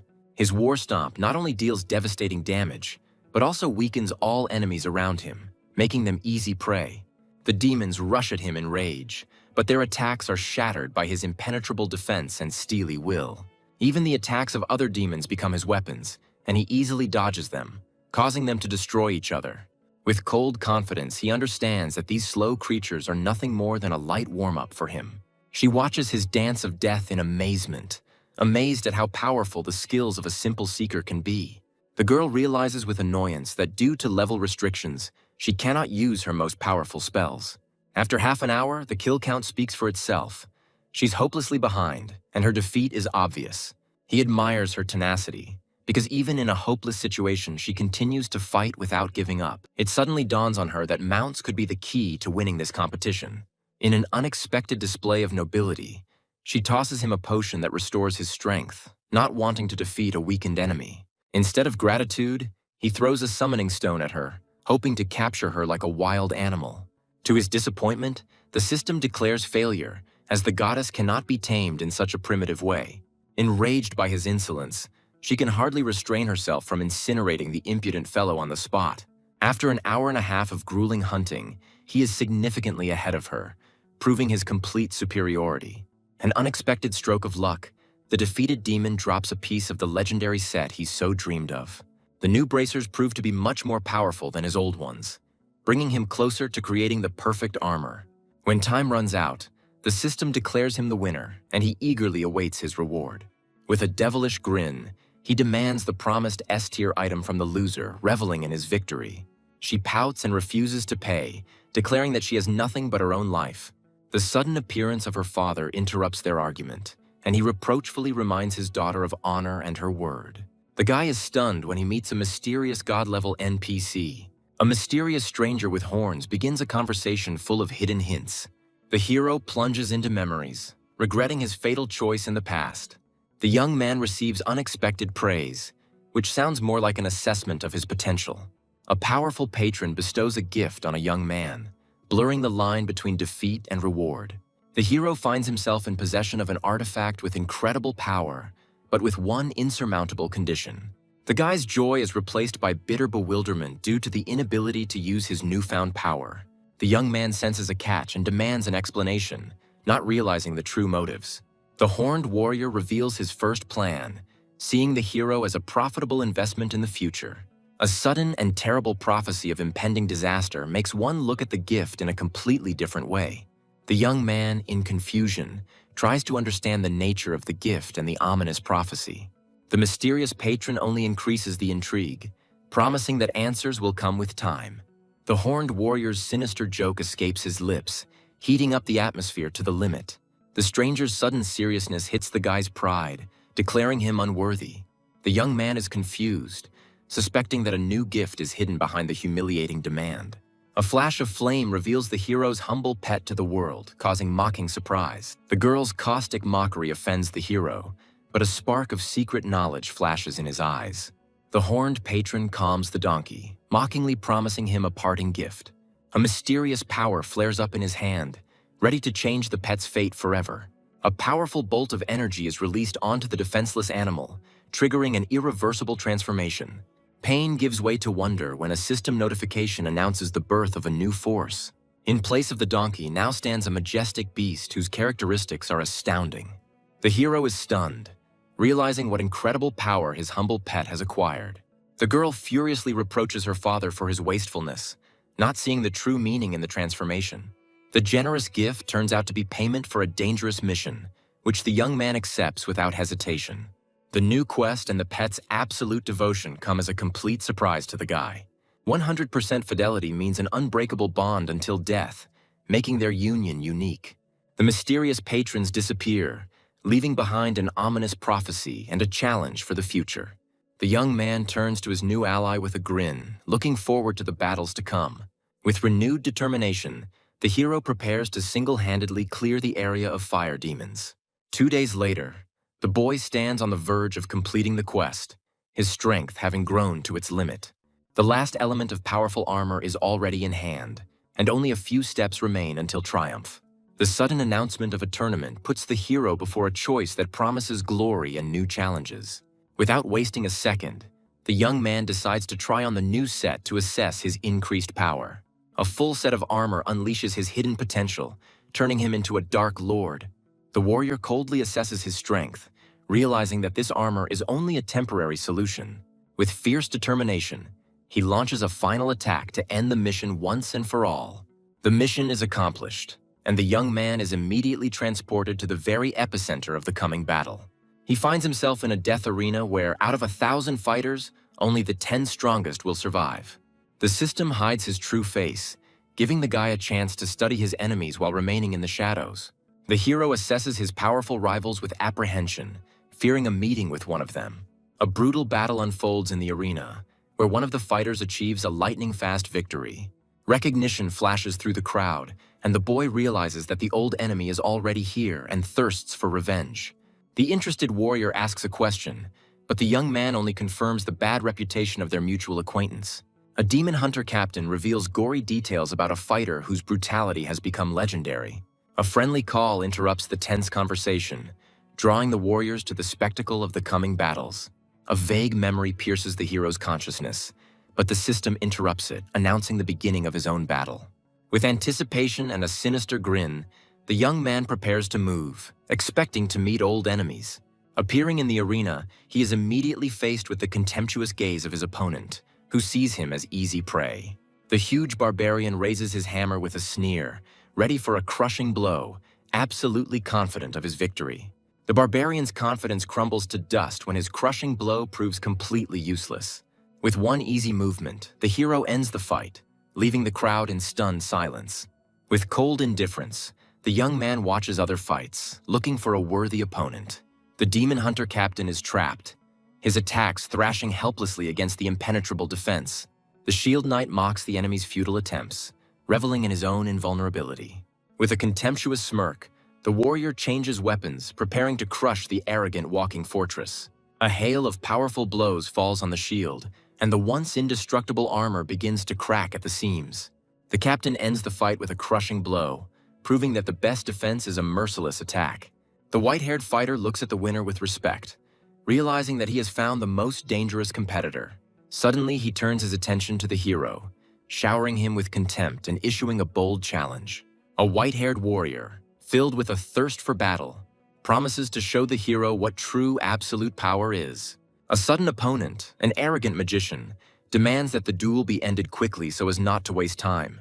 The hero's instant attack knocks the mage down, ending the fight in 1 second and leaving him prone. The stunned young man notices that his lightning victory has attracted crowds of new spectators. Meanwhile, the captain of the demon hunters enters the field to take revenge on the white-haired man for past grievances. The enraged warrior rushes into close combat, clashing with the captain's honed technique. The white-haired man taunts his opponent, pointing out the sudden ineffectiveness of his legendary skill. The demon hunter captain takes a devastating blow, dropping his health to critical levels. The warrior, in despair, realizes that his hope of revenge against the mysterious player is fading right now. A lightning strike from the white-haired fighter ends the fight, shattering the captain's last hope. Spectators discuss the fall of a strong warrior with pity, unaware that the main battle is still ahead. Fate brings them face to face, and the hero appears in the arena, ready to answer the daring challenge. The white-haired fighter greets him with disdain, promising to cruelly end his lucky streak. The crowd disperses disappointedly, confident of an easy victory for the favorite over the unknown newcomer. The enemy's arrogance reaches its peak when he offers the hero 3 free hits out of pity. A sudden and crushing kick ends the taunting, sending the braggart crashing to the ground. Shock and disbelief distort the warrior's face, unable to comprehend how the newcomer had knocked off 2/3 of his health. The audience freezes in amazement, realizing that they have just witnessed the impossible. The crowd's contempt gives way to delight and wild speculation about the mysterious fighter's hidden power. The defeated enemy looks up at the young man as the crowd demands revenge from their new idol. Recognizing the youth's talent, the warrior unleashes his most destructive and desperate technique. A devastating stream of lightning rushes forward, leaving no chance for salvation. The full force of his attack turns into insignificant damage, shattering the last of his confidence into pieces. The hero ends the fight with a contemptuous blow, demonstrating the colossal and humiliating difference in strength. Having won an easy victory, the guy leaves the arena, his thoughts already completely occupied with the upcoming task. Returning to the battlefield, the young man prepares to test his transformed steed in action. The incredible speed of the new pet gives the hero a feeling of intoxicating freedom and omnipotence. His eyes are filled with excitement, as now monster hunting will be much faster and more effective. Like a blue lightning bolt, he crashes into a crowd of enemies, mercilessly sowing chaos and destruction. 15 minutes later, the peaceful hunt is interrupted by the roar of a new, monstrous enemy. Reveling in his new strength after a fierce battle, the hero reaches a new level of mastery. Having cleared the territory of enemies, he sets himself a new, even more mysterious and dangerous goal. Without wasting any time, the young man arrives at the majestic sword pavilion in search of answers. He takes the legendary sword goddess by surprise by secretly observing her deadly training. The fierce warrior meets him with her blade, enraged by his brazen defiance. Her blow is so devastating that it leaves the guy on the brink of death. Miraculously surviving, he meets the girl's astonished gaze, in which shock and recognition are visible. Her irritation clashes with his seriousness when he tries to explain the reason for his secret visit. Her anger gives way to curiosity, and she demands that the nature of his mysterious case be immediately revealed. The young man begins his confused story about the prophecy, the gift, and the coming disaster. With a burning heart, the hero vows to disrupt the monstrous ritual, refusing to accept the sacrifice of innocent children. The sword goddess admits her powerlessness with pain in her voice, bound by duty and unable to help him in this battle. The boy's hope fades when he realizes that this time he will have to face the darkness alone. With fury in her eyes, the girl gives him a harsh sentence, calling him the true embodiment of evil. Her accusations stun the young man, who cannot believe such a monstrous injustice. A sudden clap of thunder shakes the skies, heralding the arrival of a new, unknown threat. Panic distorts the warrior's face, and she desperately begs him to run before it is too late. Grateful for her hidden concern, the young man quickly rushes away, leaving her alone. In the silence of his room, the hero decides to act at dawn to save the doomed. An unexpected phone call disrupts his plans, weaving another mystery into the story. In the silence of the night, the hero makes a secret call, entrusting his best friend with a deadly mission. A loyal friend agrees to the adventure, but he is tormented by vague suspicions about the young man's true motives. At dawn, the boy teleports into the city, torn between saving lives and the upcoming tournament. He finds his orc comrade, whose shocked look speaks volumes about the suddenness of their meeting. The young man ruins all their plans by announcing that they have only 2 hours to save their friend's sister from certain death. Rage and despair overwhelm the orc when he learns that the insidious enemy has suddenly changed the time of the ritual. With a grim determination on his face, the hero takes the blame for hastening the events that put everything at stake. Throwing aside apologies, the young man demands a ready-made rescue plan from his friend, because every second now counts. A fragile hope appears in the orc's hands, a teleportation scroll that requires precious time to activate. The hero reveals the final, most risky step of the plan, which depends on the will and courage of the captive. With cold determination, the friends take a step into the unknown, teleporting straight into the enemy's lair. A terrifying scene unfolds before them, a huge ritual circle, ready to swallow up dozens of innocent souls. Their sudden appearance sows panic among the guards, turning a covert operation into an open confrontation. In a panic, the fanatics rush into the attack, because failure threatens them with inevitable punishment from their ruthless leader. With icy calm, the young man assesses the enemy, realizing that every guard here is an elite monster. Screams of terror pierce the air as the magic circle flares, beginning its deadly ritual. The guards gloat, convinced that the deity itself is angry with the daring scouts. In a desperate situation, the hero instantly shares goals, entrusting his comrade with the most hopeless part of the plan. Consumed with rage, the orc rushes forward, ready to break through the line alone to save his sister. The steadfast knights close ranks, their fanatical faith turning them into an impenetrable wall of steel. Like a ghostly beast from the underworld, the hero's steed strikes terror into the hearts of his enemies with its very appearance. A merciless command bursts from the young man's lips, and a wave of pure energy sweeps away the first ranks of fanatics. The remaining guards desperately try to hold the line as the orc's fury tears through their defenses. Realizing the true threat, the knights desperately rush at the rider, hoping to crush him with numbers. A sly grin touches the hero's lips when he realizes that his faithful steed is taking all the damage. A spark of hope flares up in the hearts of the doomed captives, and they see the hero as their only savior. Weak streams of healing touch the young man, and he feels the desperate, though almost useless, support of the children. 10 minutes later, the knight's morale is broken, and only fear and bewilderment can be heard in their voices. 2 hours later, the field is strewn with the bodies of enemies, but the ominous glow of the ritual circle does not diminish. Victory in battle turns into bitter defeat when the friends realize they cannot break the magical barrier. In a desperate attempt, the hero throws his steed onto the barrier, sacrificing it for the sake of one last chance. At the cost of the life of his faithful beast, he only touches the target for a moment, leaving him with nothing.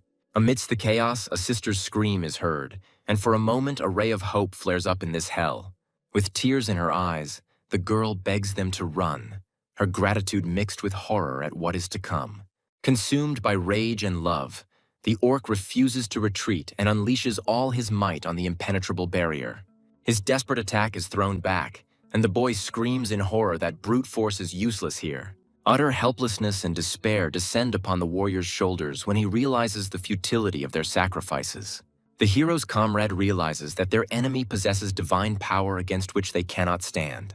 Resigned to his fate, the orc conveys his last will to the youth, begging him to save himself and take care of others. The guy ends up with an object in his hands, and the system offers to complete the failed task, putting him before a terrible choice. Rejecting the tragic ending, the hero takes on the full weight of the decision, ready to sacrifice himself for his friend. A loyal comrade desperately tries to stop him, unable to allow his friend to die for his family. With fierce determination, the young man pushes his friend away, swearing that he does not intend to die and will find a way out of the trap. Without further ado or hesitation, the boy puts a bracelet on his wrist that will change their destinies forever. In the blink of an eye, he is at the captive's side, giving her an order that goes against her brother's sacrifice. Their last hope is dashed when a soulless system declares them prisoners, blocking any possibility of escape. Realizing they are trapped, the orc makes his last choice, desperately screaming for his friend to escape. In a blinding flash of light, the brother and sister bid farewell to the hero, their gratitude becoming a heavy burden. The true culprit of the tragedy appears from the light, his malicious gaze promising nothing but death. A merciless stream of golden spears falls upon the young man, ready to grind the last witness into dust. Blind rage distorts the face of the bishop, unable to tolerate the insolence of a mere mortal. A defiant grin touches the lips of the hero, who meets the threat of death with icy contempt. The enraged old man unleashes his might, but his attack is not only aimed at the impudent youth. A deadly light falls upon innocent children, their screams of terror filling the air with despair. Righteous anger flashes in the boy's eyes when he realizes the full enormity of the Light Church's ritual. The bishop's malicious laughter echoes across the battlefield, but a cold determination is born in the hero's soul. A sudden memory of the sword goddess's words illuminates his mind, revealing the only darkest path to salvation. With a mad grin, the young man turns to his enemy, for his cursed blood has become the last trump card in this game. Darkness erupts from his hand and the hero grabs the shocked bishop, his whisper sounding like a death sentence. In a last desperate effort, the boy squeezes the old man's throat, putting his life on the line to ensure the ritual fails. In the clutches of a bishop who promises hundreds of painful deaths, the hero has no chance of salvation. Pain and shock pierce the young man as he realizes the monstrous, irresistible power of his enemy. The sudden announcement of a tournament becomes a lifeline, forcing the guy to make an agonizing choice. A bright flash of teleportation leaves the enraged bishop completely bewildered as the prey disappears from his hands. The world changes, and the hero finds himself in a new arena, where the rules of the next deadly stage have already been announced. Faced with a new adversary, the young man coolly decides to save his only trump card for later. One lightning strike decides the outcome of the fight, proving that in this arena he is on a completely different level. Hiding behind a mask, the guy realizes with slight boredom that the local fighters pose no threat to him. Another easy victory only highlights his aloofness as he mercilessly hacks his way through. But even after making it to the next round, he can't shake off the oppressive thoughts about the fate of those he had to leave behind. Like a ghost, the young man returns to the very heart of darkness, ready to meet his destiny. The bloody scene of the ritual's failure gives way to horror as he realizes the worst is yet to come. Before him appears a divine being whose crushing power leaves no chance of victory. The bishop, in a rage, accuses the hero of disrupting the ritual, not realizing that by doing so he has doomed himself to the wrath of God. In a moment of utter despair, when death seems inevitable, an unexpected signal becomes a life-saving beacon. Hope flares up with renewed vigor, and the boy, with a crazy smile, accepts the risky plan of his faithful friend. A sudden substitution stuns the bishop when his enemy is replaced by a random, unsuspecting victim. The unfortunate knight finds himself a pawn in someone else's game, his confusion only highlighting the genius of the deception. Safely away from the battlefield, the long-awaited reunion takes place, full of relief and tears of joy.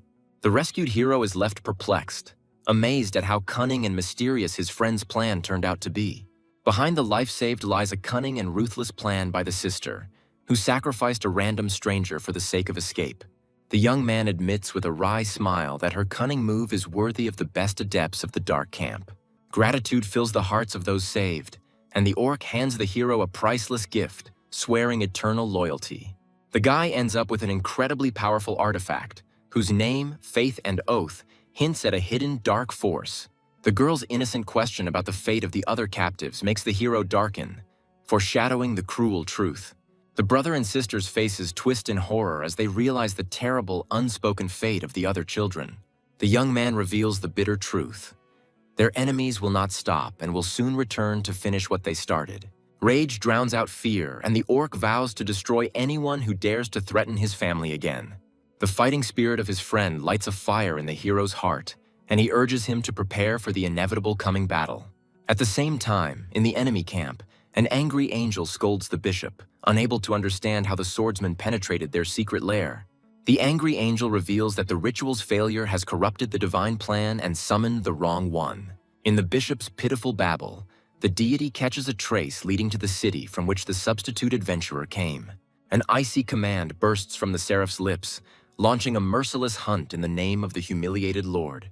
The priest is horrified to realize that the weakened angel intends to personally exact justice, risking everything. Bowing his head in submission, the old man secretly fears that the cornered beast will turn out to be more dangerous than it seems. The hero's actions shake the world, triggering a global event, and his name becomes a sinister legend. A system message hits his friends, and the boy realizes that his personal battle has become a war for everyone. A cheeky grin touches the young man's lips as the system presents him with a personal challenge of incredible difficulty. All the fun disappears when he sees his target, as the exclusive mission requires him to kill the god himself. The world narrows to 3 days when a new message announces the impending siege of an entire city because of his actions. A double task of unimaginable difficulty befalls the hero, condemning him to the role of the final boss in the battle for the city.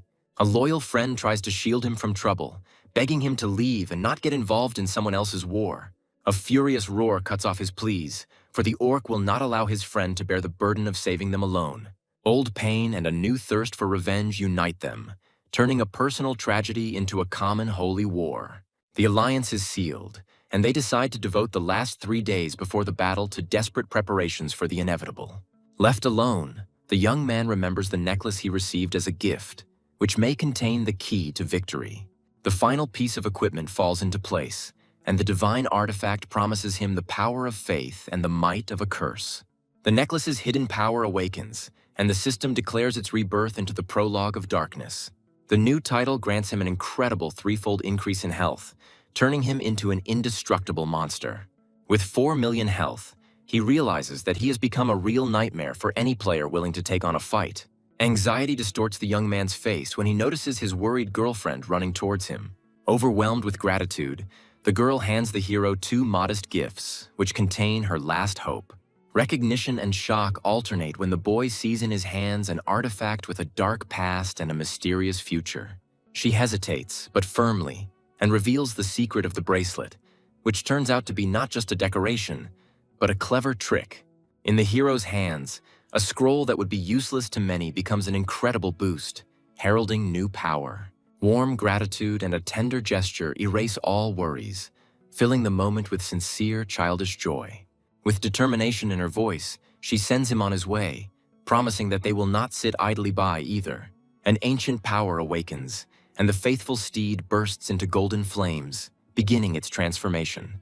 The new power of his faithful beast is palpable, but it is only a drop in the ocean in the face of the coming storm. Even the acquired strength pales in comparison to the image of a divine enemy, whose power seems insurmountable.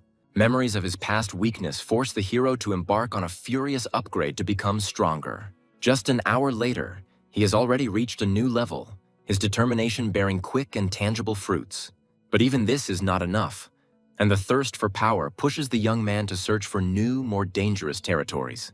With a brutal siege looming, the young man decides to get rid of his excess gear by striking a lucrative deal. A quick agreement makes him a fortune, confirming his business acumen and strong alliances. The deal is completed, but the young man immediately gets to the main point, because in the coming battle they will have to become allies.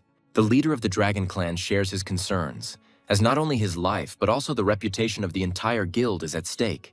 A friend's bold advice sounds like a challenge, and behind the friendly grin lies a warning about one's own crushing power. A tough day is coming to an end, but thoughts of the upcoming tournament haunt me, forcing me to prepare for new challenges. At dawn, the tireless warrior is already on the road again, his intuition leading him to unknown lands in search of new opportunities. In search of strength, the hero finds himself on the shore of a foggy lake, where a deceptive peace reigns. His suspicions are fueled by a lone fisherman who cannot possibly be an ordinary NPC in these cursed lands. Hiding his true strength, the young man decides to approach the old man to unravel the mystery of his presence. A piercing gaze from under his hat and a precise knowledge of his secret class immediately reveal the old man to be something other than what he appears to be. An unexpected fishing invitation turns into a systemic quest, drawing the hero into a strange competition.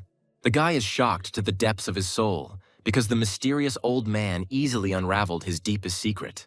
An old fisherman with a sly smile offers to raise the stakes, turning a boring fishing trip into a game of chance. At stake is an incredible reward, the rarest fish ever caught in this mysterious lake. The terms of defeat sound like a simple favor, but the young man feels that there is some kind of catch hidden behind this ease. With an excited grin, the hero accepts the challenge, not knowing that this competition will test not only his luck, but also his destiny. In the eerie silence of the lake, the heroes prepare for a competition where more than just a catch is at stake. Before the game has even begun, a sudden outburst interrupts the deceptive calm. A lightning-fast dash and the first catch is already in the hands of the young man, whose incredible luck amazes from the very first second. An unexpected discovery about the magical properties of the catch forces the guy to take a new look at this strange competition. The old man, with icy calm, annuls his first success, reminding him that the real game hasn't even begun yet. A slight smile touches the hero's lips, who mistakes the sage for a simple eccentric who loves to have fun. With excitement in his eyes, the young man begins in earnest, and his very first cast brings another easy victory. With feigned modesty, he boasts of his talent, throwing down a bold and silent challenge to the old man. 20 minutes later, the old man figures out his cunning plan, seeing in the newcomer a cunning tiger pretending to be a simpleton. But instead of a fish, something incredible falls on his hook. A thunder turtle emerges from the depths of the lake. An incredible A-class catch with crushing bonuses makes even a wise man fall silent in amazement. The old man stares at the young man with a suspicious gaze, unable to believe in such an unthinkable and frightening success. With feigned innocence, the hero denies all accusations, but his heart beats wildly from the tension. The sage suddenly surrenders and acknowledges his victory, handing over the promised reward, the legendary emerald fish. The victory is overshadowed by an ominous prophecy, for the next catch in these waters will be followed by a painful death. A cold horror grips the boy when he realizes that something unimaginable is hiding in the quiet depths of the lake. The old man finally reveals his true nature, calling the hero a key figure in the coming whirlpool of fate. The lake turns out to be a prison for an ancient evil, and only a special prohibition keeps it from invading this world. Cryptic hints and a deadly threat force the young man to retreat, but he vows to return one day for answers.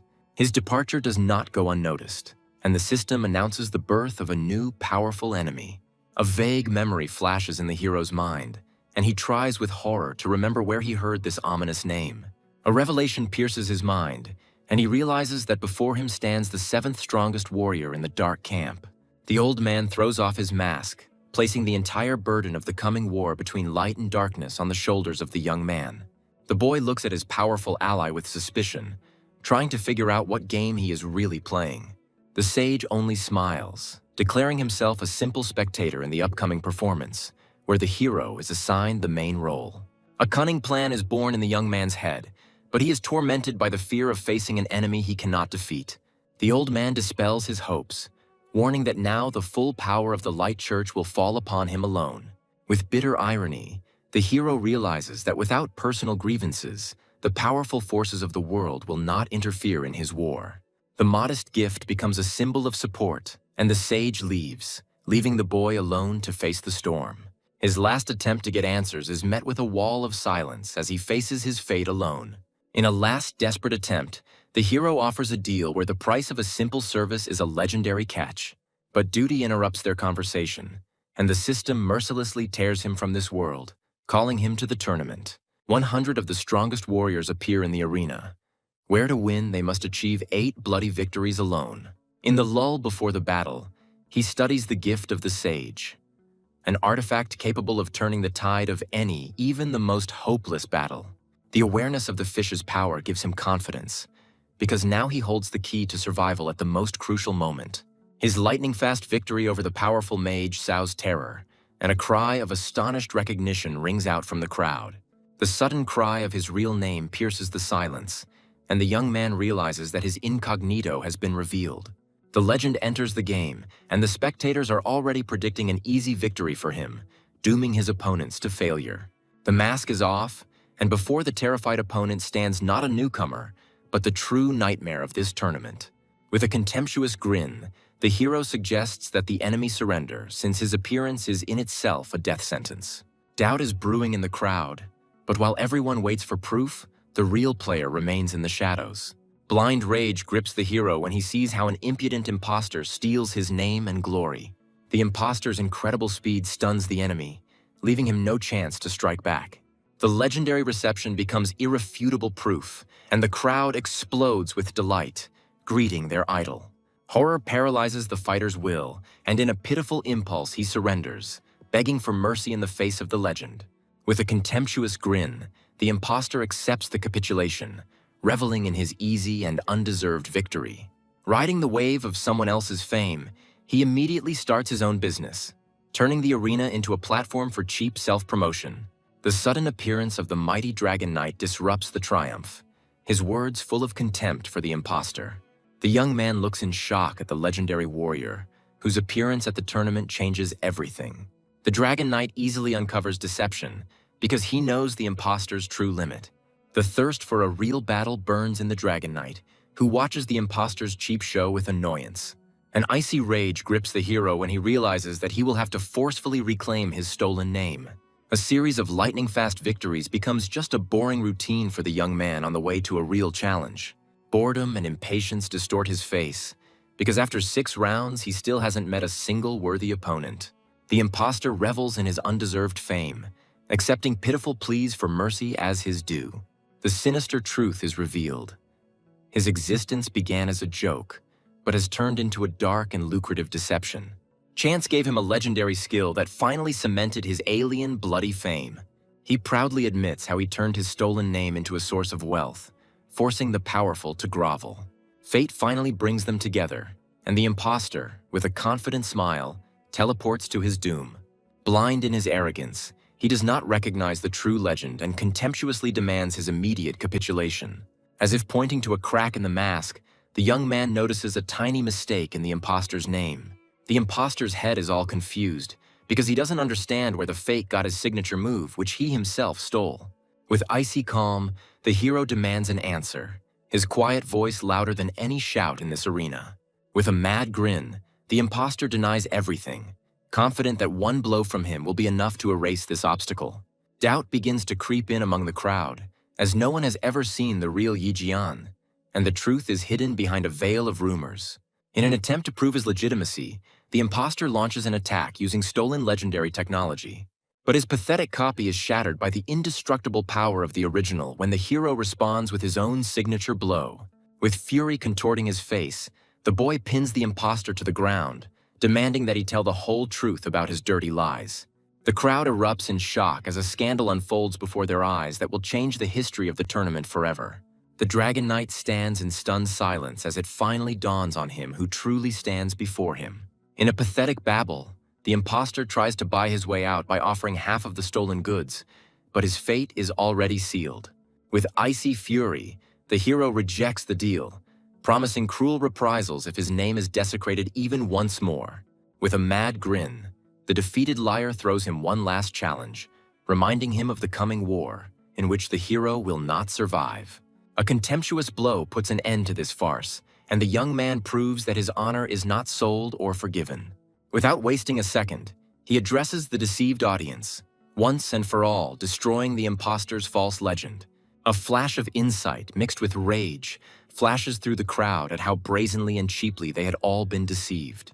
Justice is served instantly, and the system bans the fraudster, returning the stolen goods to their rightful owners. Before he has time to enjoy his triumph, the system calls him to a new battle, where his next opponent is already waiting for him. The Dragon Knight greets him with a predatory smile, his long wait finally coming to an end. The legendary warrior rushes into the attack, because he dreamed of this fight from the very moment he saw the true strength of a hero. A sudden strike breaks the Dragon Knight's defense, dealing devastating damage and leaving him vulnerable. Instead of rage, a smile appears on the warrior's face, and he respectfully offers his powerful adversary friendship. The shock of the difference in strength makes him accept the offer, because he understands that he is dealing with a player of a completely different level. A new alliance is born from the ashes of battle, and the hero is already making plans to use this friendship to achieve his goals. With a slight grin, the guy finishes the fight, his victory becoming not the end, but the beginning of a new, powerful partnership. Having triumphantly advanced to the next round, he immediately teleports away, because another, more important matter awaits him. His return to the lakeshore is overshadowed by a premonition, for something ancient and powerful lurks in the turbulent waters. With bitterness, he admits his weakness, realizing that he is not yet able to challenge the monster sleeping in the depths. The sudden appearance of the sage interrupts his thoughts, and the old man announces that his part of the bargain is fulfilled. With gratitude and renewed hope, the hero accepts his help, and together they set off to meet a new destiny. Under the gray skies of Sky Sea Town, a short but welcome respite awaits them before the coming storm. Around the common table, in the circle of friends, peace reigns for a moment, filled with the aroma of victory and the spirit of camaraderie. A simple treat melts the ice in the sage's heart, and his sympathy for the brave young man soars to the skies. An incredible force surges through the hero's body as he tastes the turtle's meat, granting him a permanent and devastating boost. With cold calculation, the guy decides to save part of the magic dish. A wise elder shares valuable advice, reminding that even divine power has an expiration date. 10 minutes later, the temporary effect wears off, leaving behind only a pleasant aftertaste and a premonition of new battles. The sage's parting blessing sounds like a parting word, for he sees in the young man the hope of their entire dark camp. With renewed strength and old friends behind him, the young man says goodbye to continue his journey to the top alone. Without wasting a minute, he sets off for unknown lands, because only a few days remain until the decisive battle for the city. In the silence of the forest, the hero suddenly finds himself in a deadly trap, surrounded by a squad of elite goblins. The enemy's stats are astounding, transforming ordinary monsters into ruthless elite killers. The guy is shocked to realize that in this cruel world, even the weakest creatures can become a deadly threat. The sudden appearance of the mighty Goblin King changes everything, as he recognizes the youth as the legendary Dark Swordsman. The thirst for profit and betrayal is evident in his speech as he calls on his brothers to capture the hero for a reward. With a furious roar, the horde rushes to the attack, but the rider meets them with cold blood, ready for a bloody battle. His first blow crushes the king, momentarily paralyzing him and weakening the entire enemy army.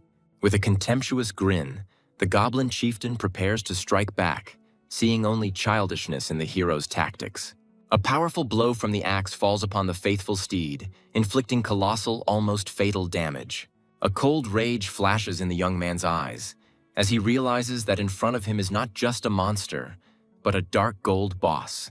In a desperate attempt to save himself, the Goblin King unleashes dark magic, enveloping himself in an aura of undeath. But the hero responds with a crushing blow that breaks bones and significantly weakens the mighty boss. With a victorious grin, he realizes that his unique skill is the perfect weapon against such enemies. In a panic, the goblins rush to protect their wounded king, creating a living shield from their own bodies. With a predatory smile, the young man greets their wave, because now they are all gathered in one place, ready to reap. The legendary tramp of war descends upon the horde, turning the battlefield into a bloody meat grinder. One crushing blow ends the battle, and the system declares victory over the dark gold boss. A golden glow envelops the hero, marking his transition to a new, even more powerful level. Among the trophies, he finds a legendary weapon, a thunder axe, whose power can shake the heavens. With a new, devastating weapon in hand, he is already making plans to arm his faithful ally. Among the trophies, the hero finds a priceless skill book, promising unprecedented power to his faithful steed. A sudden memory of an old treasure map makes his heart beat faster in anticipation of a new mystery.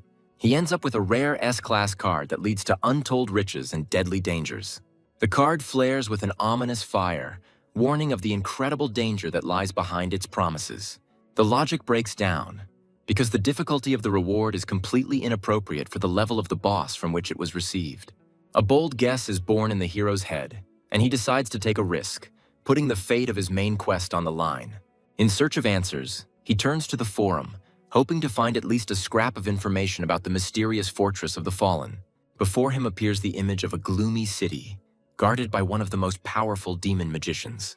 The realization that the treasure is guarded by a fallen angel turns the adventure into a suicide mission. Casting aside his fear, he decides to first strengthen his steed, because in the coming battle he will need all the power he can muster. A new, unprecedented force is born in a pillar of golden flame, transforming the faithful steed beyond recognition. The humble beast evolves into a spiritual boss, its stats skyrocketing, promising devastating power. With tenderness and pride, the young man looks at his transformed friend, whose path from donkey to boss was incredible. Riding his new power, he sets out without fear or hesitation into the very heart of darkness, into the impregnable fortress of the fallen. Ominous spires pierce the crimson sky, and the hero finds himself at the gates of a citadel where every stone is imbued with evil. The impenetrable 30-meter walls become the first test of his ingenuity and courage. Casting aside his doubts, he uses his most powerful technique to soar into the sky, overcoming the insurmountable. Like a dark comet, he rushes upward, his determination breaking the laws of gravity and common sense. Landing with difficulty at the top, he allows himself a moment's rest before moving on. But even here, at the top, a new threat awaits him. Faceless guardians whose true power is hidden under a veil of secrecy. Like a shadow, he glides across the rooftops, waiting for the perfect moment to penetrate into the heart of the enemy citadel. 5 minutes later, he stands in front of the ruler's residence, where certain death could await him behind every door. With a nervous grin, he realizes that the treasure map has led him straight to the lair of a powerful demon mage. Abandoning the crazy idea of the front entrance, he chooses a more cunning and safer route through a high window. Before he knows it, he finds himself in a luxurious bedroom, where the air is filled with danger and alien power. Suddenly, the mistress of the chambers herself appears before him, a fallen angel whose beauty is as great as her deadly power. Shock and horror overwhelm the hero when he realizes that the treasure map turned out to be a deadly trap. Trying to save his life, he awkwardly begins to justify himself, hoping that their shared dark past will become his shield. With icy calm and a predatory smile, she listens to his babble, her gaze promising not forgiveness, but painful reprisal. His heart skips a beat when he sees her name on the ranking list. In a desperate attempt to survive, the hero reveals his true purpose, hoping that the truth will save him. With a predatory smile, she questions his words, her piercing gaze seeing right through him. Confusion and righteous anger war within him as he tries to maintain his composure in the face of temptation and danger. Suddenly she agrees, but her mercy is just part of a cruel game where only she writes the rules. An ominous threat escapes her lips, and the young man understands that failure in this game will cost him his life. The new quest becomes an ultimatum, and he accepts it without hesitation, because refusal would be tantamount to suicide. With feigned politeness, he points to the place where, according to the map, the treasure should be hidden. Her mocking order sounds like a sentence, and the hero has no choice but to submit to her will. Half an hour later, exhausted and humiliated, he is still digging while she watches his futile efforts with lazy interest. With a devilish grin, she gives him some friendly advice, revealing that it is not treasure that awaits him under the floor. Despair overwhelms the hero when he realizes that the treasure map was just a cruel deception. With a predatory smile, she pronounces the death sentence on him, offering him only the choice of the method of his own painful execution. A sudden discovery interrupts her triumph, and genuine amazement flashes in her eyes. The young man finds himself in possession of not just a treasure, but a rare ore capable of creating divine weapons. The levelless ore, a priceless artifact, becomes both his salvation and a new curse. With a devilish grin, she snatches the crystal, revealing that this was all just part of her evil plan. An icy gaze and a quiet question make him freeze, because any wrong word will now cost him his life. She throws him a pitiful handout, mocking his helplessness and reveling in her power. Upon completing the quest, he receives a reward, the Feather of the Fallen, an S-class artifact full of secrets and hidden power. His new power grants him wings and incredible strength, but the price for this gift may be too high. The key to victory lies in the hero's hands, as flight gives him an absolute advantage over any ground enemy. The fallen angel smirks and calls the feather his support, reminding him that only she can grant wings at this level. The young man accepts the gift with feigned gratitude, realizing that this help is merely a way to satisfy her cruel curiosity. Her words are full of venom and truth, because without the crystal, inevitable death would await him, and the gift is just the price for the spectacle. With a nervous grin, he realizes that he has become the main star in a deadly show put on by two powerful NPCs. A sudden surge of fanatical enthusiasm takes hold of her as she imagines a mortal challenging a god himself. His embarrassment is drowned out by the anticipation of the battle, because what could be more pathetic than a trial of a deity arranged by a simple player? With feigned weariness, she throws him out, cutting off all conversations and bringing him back down to earth. A powerful gust of wind throws him out of the castle like a boring toy, leaving him alone with a new reality. Having escaped the storm, he decides to return to his friends to prepare them for the war that he himself unleashed. The city of the Sky Sea becomes an arena for brutal training, where every battle is a step toward survival. The tireless orc single-handedly holds back the onslaught of enemies, his battle cry a challenge to the entire world. Even after 50 victories in a row, he refuses to rest, because the protection of his new home and loved ones is at stake. A sudden call from his friend breaks him out of his battle trance, causing him to turn around in bewilderment and wariness. With a sly smile, the young man offers him a deal, holding in his hands a weapon capable of changing the balance of power. In the hands of the orc, the legendary axe comes to life, filling his body with crushing, previously unseen power. Seeing his friend's delight, the guy eagerly pushes him to make a decision, because the increase in strength is obvious and undeniable. With a heavy sigh, the warrior admits that his nobility does not allow him to rob the inhabitants or accept such a gift.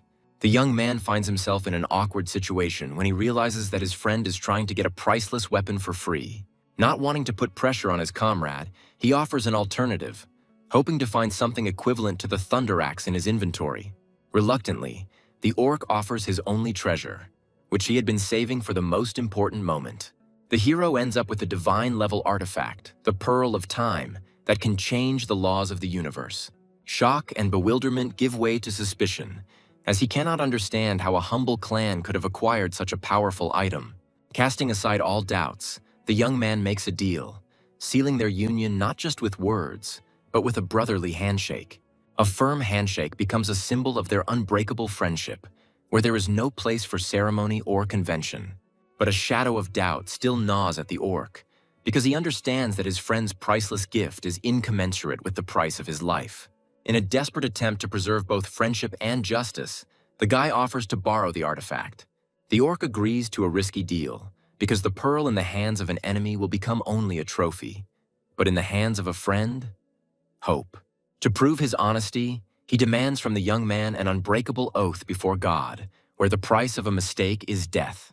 Without a moment's hesitation, the hero takes the sacred oath, and the system itself becomes a witness to their deal, sealed in heaven.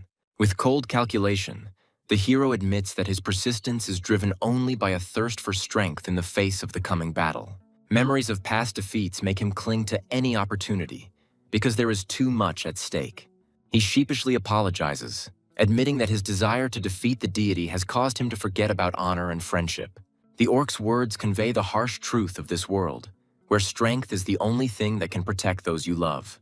An awkward silence hangs between them as the young man notices something more than just words in his friend's eyes. Once again, he is amazed at how alive and real NPCs can be, whose feelings and emotions are indistinguishable from human ones.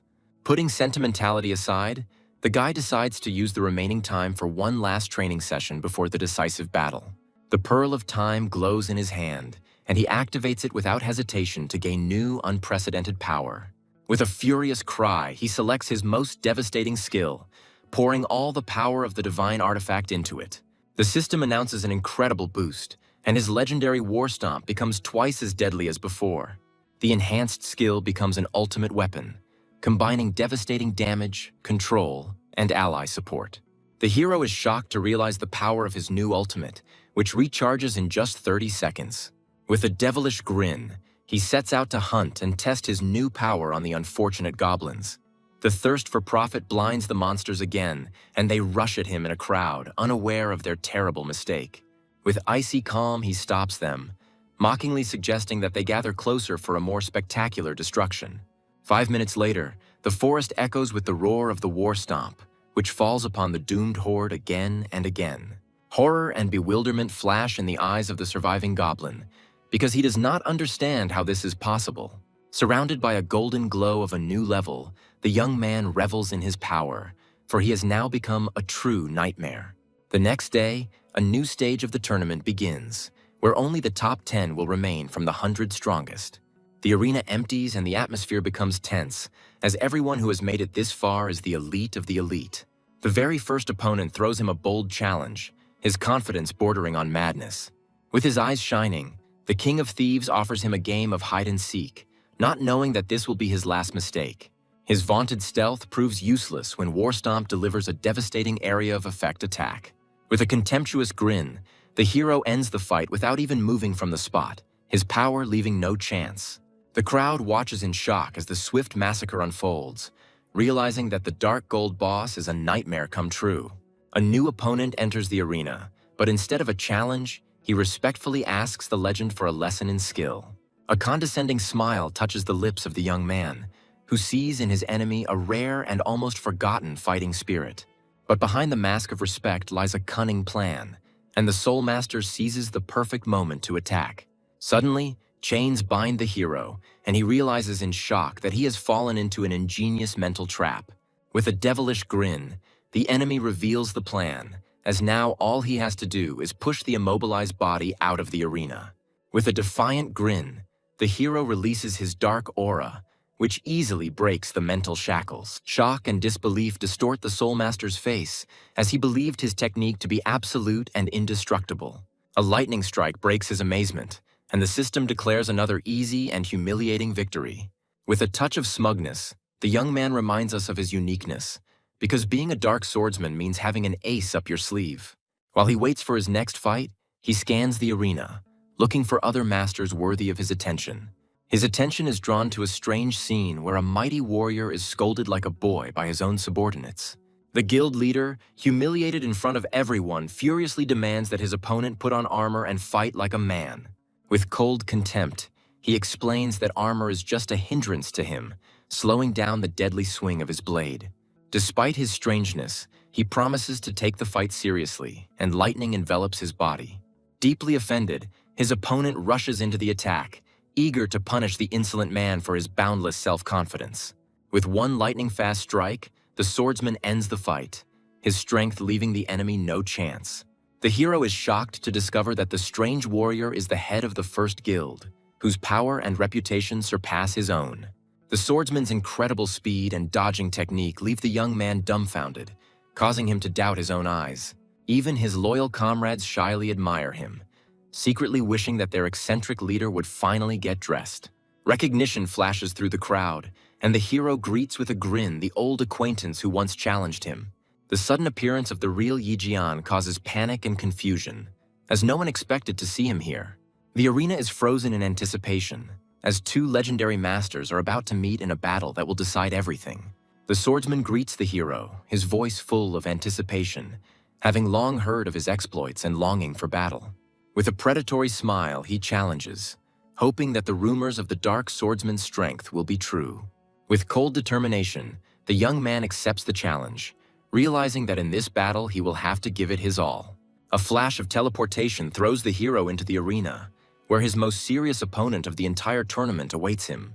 The old acquaintance bitterly gives up, admitting that his hopes of meeting a true legend were dashed. But even after surrendering, he gives him a final warning, because even the dark swordsmen cannot defeat their leader. The hero's curiosity is piqued when he realizes that his future opponent has a secret trump card. With a sly grin, he refuses to reveal the secrets, leaving the young man in the dark in the face of an unknown threat. He leaves the arena with anticipation, as the coming battle promises to be a true clash of titans. A sudden epiphany forces him to take a new look at his humble rival, whose secrecy intrigues him. A series of easy victories becomes for him just a warm-up before the final, which promises to be hot. With his latest victory, he enters the top 10 finalists, where the fate of the championship title will be decided tomorrow. But all his thoughts are occupied with only one thing: the mysterious swordsman whose mystery and hidden power haunt him. Having abandoned the search for information, the hero decides to try his luck and goes on a treasure hunt alone. 15 minutes later, his persistence is rewarded and he finally finds what he was looking for. What appears to be buried in the ground is not just a stone, but a priceless artifact capable of taming a top-class pet. With a satisfied smile, he takes his find, because even with the foggy prospects, this is already a great success. With his pockets full of treasure, he sets himself a new, even more ambitious goal: to kill the first spiritual boss. From a list of 5 unattainable targets, he chooses the weakest and closest one, anticipating an easy victory. 40 minutes later, he finds his target, an exhausted and half-dead old man lying on the ground without strength. Before him appears a spiritual boss whose tragic story and pitiful appearance evoke sympathy rather than fear. With a contemptuous grin, the hero evaluates his 0 characteristics, seeing him as nothing more than easy prey. But even in the face of such a weak enemy, he does not lose his vigilance and eats turtle meat to strengthen himself. A powerful blow falls upon the pathetic boss, but the joy of victory is replaced by horror from the consequences. All of his devastating damage is reflected back, instantly killing his faithful steed and leaving the hero in shock. With a pitiful groan, the old man rises, his feigned weakness only part of the death trap. The young man couldn't understand how such an ability could work constantly, making the enemy invulnerable. A new attack and a new wave of reflected pain that makes him scream from the hellish burning. With each attack, he only brings his own death closer, and despair begins to grip his mind. Suddenly, the boss goes on the offensive, his passive defense giving way to an absolute and guaranteed attack. In a panic, the hero tries to defend himself, but only one thought flashes through his head. What kind of impossible divine ability is this? The blow that promised to grind him into dust deals only 1 point of damage, turning the mortal threat into a pathetic farce. The boss's malicious laughter echoes across the clearing as the young man realizes he has fallen for the most humiliating bluff of his life. Even though it's reflected, his attack still slows the boss down, giving him at least a tiny chance to escape. Humiliated and angry, he decides to retreat, as fighting such a vile monster is a waste of time. Feigning fatigue, the boss gives up the chase, promising to deal with him tomorrow when he has gained strength. Suddenly, the system announces a new ability, the Aura of Sloth, and the young man freezes in bewilderment. He stifles a yawn as an overwhelming drowsiness begins to take hold of his body and mind. In horror, he falls to the ground, unable to resist the magic that makes him fall asleep right in the middle of the fight. Rage and helplessness overwhelm him when he realizes that all of this boss's skills are created solely to mock the players. A sudden realization hits his mind, and he realizes that if normal damage isn't working, there must be another way. Trying to wake him up, he resorts to provocation, reminding him of a more successful colleague who has already achieved everything. But even envy cannot break through his apathy, and the boss just brushes it off, preferring eternal sleep to any worldly vanity. In desperation, the hero yells at the boss, accusing him of laziness and irresponsibility, trying to get to the heart of the matter. His words hit home, dealing devastating mental damage and causing the apathetic spirit to shudder. With a victorious grin, the young man assumes the role of the ruthless taskmaster hired to force him to work. A stream of angry accusations falls upon the boss, each word like the lash of a whip causing unbearable pain. Rage and resentment flash in the spirit's eyes as he cries out about 20 years of slave labor and beggarly pay. But the hero mercilessly cuts off his complaints, because personal life cannot be an excuse for betraying the common cause. The last reproach breaks the spirit, and he crumbles to dust, unable to bear the weight of his guilt and shame. With slight sadness, the guy apologizes to the defeated enemy, regretting that he was unable to finish him off without humiliation. Victory brings him not only a new level, but also the status of the first player to defeat the spiritual boss. But the main reward is the awakening of his dark armor, which reaches the spiritual rank, granting him unprecedented power. The hero ends up with a book containing a skill that can trick the enemy into causing their attack to deal only 1 damage. With bitter disappointment, he laments the uselessness of the new skill, dreaming of the abilities of the defeated boss. But common sense prevails, and he understands that even such a modest skill in skilled hands can become a formidable weapon. Among the trophies are 2 more spiritual rank artifacts, a cloak and a staff, the power of which is not yet accessible. He looks at the new items with a thoughtful expression, realizing that their true value will only be revealed in the future. A sudden thought about his friend's sister and her priestess class makes him think of a new, clever way to use the staff. A devilish grin touches his lips as he realizes that his friend's family is a veritable treasure trove of divine artifacts. The final trophy, the Scroll of the God of War's Blessing, promises him an incredible boost to his chosen skill. Shock and delight alternate, because this scroll is the key to limitless power, but the choice can only be made once. Casting aside his doubts, he activates the scroll, ready to bet everything on the one most devastating skill in his arsenal. With a devilish grin, he makes his choice, turning his signature skill into the ultimate weapon of mass destruction. The system announces the birth of a new SSS class skill, whose power has been increased by 80% and is capable of altering reality. He is filled with triumph and delight, as he has become the first player to achieve such a divine level of mastery. Burning with impatience, he rushes to the city to share his joy and new strength with his friends as soon as possible. He takes his friend by surprise, but instead of surprise, only a warm smile appears on the orc's face. He proudly talks about his successes, because the legendary axe helped him not only become stronger, but also become rich. With a warm smile, the young man gets to the main point, His innocent question conceals a cunning and far-reaching plan. The orc enthusiastically talks about the incredible talent of his sister, who became a priest in 2 days and is already performing miracles. Hiding his true motives, the hero learns where to find a young healer who treats city residents for free. With a sly grin, he reveals his plan: to give her a priceless staff to secure the support of her patron. With feigned indignation, the orc accuses his friend of trying to take possession of their family heirlooms, hiding his true gratitude. But his severity melts when he mentions the final gift, a scroll left for the darkest day. Before leaving, he gives his sister one last instruction, reminding her of the hypocrisy of the world and the treachery of its followers. In a circle of sufferers, a young priestess with a wisdom beyond her years completes her healing session. With a sly smile, the hero approaches her, his offer of exchange concealing something more than just a deal.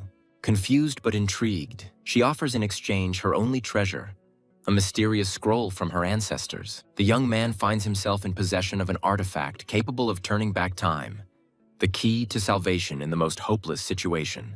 With shining eyes, she begs him to accept the gift, because the life and safety of her family are more important to her than any treasure. An unexpected quest forces him to make a choice, but he refuses with disgust, not wanting to profit from someone else's misfortune. With a warm smile, he gives her the staff, setting in motion a chain of events that will forever change their destinies and cement their bonds. With a conspiratorial smile, the girl reveals her main secret. She, too, has a special hidden profession. Before him appears the Dark Singer, whose level 10 stats exceed all imaginable limits. Her gratitude envelops him in a divine blessing that increases all his stats for 3 days. Shock and bewilderment distort the hero's face when he realizes that this fragile girl can use a level 80 staff. With shining eyes, she reveals the secret of her power, for her blessing of darkness ignores all equipment requirements. With a devilish grin, he realizes that he has just rescued and armed a future demon mage whose power will be legendary. Meanwhile, in a secret room of the Church of Light, an angry angel undergoes a painful ritual of restoration. His body is shrouded in golden flames, and he struggles to regain his former divine power. The bishop obsequiously congratulates his master on his breakthrough, but fear flashes in his eyes. The angel promises that once he kills the Dark Swordsman, his own ascension to godhood will be a matter of time. Even in the face of a divine threat, the bishop cannot forget the former power of the Dark Swordsman. The priest's pitiful babble only increases the angel's contempt for the weakness of mortals. With an arrogance worthy of a god, he calls the hero a pathetic ant that can be crushed with one click. The next day, the tournament finals begin, and the arena roars in anticipation of the decisive battle. In a pillar of golden light, the hero appears in the arena, his aura speaking of a power capable of challenging the gods. The crowd is murmuring about his chances, but even the most ardent fans doubt his victory over the hidden masters. He surveys the arena with cold calm, not surprised by the number of spectators or the strength of his opponents. 2 new fighters appear opposite him, their auras of power indicating that there will be no easy fights today. One of them is the Stormcaller, his bewildered gaze concealing a power capable of manipulating the elements. The second is the Holy Knight. His confidence and steel armor promise a tough and grueling fight. A sudden memory of an old enemy and his generous patron makes the hero smile and relax. But there is no time to relax, and the Stormcaller unleashes the full power of his element on the arena. The Holy Knight takes the blow with ease, his body withstanding devastating damage without a single scratch. The crowd watches in shock as he simply stands in the eye of the storm, his health seemingly endless. With a sneer, the knight charges, his spear proving faster than the storm itself. The hero looks at the winner with respect, realizing that his next opponent is no slouch. A new enemy appears in the arena, his curses indicating that he knows who he must fight.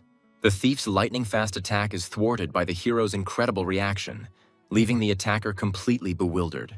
With a devilish grin, the young man decides to change tactics, because he has a special move against stealthy enemies.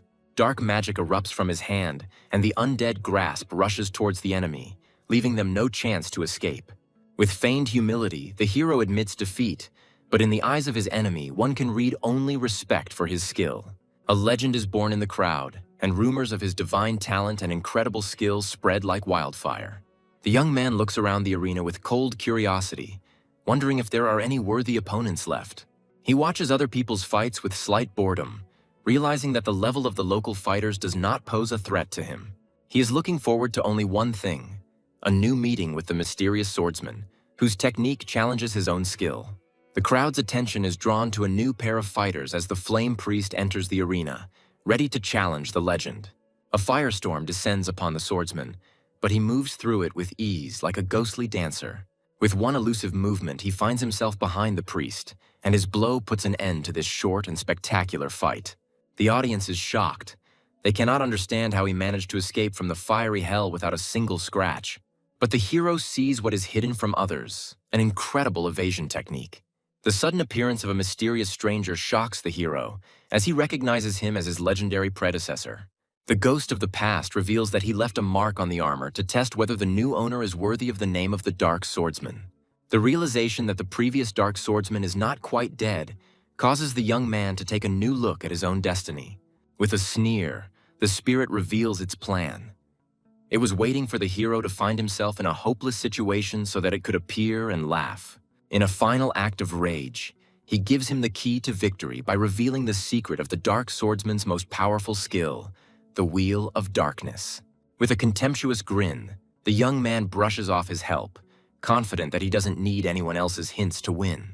A new opponent appears in the arena, his voice full of thirst for revenge for past grievances and humiliations. With fury in his eyes, he reminds the hero of the past, when his special care brought only suffering to his guild. But the young man already has the answer in his hands, a legendary skill that turns him into an invincible god of war for 5 minutes. He studies the description with a thoughtful expression, trying to unravel the secret behind this devastating yet dangerous force. The crowd grumbles, as the proud guild cannot tolerate such blatant disrespect for its leader. Fury blinds the knight, and he rushes into the attack, unable to bear the contemptuous silence of his enemy. But his blow is blocked by a ghostly hand, an undead grasp completely paralyzes him, depriving him of his will. A hail of crushing blows falls upon the defenseless enemy, each blow a step towards inevitable victory. But even after such a series of attacks, the knight still stands on his feet. His will to win remains unbroken. In a final, desperate effort, he activates the Shield of Holy, gaining brief but absolute invulnerability. His counterattack hits the hero, but he easily withstands the holy combo, his health barely fluctuating. The audience is shocked. They can't believe that the head of the Union of Heroes was able to withstand an even counterattack. Rage and resentment distort the knight's face, because of the hero, his guild lost everything, and now he thirsts for revenge. With a devilish grin, the young man reminds him that it was their blindness and greed that brought them to him to be torn apart. With contempt, he throws the truth in the enemy's face, because in this world only individuals survive, and flocks are doomed. With a predatory smile, the young man admits that he is one of those who prefers solitary hunting to boring teamwork. The final blow puts an end to this battle, and the system declares his unconditional victory. With bitterness and annoyance, the knight admits his defeat, but there is not a drop of humility in his words. The hero watches him leave with a slight grin, realizing that their paths will cross again, and then there will be no mercy. While waiting for the final, he watches the final fight that will determine his main and final opponent. The arena erupts in applause when the one everyone has been waiting for so long finally appears. What appears before him is not just a player, but a living legend, whose name inspires fear and admiration. The young man assesses his opponent with respect, realizing that the difference in levels is irrelevant in the face of such talent. Tension hangs in the air, as tomorrow's battle will be not just the tournament final, but a clash of two worlds. With a slight grin, the hero explains his refusal, because he is a loner who is alien to empty formalities. The swordsman unleashes the spirit of the god of war, his aura and stats instantly skyrocketing. He rushes into the attack, his speed and power like lightning, leaving no chance to dodge.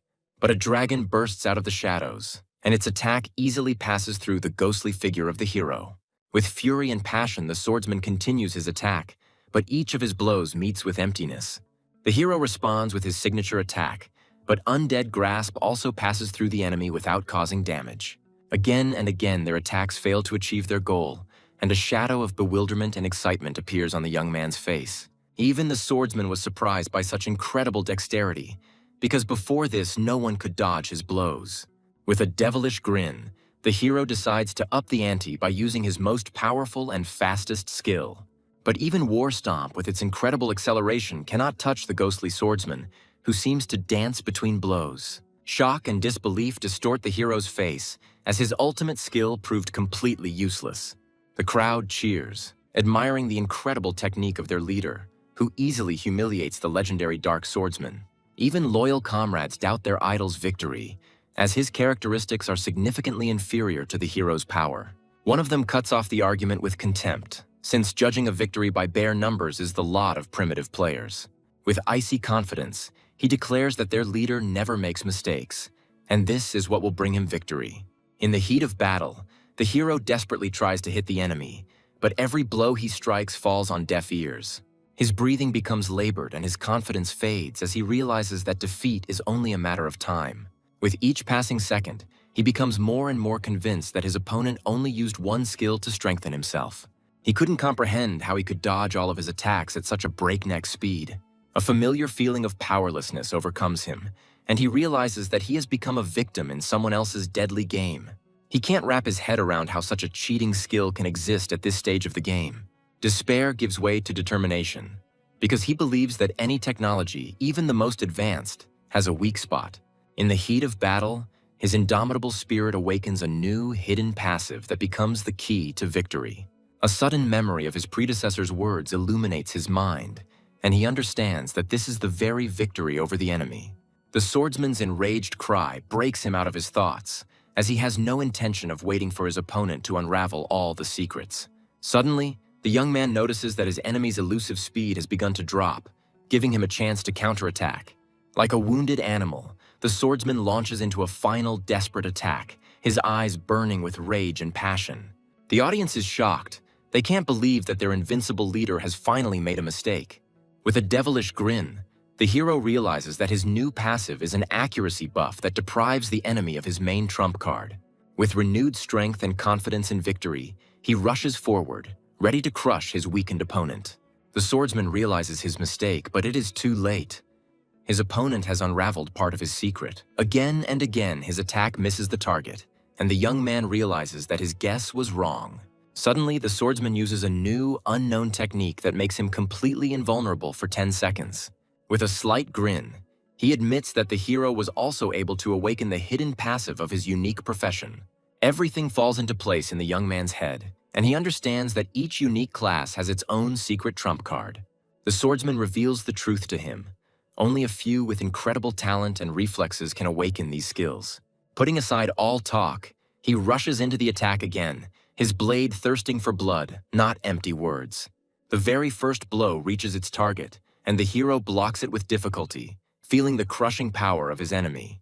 To survive, he activates the Black Flame armor, which gives him additional protection and durability. He's finally starting to understand how his new passive works. It gives him a sense of when an attack is coming, allowing him to react early. With cold calculation, the hero waits for the moment when his enemy is exhausted to deliver the decisive blow. Spectators watch the battle in suspense, where the advantage changes hands and the outcome is impossible to predict. The buff from the spirit of the god of death expires, and the swordsman is left without his main trump card, his body weakened. He understands that he has taken off more than half of the enemy's health, but now close combat will become mortally dangerous for him. Casting aside his doubts, he decides to take a risk, because since when did he become so indecisive and cautious? Suddenly, the young man freezes, his body enveloped in a barrage of invisible attacks that he is unable to repel. A female figure appears from behind him, and the swordsman realizes in horror that it is his own attack. He tries to stop the blow, but it is too late. His own power brings him inevitable death. A giant hand bursts out of the shadows and easily grabs the stunned swordsman, depriving him of his will. With a victorious grin, the hero declares victory, as his undead grasp has finally caught its elusive prey. The exchange of blows continues, each of them inflicting devastating damage, blurring the line between winner and loser. The final blow slows the swordsman, depriving him of his main asset, incredible speed and elusiveness. He realizes in horror that one war stomp will be enough to grind him into dust. 2 seconds of slowdown becomes a death sentence for him, because he can no longer dodge such a blow. A crushing blow falls upon him, and the ground beneath his feet cracks from the incredible force. Shock and disbelief freeze in the swordsman's eyes, as one single mistake cost him victory and, possibly, his life. With the final blow, the hero puts an end to this battle, his victory becoming a legend that will be retold for centuries. The crowd cheers, admiring his skill and tactics, as he was able to catch the most invincible one in a mistake.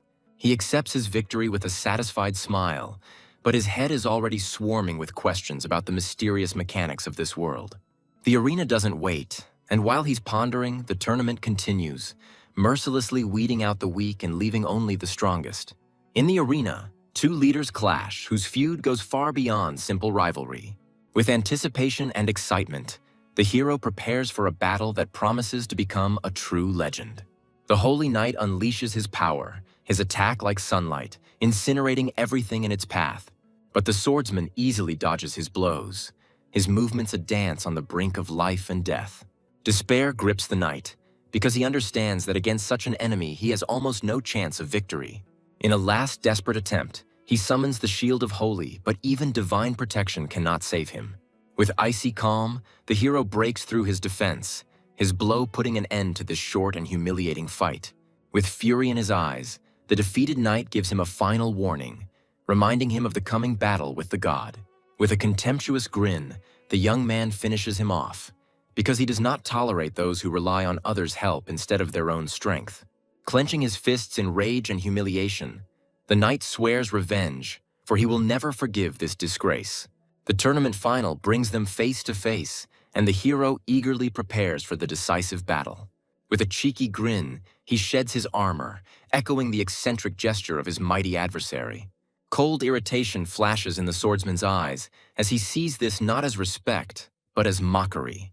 But the young man explains that this is not posturing, but a desire to make the fight fair and test one guess. With an icy grin, he reveals the truth to him. Without armor, defense drops to 0 and speed barely increases. A sudden revelation pierces the hero's mind, and he realizes that it was this tiny increase in speed that was the key to victory. With new understanding and passion in his eyes, he rushes into the attack, his movements becoming even faster and more deadly. The swordsman unleashes all his might, calling upon the spirits of war and death to crush his daring foe.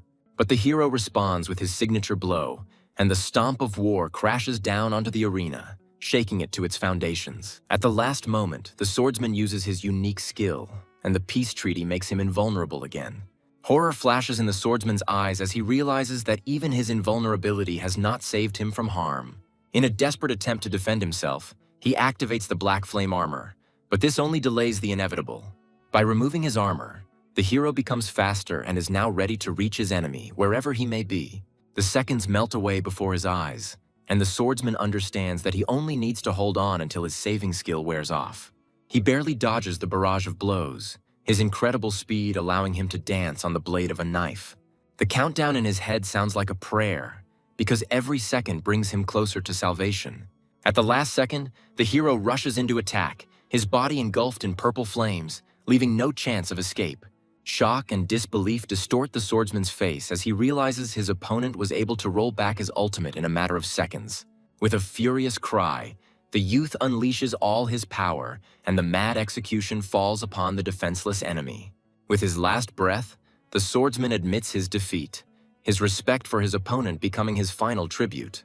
With a victorious smile, he accepts the gratitude of his defeated enemy, his triumph becoming absolute. With a slight sigh of relief, he prepares for his final battle, but fate gives him an unexpected surprise. The sudden capitulation of his opponent and the announcement of his championship plunge him into complete stupor. The crowd erupts in rage, demanding that he be punished for his misbehavior and that his cheating skill be taken away. With a lazy grin, he brushes off their accusations, realizing that his opponent simply decided to make a graceful exit. But their cries grow louder, and the fury of the crowd falls upon him, accusing him of unworthy behavior. Ignoring the noise, he studies his award with interest, because first place gives him the right to choose. The system ignores protests, and generous rewards are showered on the winners, causing a new wave of indignation. Rage and helplessness distort his face as he realizes how pathetic and capricious people can be. With a defiant gesture, he challenges them, inviting all the dissatisfied to a showdown in the city of the Sky Sea. Threats are pouring in from all sides, but no one dares to take a step because empty words are worth nothing. With a sense of accomplishment, he leaves the arena to finally enjoy his well-deserved rewards. 2 new spiritual tier rings and the powerful Heart of Courage passive promise him incredible strength in the thick of battle. But the main reward is the S-Class skill book Star Rift, capable of crushing stars with a single blow. He realizes with delight that this skill is the perfect weapon for destroying even the most powerful enemies. With new rings on his fingers, he eagerly tests his stats in preparation for the battles to come. His stats skyrocket, turning him into a dark gold boss capable of taking on entire armies single-handedly. With cold determination, he accepts his fate, for he has done everything possible, and now the outcome of the battle does not depend only on him. Before going to bed, he decides to get rid of his old equipment, because tomorrow promises to be long and cruel. At dawn, the system announces the start of his main quest, and he enters the game as the final boss.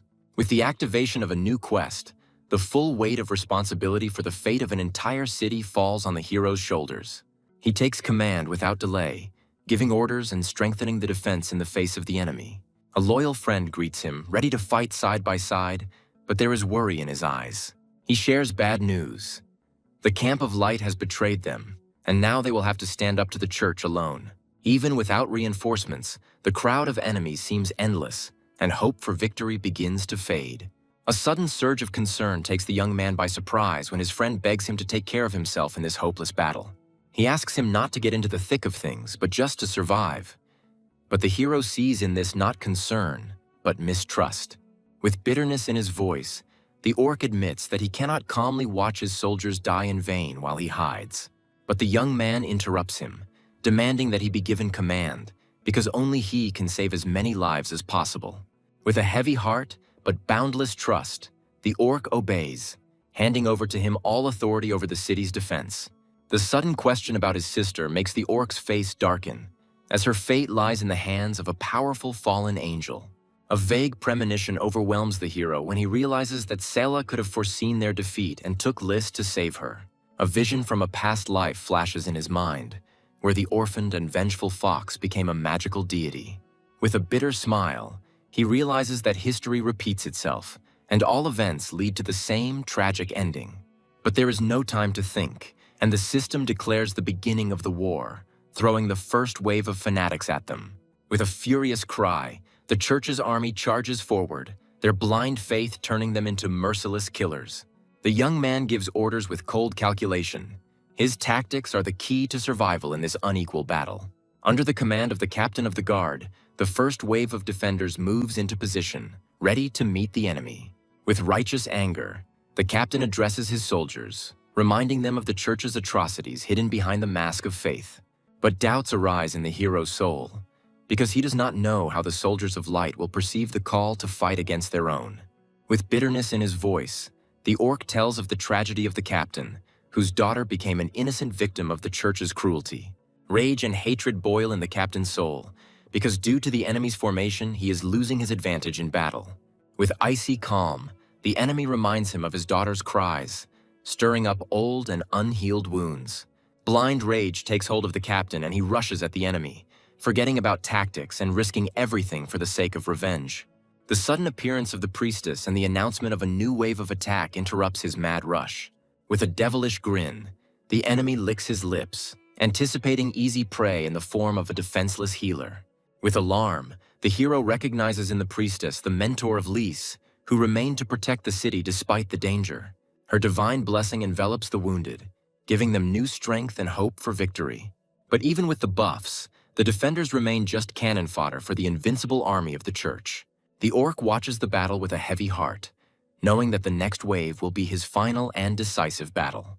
With fury in his eyes, the young man demands that the enemy be handed over to him, because revenge for the fallen has become a personal matter for him.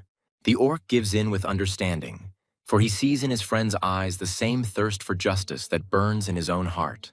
A new wave of attack hits the city, and now the orc must single-handedly hold off an entire army of berserkers. With the wisdom of a true leader, he orders his men to retreat, for their lives are worth more than senseless courage. Like an indestructible rock, he stands guard at the gate, his cry a death sentence for anyone who dares to take a step. Recognition flares among the enemy ranks, and the thirst for profit clouds their eyes, for a generous reward has been promised for the ruler's head. With a furious roar, the defenders rush at the wall, ready to die rather than surrender their leader to the wolves. With one crushing blow, the orc shatters the gates, his power instilling terror and despair in the hearts of his enemies. With a devilish grin, the enemy commander sends his men to certain death, hoping that this will give him a chance. 20 minutes later, the field is littered with corpses, but the orc still stands, his unstoppable might shocking the enemy. He watches with admiration as his friend single-handedly holds off hundreds of enemies like a true god of war. But anxiety grips his heart when he realizes that the system could force his friend to fight to the death. He shouts at the orc to retreat, ready to take over at any moment and take the blow himself. With despair in his voice, he replies that the system has blocked his retreat, dooming him to certain death. Horror and disbelief distort the hero's face when he realizes that his best friend has become the victim of a ruthless plot-driven murder. With fury in his eyes, he jumps off the wall, ready to break all the rules and suffer any punishment just to save his friend. His reckless act causes panic, because now the system will punish them both by weakening the entire army for an entire hour. But he doesn't care about the rules, and with a devilish grin, he goes out onto the battlefield to fight an entire army single-handedly. Confusion reigns among the enemy ranks, as they do not understand why the final boss entered the arena ahead of time. But their leader, with icy calm, orders them to wait, because he sees this not as a mistake, but as a cunning and insidious plan. As one, the two brothers in arms rush into battle, their blades dancing in deadly unison. With one crushing blow, they destroy the first wave boss, but their triumph is overshadowed by a premonition. A new, even more powerful army appears on the horizon, led by the dark gold boss Shield of Fortitude. With a predatory grin, the hero shares the goals, entrusting his friend with protecting the gates, while he himself sets off to hunt for the main one. Mounted on his trusty steed, he races forward, ready to break through the enemy ranks single-handedly. Like a dark angel of death, he soars into the sky, his appearance sowing panic and terror in the hearts of his enemies. He comes down upon them from the skies, his sword like a scythe, mercilessly collecting its bloody harvest. With a devilish grin, he cuts his way through, mocking the pathetic efforts of experienced warriors. Fanatical faith blinds them, and they believe to the last that their vaunted light will be able to punish the darkness. He looks down on them with icy contempt, reminding them of the hundreds of thousands of years of inactivity of their all-powerful light. With its final breath, the dark gold boss crumbles to dust, its defeat becoming the stuff of legend. The players retreat in horror, realizing that they don't stand a chance against such a monster. Even his true friend cannot believe in his power, wondering if he can hold up an entire city alone. A new wave of attack is not long in coming, and an even more powerful enemy enters the battlefield. With a furious cry, he rushes into battle, his goal being to punish the traitor and restore the honor of the church. Like a dark comet, the hero soars into the sky, his war stomp ready to fall upon a new enemy. But his blow meets with an impenetrable defense, and he loses almost 1,000,000 health from one counterattack. Despite the failure, his skill grants him incredible strength, turning him into a true god of war. A hail of blows rains down on him, but he withstands them with ease, his health barely wavering. With a devilish grin, he offers his enemy a deal: 3 blows in exchange for his miserable life. The sudden appearance of a mysterious figure in a red cloak interrupts the battle, his calmness bespeaking unimaginable power. He looks upon his pitiful followers with icy contempt, seeing in their fear a confirmation of the dark swordsman's true strength.